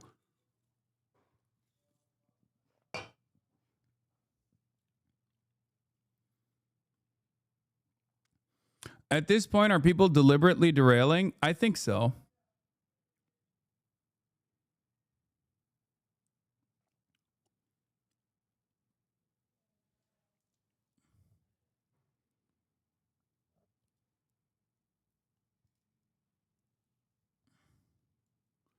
This is such a dumb way to deal with this, man. It's not it, Paul, to say someone has an interest in certain outcomes. Hey, tell me how again AOC voted for the bill to ban funding for the Iron Dome law. This is such a dumb way to deal with this, man. It's not it, Paul, to say someone has an interest in certain outcomes. You have an interest in improving both your material conditions and everyone else's. Okay, your background. The reason why you're bringing up your background is because you want to add some semblance of like weight to your words. Okay, I believe that you actually have an investment in improving the material conditions of all working class individuals around the world. You've been in here for 48 months. I suspect that if you didn't have this kind of opinion, you wouldn't be a 48-month subscriber. The only reason why you add that to the conversation is because now you want to be like, see, you don't understand. My concerns are more valid.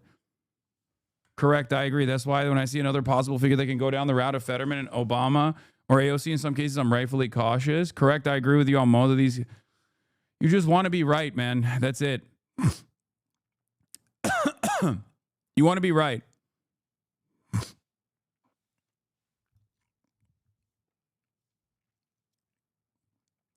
That's it. And right now, you and I are both, I haven't even made an assessment for the record. Like, I have my own skepticism, especially when someone has that kind of background. But that, I'm not going to let that get in the way of doing proper analysis off of what he is communicating right now. Okay? That's it. That's it. You, on the other hand, want to be like, no, you have to have the same doom and gloom analysis that I do. This is not about being right, okay? In many ways, there is no difference between what you're saying and what you're demanding from me right now in my commentary and what that other chatter said. Don't you feel mad that like all these people that previously yelled at you because of your correct position on Gaza are now cheering on when someone also says it's a genocide? No, of course I'm not mad. I'm actually very excited. I'm happy. At least as happy as one can be in spite of the present circumstances. Because I don't give a shit about being right. Who gives a fuck that I'm right and now people are seeing that I'm right? That doesn't mean anything. I want things to change. I want people to recognize the truth. I want people to take action. I don't give a fuck about like appearing as though I was right all along.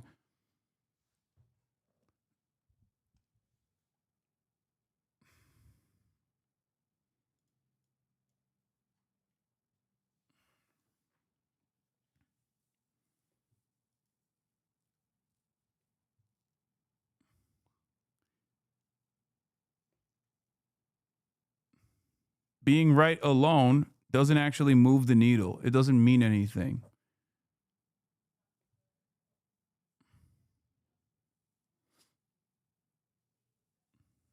Okay? Anyway, the easiest solution to this kind of attitude, by the way, is just simply go outside. Go outside. Talk to some random people. Okay? See where they're at.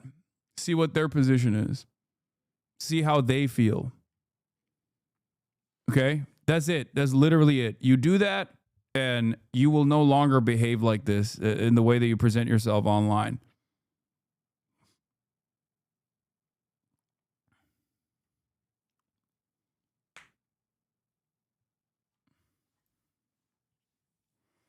That's it.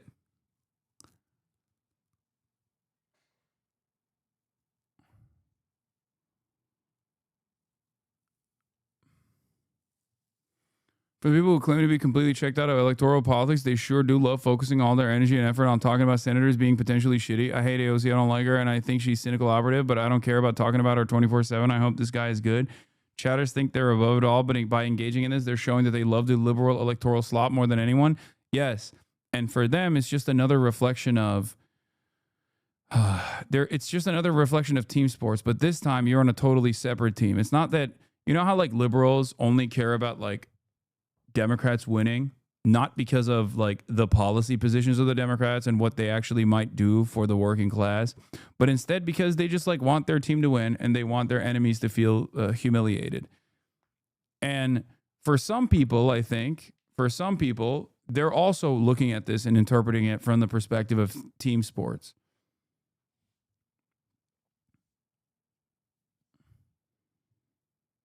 That's it. But this time they're not on team D or team R. They just want to be right. And that's all it is. They want to be here 3-4 months down the line, or a year from now, 2 years from now, to say, I told you so ahead of time. Why didn't you see it? The warning signs were all there. I'm not even saying that there aren't warning signs. I'm simply stating that it's too soon to tell. Okay? And many of you that are simply invested in I told you so's don't even understand that you are not presenting an alternative at all. You're not. Because you don't care. That's what's so frustrating about this.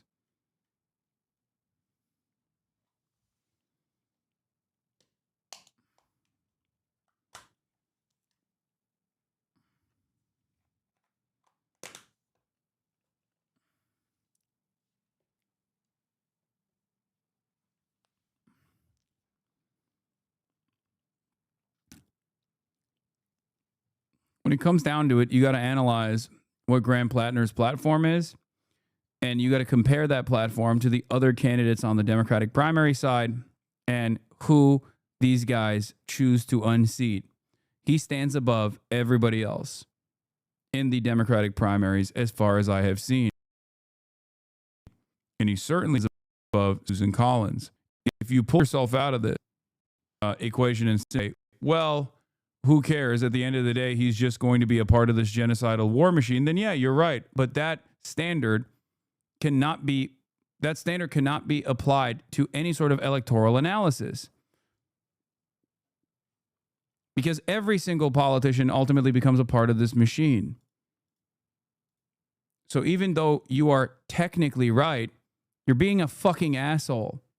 And you're also behaving in an incredibly unproductive, incredibly cynical conversation with no real interest in implementing any change whatsoever. And you're not even presenting an alternative solution at all. You have no solutions. You just want to fucking yell at the wind. That's it. Chatter's finding out that Hasan isn't actually an American bad third world is tanky like his haters claim is so funny. No, it's like I recognize the evils of American empire. I speak to them all the time. But I also recognize the limitations that Americans, regular ass Americans have. I recognize the social conditioning that they go under as well.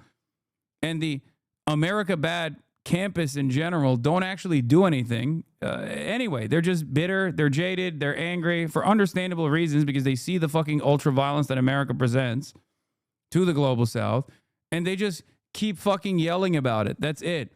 They don't do anything. As I've said before, I think the best possible solution here in the perfect world, within the confines of what can be, within the confines of what is possible, is for there to be thousands of leftist, anti-imperialist candidates running within the confines of the Democratic Party, or potentially a third party if there was a viable third party alternative. And then after seizing control over the American state, they slowly claw back America's imperial ambitions around the world and stop getting in the way.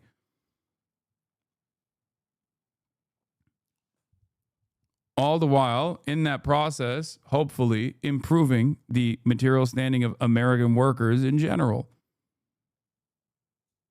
Some people simply unironically take on this, my anger and resentment is not with the American state. It's with the American working class. I want them to suffer. It's just, a silly position to hold, especially if you're doing any sort of electoral analysis. So I always say, look, if you don't like electoralism. It's understandable. It's bourgeois democracy. It's fake. It's not real. I don't disagree with you. But if you actually don't appreciate it and don't think it's productive at all, you can see yourself out of this conversation. You don't have to also just sit there and fling shit. You know? That's it. It's just not for you. It's not for you. Why? Why do you find yourself so invested in this? It's something that I do not understand. You click away when I play video games. Click away when I talk about elections. You know what I mean? It's that simple.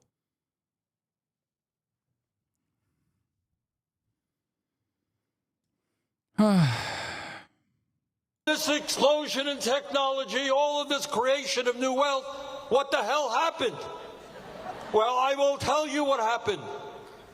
There was a study done by the Rand Corporation, not exactly a socialist organization. And what they found is that during that period, there was a $75 trillion transfer of wealth from the bottom 90% to the top 1%. So you got all this technology, all this increase in worker productivity, and the end result is the people on top today have never, ever had it so good. Now, that's one reality. Rich getting richer, never had it so good. But it's not just income and wealth inequality. It's not even just concentration of ownership in sector after sector in our economy, whether it's agriculture, transportation, financial services. You got a small number of huge corporations. Thank you, Open President, for 25. Get the subs. Those sectors determining what price you pay for products and how workers are treated. But it's not even just that. These guys not only own the economy, they now own our corrupt political system. So as a result of this disastrous Citizens United Supreme Court decision, they said, billionaires, hey, you have the freedom to own the American political system, and the billionaires responded accordingly. They create these super PACs where they can spend as much money as they want. Democracy is not about Elon Another Musk 25. Thank you, Open spending Presidents. $270 million to elect Donald Trump president. And obviously his reward was to become the most powerful person in government for 3 or 4 months until he and Trump had a lover's quarrel. But it is not just Republicans. It is also the fact that billionaires play a much too significant role in the Democratic Party as well.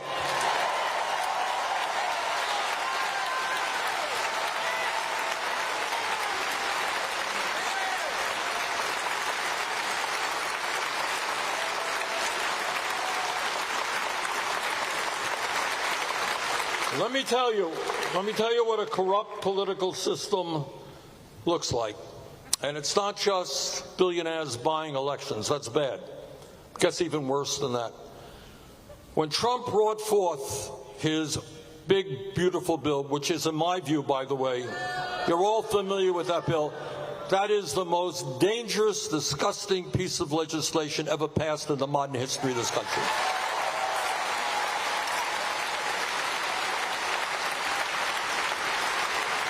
As you all know, this is a bill that gave, just think about it. At a time when the rich have never had it so good, gave $1 trillion in tax breaks to the top 1%. At a time when large corporations are enjoying record-breaking profits, they got a $900 billion tax break. But it's even more disgusting than that. because these huge tax breaks for the rich, you know how they were paid for? They were paid for by a $1 trillion cut in Medicaid and a large cut in the Affordable Care Act. They were paid for by a massive cut in nutrition programs for hungry kids.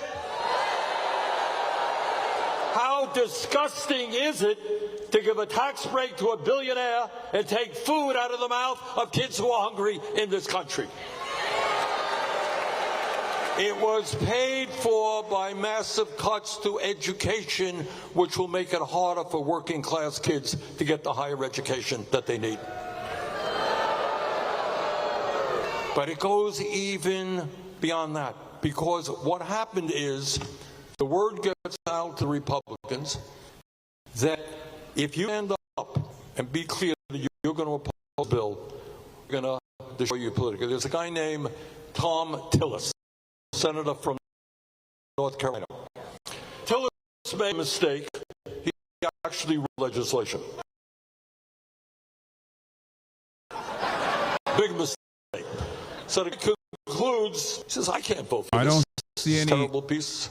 I don't see any stutters on my end. I don't know. It might be a Twitch server side problem. Within hours, Trump was on social media ripping this guy apart. Billionaires were saying, we are going to Is it actually, is there actually a stutter? I don't see it. I'm not going to run. I can't win. Billionaires are against me. It's all over. Earlier, a few months before that, we had a major budget bill, which was not great, but would have been helpful to working class people. Elon Musk sends out a tweet.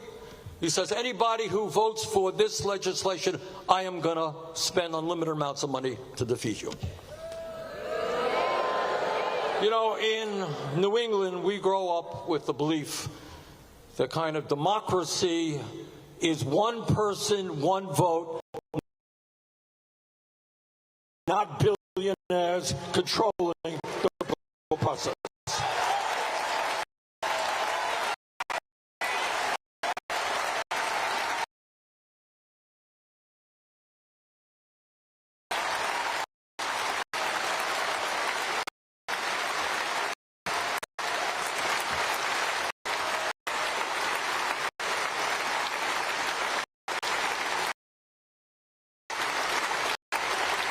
These guys not only control the economy, not only control our political system, they own the media. Not an accident Elon Musk owns Twitter. Not an accident Mark Zuckerberg owns Meta, which controls Facebook and Instagram.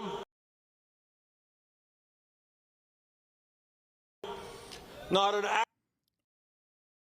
I'm not seeing stutters on my end. So I don't know. I don't know what's going on. If it's F your end, I don't. It's like I see it. Stuttering.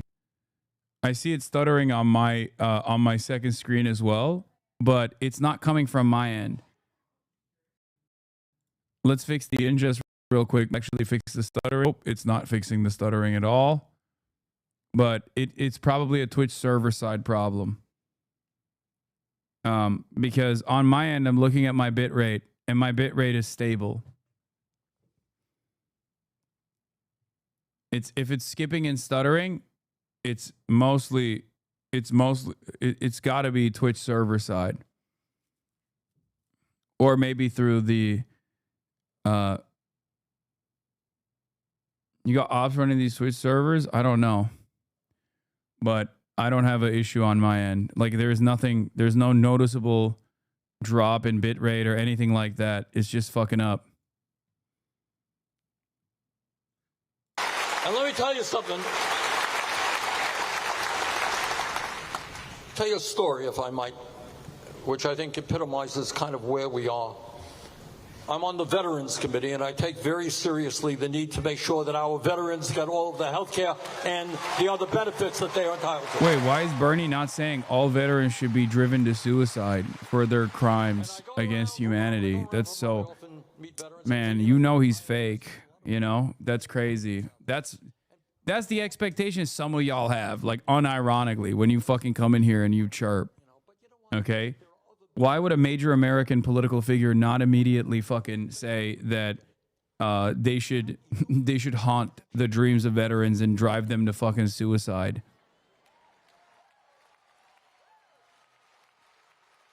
The last 15 minutes of chat has basically been high anxiety chatters venting about trust issues, talking about how electing leftists is the harshness of dating. We thought they were into us, and they weren't. We hate dating. Fuck dating. Fuck anyone who suggests dating, and fuck all potential dates that don't immediately want a long-term relationship.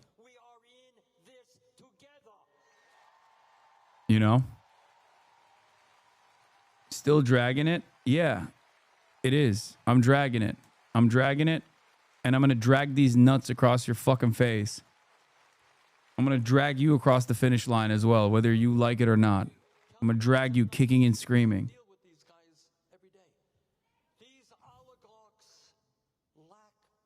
The only reason why you take issue with it is because you're sad. You're offended. You're offended because you feel like it's hurting your feelings. You feel like your ridiculous expectations of like American political figures is not matching the reality. Why is Bernie Sanders not running on a platform of immediately prosecuting and jailing every single American military veteran, regardless of what their current fucking political positions may be?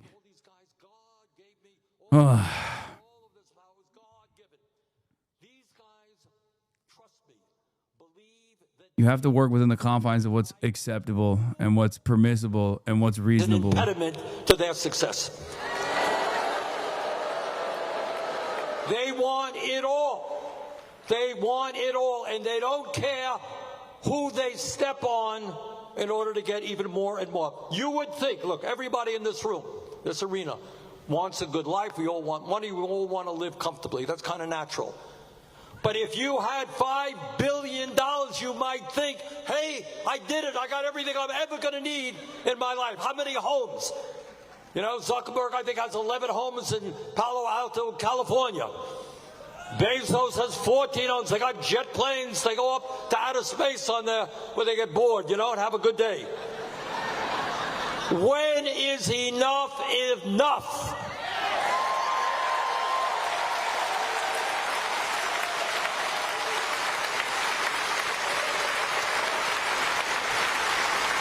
They are prepared to destroy Social Security, Medicare, Medicaid, the VA, in order to get more for themselves.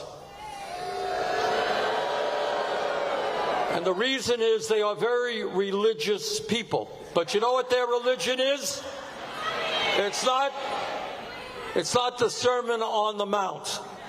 It's not do unto others as you would have them do unto you. Their religion is greed. And they worship on the altar of money. They want more and more and more, and they could care less about the implications of their greed. Love you too.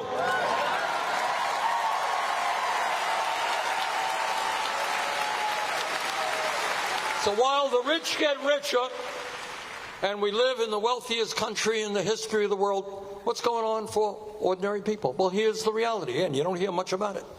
Today in America, 60% of our people are living paycheck to paycheck. Now, you all know what paycheck to paycheck is. Many of you are living paycheck to paycheck. I grew up in a family living paycheck to paycheck. I know what it's about. We have the highest rate of childhood poverty of almost any major nation on earth. You know, I always get a kick. And many of my colleagues in the Senate, they say, we love America, love America. Well, if you love America, you love the children of America and the future of America.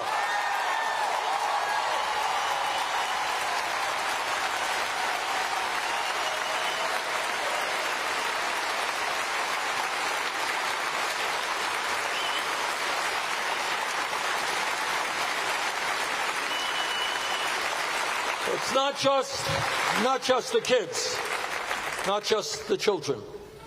We have the highest rate of senior poverty of almost any major country on earth. 22% of seniors in America today are trying to survive on $15,000 a year. know how anybody, let alone a senior, survives on $15,000. Half of seniors trying to get by on $30,000 or less. We have a system, an economic system, which for the working class of this country is broken. How many people here think that our health care system is working? Well, it ain't. It is a broken, cruel, and dysfunctional system.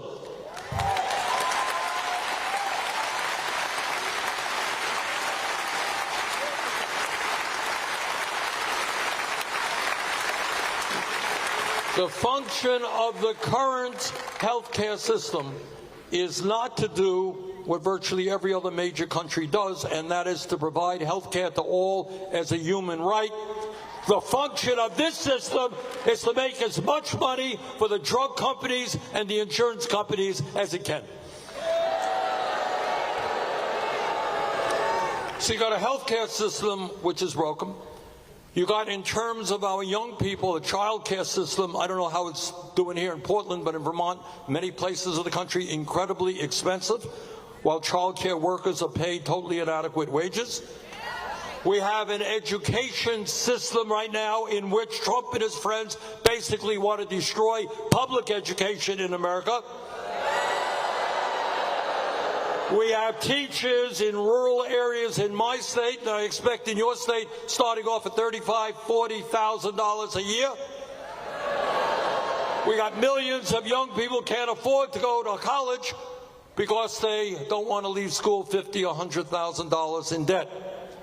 You want to go to medical school, you're a working class kid, you want to go to medical school, you know what you're going to leave school in debt with? $500,000. So you got an economy that's working for the rich, you got a healthcare system that is broken, you got an education system that is broken, and you got a housing system that is totally broken. You know, I did some calculations. I'm not 100% sure of this. But it's, again, I said my family had no money, but we lived in a rent-controlled apartment. And I figured it out, given my dad's salary, we ended up paying about 18% of our income in housing, 18%. Does anybody here know anybody that's paying 18% today? The truth is that we got 20 million households that are paying 50% or more for housing. So if you're paying 50% for housing of your income, what the hell do you have left to spend on? You have nothing, right? So you got a housing system broken, educational system being really attacked right now, healthcare system broken. And everybody knows the importance of good quality food to stay healthy, right? Anyone go to the grocery store lately or try to buy decent quality food and see the price? So bottom line is, in the richest country in the history of the world, people on top never had it so good. And yet for the basic necessities of life, healthcare, education, food, housing, open presence is paying for the hundo. Struggling. Brothers and sisters, we need to do two things at this difficult moment in American history. Number one is we got to take on Trump every day of the week in every way we can.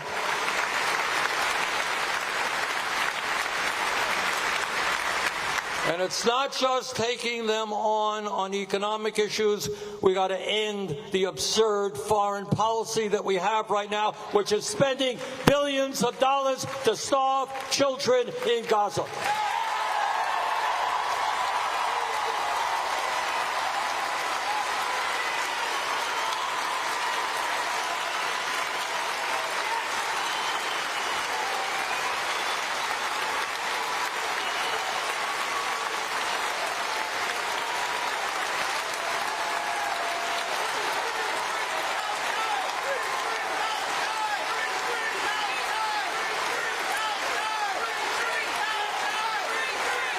And one of the reasons that I want Graham Plattner in the Senate with me is he will stand with me. No more money for the Israeli war machine that is destroying the people of Palestine.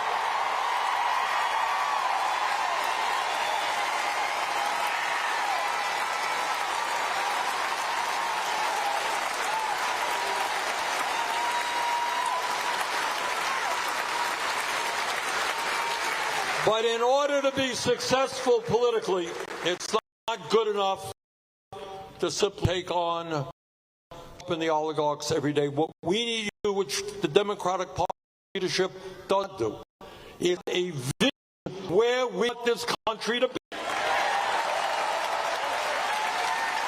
Dude. And let me It's just so funny. remind Chatter's like listening to Bernie Sanders for the first time, not from like the perspective of a fucking 15-second clip. Shocked that he's saying this. He hasn't stopped saying this since 2016, okay? I don't know that we can get into it tonight, but that's a whole other issue. But we have the potential to become even richer. And from a world historical point of view, throughout the history of the world, and today, it's not a change people in are discourse struggling. from There Bernie. countries You in the guys world are where people wrong. trying to survive on $1 a day. He just doesn't Kids call it are a dying genocide, from which is easily still a preventable failure in diseases my throughout history. opinion. Human beings have struggled just to stay alive. For the first time in world history, human history, we now have the opportunity with sane democratic policies to create a decent life for every man, woman, and child in this country. That is not a radical idea.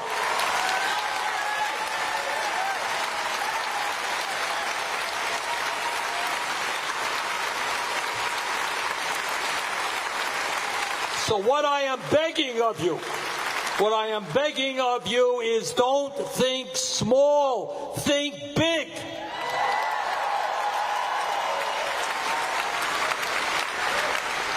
Health care is a human right. Every man, woman, and child. We need Medicare for all.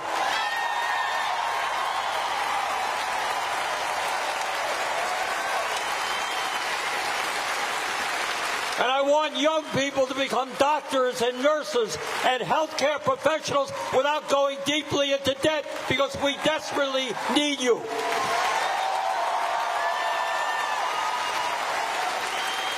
Now you tell me in this great and inventive country where we have so many brilliant minds, you tell me why we are not having the best educational system in the world. We used to be the best educated country on earth. That's no longer the case. I want every young person to know, from 3 years of age on, that he or she does their work well, they will be able to get all of the education they need, regardless of the income of their family. Education is a human right.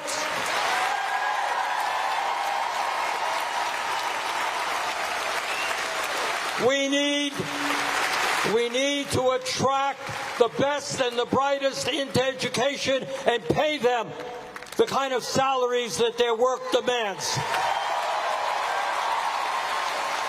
Which is why I've introduced legislation that no teacher in America should make a starting salary of less than $60,000 a year.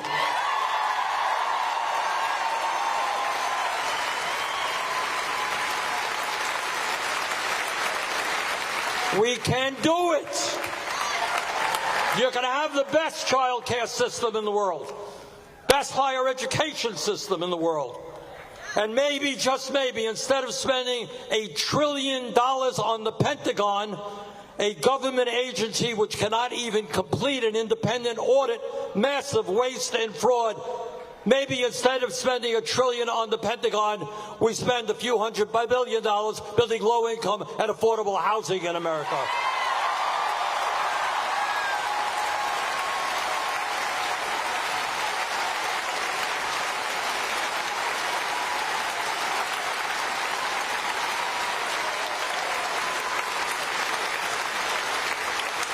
Maybe instead of giving tax breaks to the fossil fuel industry. We start investing in the cheapest form of new electricity, solar and wind, to create millions of jobs to save the planet.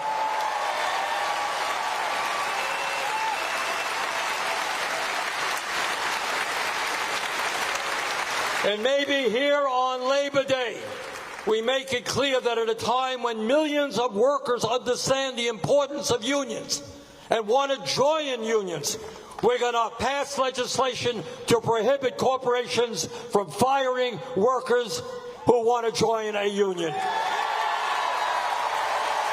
We're going to pass the PRO Act.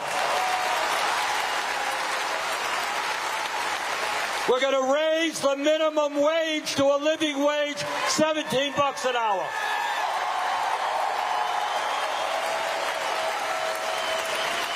We're going to end the absurdity of being one of very few countries in the world that does not guarantee paid family and medical leave.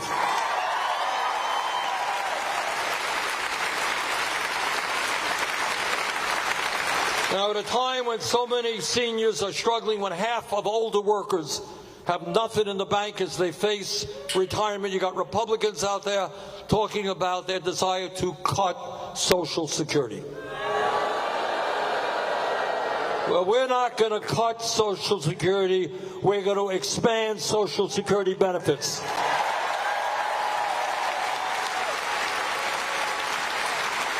And we're going to do that by lifting the cap on taxable income so the wealthy start paying their fair share of taxes.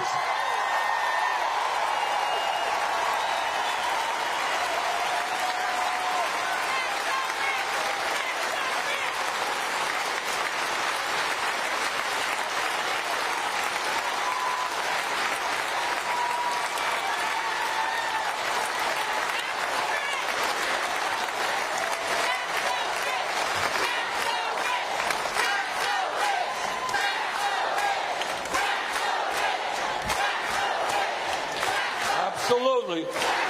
Let me give you, very often I get criticized, like every day. And people say, oh, Bernie is a radical, he's out of the mainstream and all that stuff. I want you to understand, please understand that everything we are talking about are supported by a majority of the American people. These are not radical ideas. Bernie bros live in the past, old messaging and warns reach a new audience. I think you're wrong about that. And the only reason why I say that is because, like, his fucking platform has grown tremendously, especially when he's basically seen as like a figurehead for a new way that the Democrats could actually fight back. It's evidenced by the crowd sizes that you can point to, even in this fighting the oligarchy tour thing that he's been doing. His crowds have grown larger and larger, and there are many people around him. There are many people in this crowd that are far more radical in a lot of positions than Bernie Sanders himself. This is the same thing that I said initially with the fighting the oligarchy tour as well. The saddest part about it is, of course, that, the expectation is all on the expectation all lies in the hands of a 800-year-old man. Powerless. What they're saying is they have all the money, they have all of the power, you got nothing. And they can do anything they want, and you can't stop them. Well, I think we've got some news for them.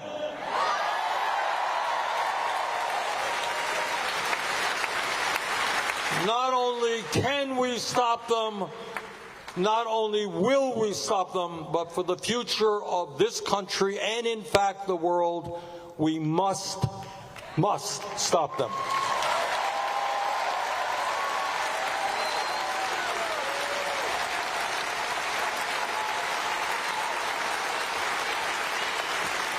Today on Labor Day, when we thank the unions for all they have done for the working class of this country,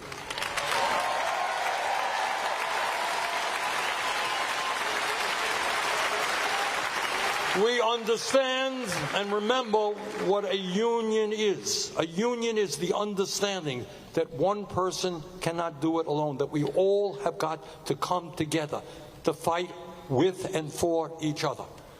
And what the union movement is about is solidarity forever. Thank you all.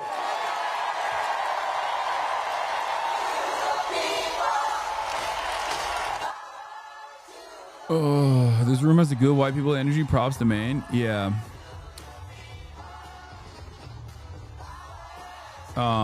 We'll see. We'll see what happens.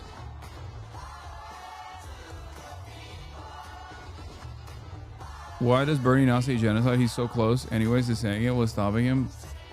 I already told you, because he is a liberal Zionist. Okay. That's it. That's it. He's 800 years old and he has a totally distorted opinion on Israel.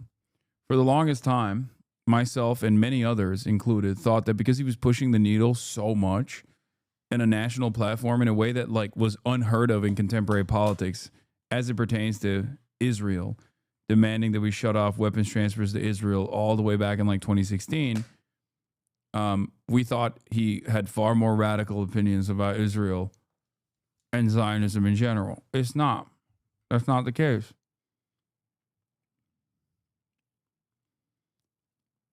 That is just not the case. But the thing that Bernie at least doesn't do, to his credit, is he steps out of the way for those who do see the truth. Right? He doesn't sit in opposition. And I'll take it. Unemployed Twitter is on. Haters are in shambles right now because you're actually criticizing Bernie when they say you never do. No, I always criticize Bernie on this issue. It doesn't matter. Those people don't see it. Or even if they do see it, they're not invested in like making a fair assessment over my worldview or my analysis. They don't. That's not the first time I've said this. I've said this a million times. Same people like with AOC as well.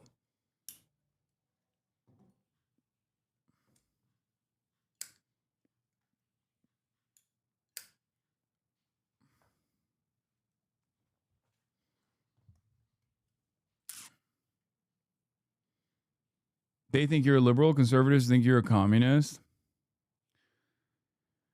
Yeah. Yeah. Brad Lander is the great is a great example of this as well.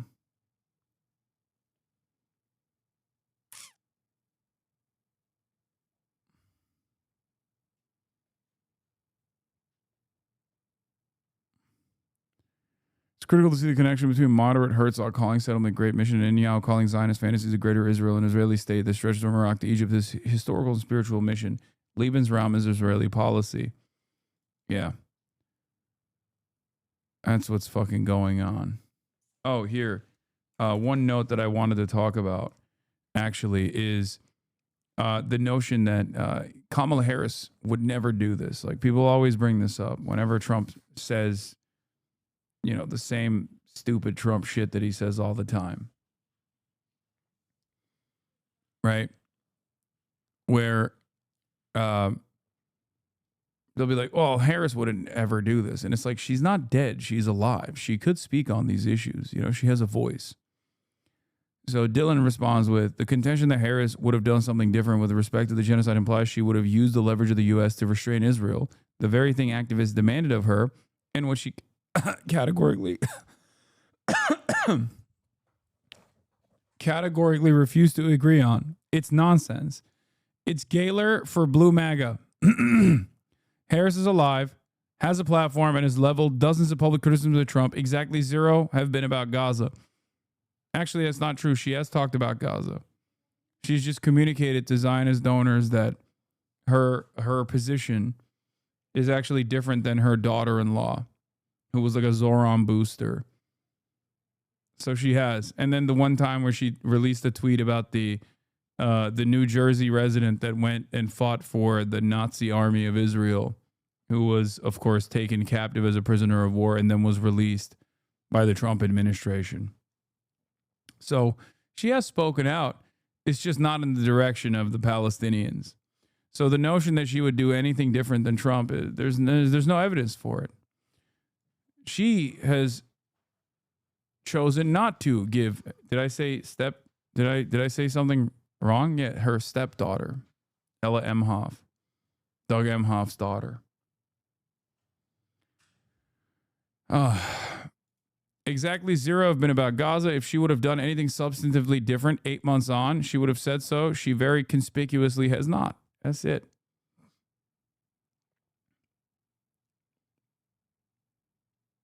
Yeah. Why is she not speaking out? And what's really interesting about this stuff is that these people are fantasizing about a position that Kamala Harris herself has chosen not to take. Oh, here. The only thing Kamala has said or done even tangentially related to Gaza since the election has been privately telling big donors that her stepdaughter's support of Zoran shouldn't be misconstrued as own. And also the other thing that I mentioned as well, which is the statement that she released about the New Jersey resident that went and fought for the Israeli Nazi army on his own volition, who was taken as prisoner of war by the Palestinian resistance and then was released. We went through a year and a half of the Biden-Harris admin enabling everything, refusing to exercise any leverage while lying to their own base about it, like the fake humanitarian review they scheduled for right after the election, during the general's plan, then greenlit. If she has a materially different position than Jared Kushner, nothing is stopping her from articulating it. If she thinks what's being done is wrong, nothing is stopping her from offering a real position. And what's interesting about this, like I said, is that these people are fantasizing about a position that Kamala Harris has objectively chosen not to communicate. That's it.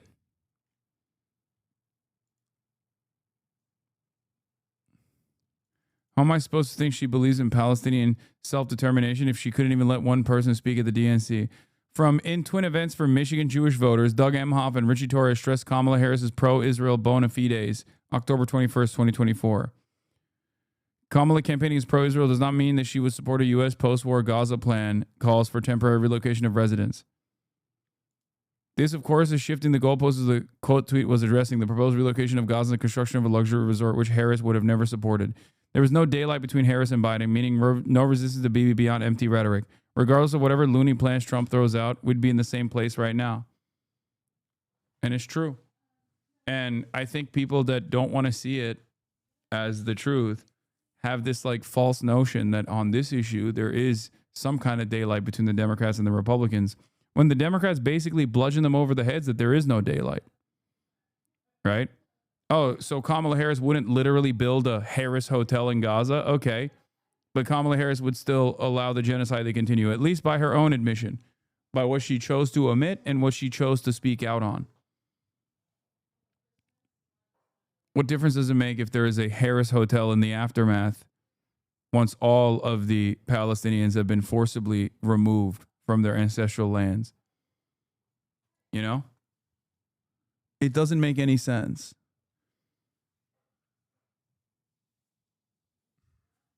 Doesn't make any sense at all.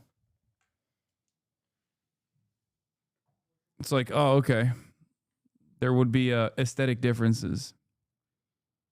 Great. The greatest sin in the eyes of the Democrats' interest is telling them they don't have the moral high ground over Republicans. That tells you how performative it all is. Oh, for sure. For sure. And in this situation, they can't even maintain a moral high ground. So they just fantasize about a moral high ground that doesn't exist. Because the Democrats have openly only communicated support for Trump's plans in Gaza. That's what's so interesting about this. The very same Democrats that worked in the State Department then chose to work in private PR firms that now work for the State Department, the Trump State Department.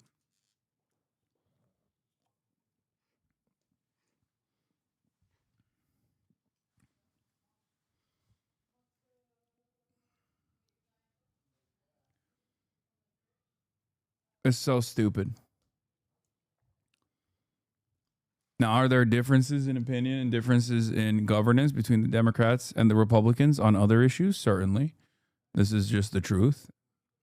I communicate it with regular frequency, but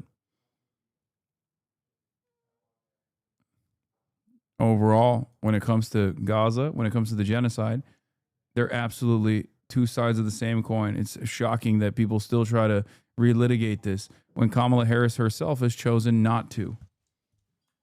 She's actively avoided speaking out on this issue at all.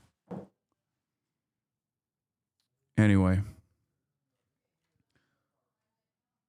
I've been traveling, so I'm a little tired. So I'm going to end it early today. No gaming tonight, but I have something cooking up for gaming in the future. I'm going to go spend some time with my family, and I'll be back tomorrow. Love you guys, and I'll see you tomorrow, okay? Bye.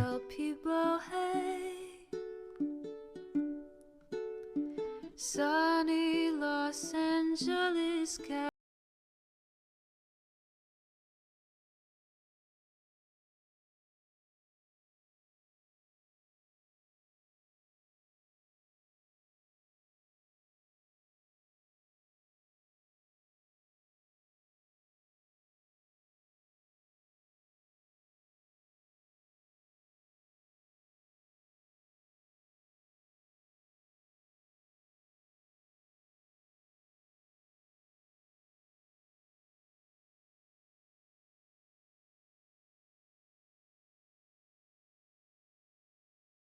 started streaming, reviewing the P.O. box, Uncle Uger's face.